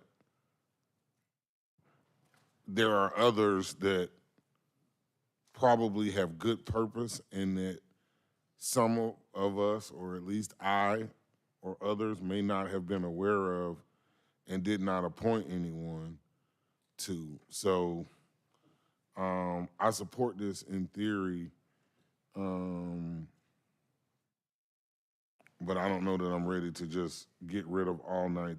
Like, I don't know if I'm ready to get rid of the Fulton County Reentry Task Force just because they haven't met. They might need to be repopulated, you know, but certainly there are some on here that could very likely, you know, that could be getting the Atlanta Streetcar Advisory Board. I don't know that we have anything to do with that. And I think the city of Atlanta sold streetcar to MARTA, you know, so I agree that some of these need to go away, but I don't know that it's the time factor that is the determining factor for me as to why they need to go away. For me, it's more of what is their purpose, and should we still have a committee for that purpose? And is it, you know, because I don't know if it's the committee's failure or more our failure to appoint people. Thank you. Commissioner Thorne. As a new commissioner, you know, I'm having to reappoint or make appointments enough as it is. So it'd be great if we could clear out some, but maybe instead of closing them, we can maybe deem them inactive and clear out all the members that are on that board. And in the event we need to reactivate them, the board is there and it could be reactivated, and at that point, we make appointments for the board at that point. I don't know if that's possible. So could I make a substitute motion to make them all inactive and clear all members of the boards? You're referring to the 19 or 20 that's on that list, recommended list? You can. Is that your motion? I make that motion. All right, is there a second? Is there a second?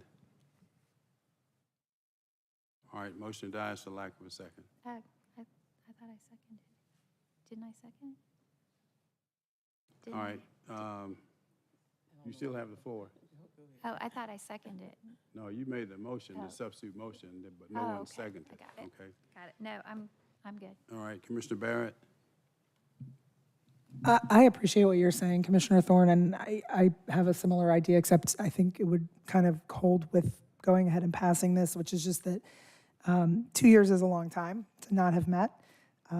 And, you know, I think it's fair to close them down. That said, I think it's perfectly reasonable for us to review them.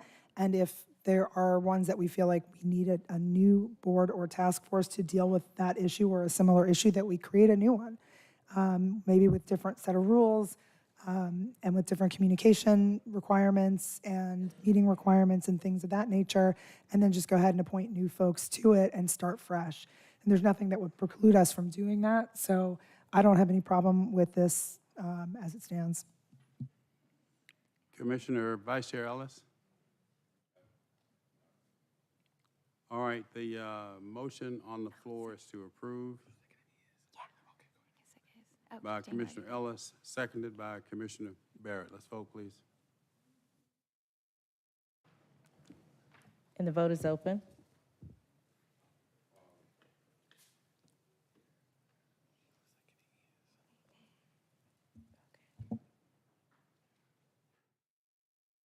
Madam Clerk? And the motion passes, 5 yeas, 1 nay. All right, continue. On page 17, 23-0066, Fulton DeKalb Hospital Authority. Commissioner Thorne has nominated Bernie Tokars for a district reappointment to a term ending December 31st, 2026.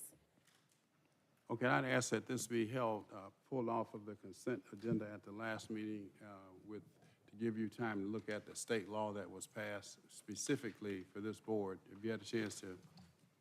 Thank you, Chairman. Yes, we've researched it, and the term limit is 3 consecutive terms or 12 years. And in this instance, I believe Mr. Tokars is under that term limit amount. Okay, so that was a law that was passed at the state level specifically for this board, and I can count tea leaves as good as anybody. He proclaimed to me in the loud voice that he has 6 votes in his back pocket, so my vote won't matter. Let's vote. What game? I didn't say that. No. Let's vote. Madam Clerk? Madam Clerk?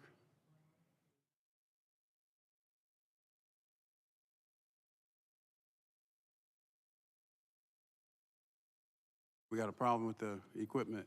All right, those in favor say aye.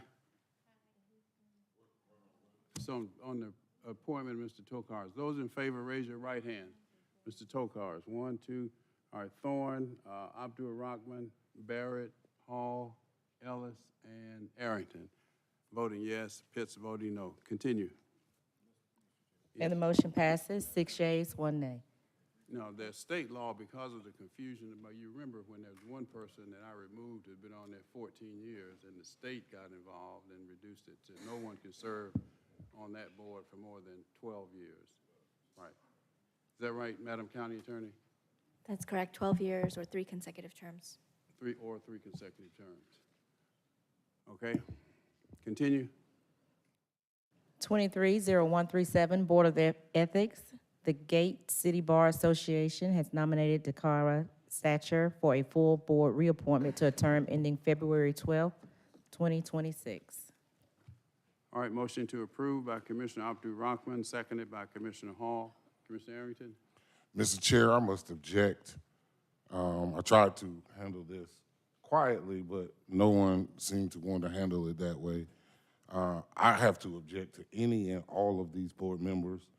This board has not followed any of its policies. They have done numerous things outside of their authority and in violation of their own policies, rules, and procedures, including filing a lawsuit against me and one of my legal clients, who is not a Fulton County employee. So I have filed a motion in both pending matters before them to have them disqualified, to have them recused, and to have those matters dismissed for their complete and utter lack of following their own rules. So they can't hear anything against me. Y'all can keep them if you want to, but anytime something's filed on me, I'm automatically filing a motion to disqualify them, because you cannot judge someone and sue them at the same time. Thank you. Okay, now the Thank you for your comments, Commissioner Arrington. The issue before us is the appointment, rather the approval of the recommendation of the Gate City Bar Association of Mr. Satcher to the Board of Ethics. That's what's before us. All right, we have a motion to approve by Commissioner. I think it's a female, Mr. Chair. I could be wrong. Oh, might be a female. All right, motion to approve by, just a minute. Motion to approve by Commissioner Abdul-Rahman, seconded by Commissioner Hall. Commissioner Hall, you have the floor. Okay, so Commissioner Arrington, I'm sorry, I'm trying to understand what the appointment of this person has to do with the board that has been actively doing these things. And does the county attorney have information on what Commissioner Arrington is talking about? Because I'm not completely privy to all of that information. I'm glad you asked that, Commissioner Harper. This person is currently on the board and is currently the president of the board, the chair of the board, responsible for making sure that they follow the requirements as outlined in the enabling legislation. This is a reappointment of someone that does not follow the rules. Madam County Attorney? I can share with the board that in the conduct of the recent cases before the Board of Ethics, my office has also noticed irregularities in the procedural rules and the way that they have conducted notice. I also have concerns about the filing of a lawsuit by an entity that does not have authority to file. So there are some questions that I would have as well. Oh, we need to address that. I withdraw my motion. Please withdraw my motion. Your motion, you want to withdraw your motion? Withdraw Your my second, yes. All right, she's withdrawn her second. I'll second the motion. Motion to approve by Commissioner Abdul-Rahman. I'll second that motion. Now, how do I, on the floor here, second? Yeah, because they're scheduled to meet tomorrow. How do I do that? Second. Oh, she did it. It's right there. Okay. Now, again, no disrespect intended for Commissioner Arrington's statement, but what's before us now, just a minute, what's before us now is the approval of the recommended person from the Gate City Bar Association. That's the only thing that's before us. No, it's not. The county attorney just spoke. My ruling is that's what's before us. That's the issue that we're voting on. Your ruling doesn't overrule what she said. Commissioner Ellis, you have the floor, Vice Chair. Thanks, Mr. Chair. I mean, irrespective of the term expiring on 2/12, that's not our problem. It just got to us today. I'm going to offer a substitute motion to hold until, all of us that have an interest Second.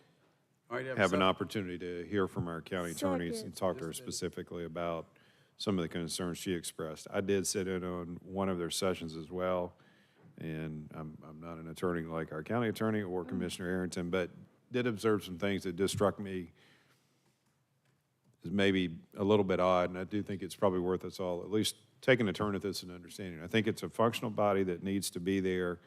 I think we've seen how it can get dysfunctional in a neighboring county and some of the unnecessary stuff that took place there. And I think, there might be an opportunity for us to just pause, have a good conversation around it, communicate some of those concerns back to that body, and get this on track so that, we have something that's functioning the way it should be.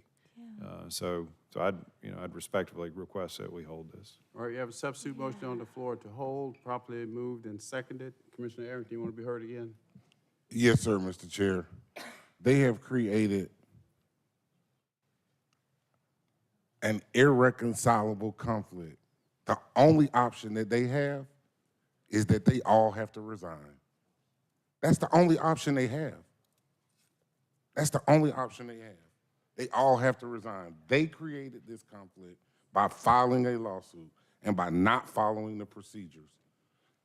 Y'all can keep them if you want to, but I can guarantee you that I will file a motion to have them disqualified anytime something comes up before them. Any member that is currently on that board, if any member, even just one of them remains, I will move to have the whole board disqualified. They must resign today. Commissioner Abdul-Rahman? County Attorney, and I really don't have a dog in this fight, but I'm trying to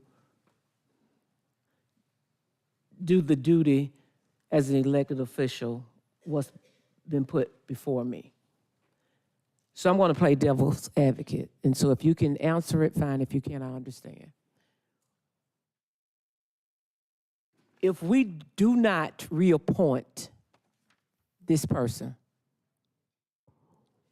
will the ethics board still be able to operate as a ethics board? Does this bow us not? Because I'm trying to get a clarification of what our powers are here and what our powers are not as a body. Given all the commentary about anything that they've done that's questionable, if they're operating or not operating, I'm not even asking about that. That could be true. But if we do not reappoint this appointee, does that keep them from functioning as an ethics board? We have to pull that specific, the rules for that specific body, but it's my understanding that an unfilled seat, the previous person could continue to serve in that capacity. And even if that turns out not to be the case, that is one individual on the entire board, so it would not shut down the operations of the board simply because that one person is not present. Okay, thank you. Yeah, if they have a quorum, they can still meet. Yeah. Okay, the motion on the floor is to hold. Let's vote. And the vote is open on the motion to hold.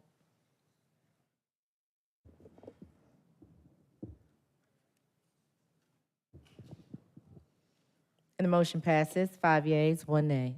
Next item. On page 18, 230138, South Fulton Community Improvement District Board, Commissioner Abdul-Rahman has nominated Reverend Tanji Clark to replace Jim Sams for a full board appointment. All right, motion by Commissioner Hall is to approve. Is there a second? Seconded by Commissioner Abdul-Rahman. Commissioner Arrington? Okay, I'm going to do a motion to hold on this. Number one, Madam Clerk, I do not understand how Karn and Abdul-Rahman can be separate. Typically, the commissioner who has appointed someone, so when my appointments came up, they were Edwards/Arrington. So I would expect to see this as Karn/Abdul-Rahman because they came from the same district and the same seat. I now have a district.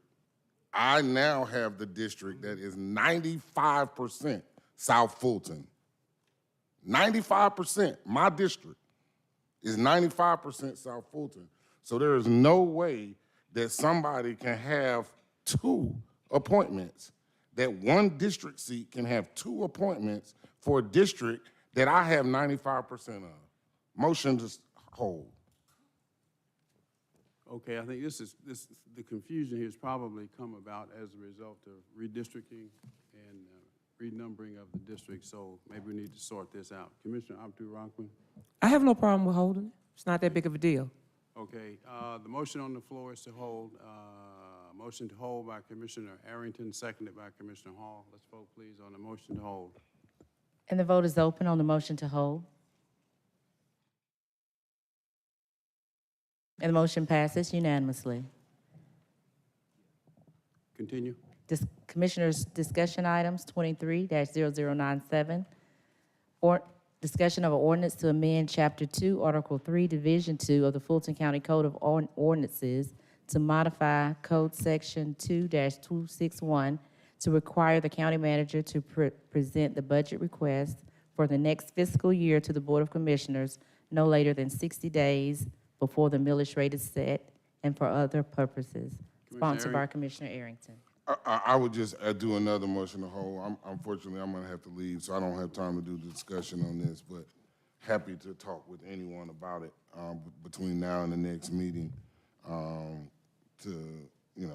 for comments, criticisms, questions, and anything of the like. All right, without objection, we will hold. Continue, Madam Clerk. 23-0139, discussion, abolishment of certain boards, authorities, committees, and task forces, sponsored by Chairman Pitts. All right, this was taken care of in the previous legislation by Ellis, and I had sent each of you a list of recommended boards, commissions, et cetera, to be abolished. So that list should have been attached to, it's the same thing. All right, so, all right, continue. Back to the consent agenda on page 5. Item pulled for separate consideration by Chairman Pitts. 23-0107, Development Authority of Fulton County.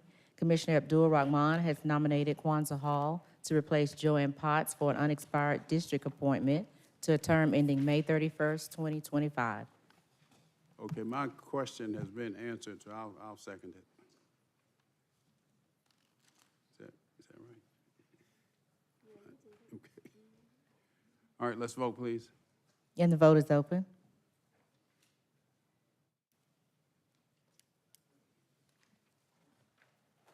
And the motion passes, 5 yeas, 0 nays. Madam Clerk? No further items. No further items that come before us today. We are adjourned. Thank you very much.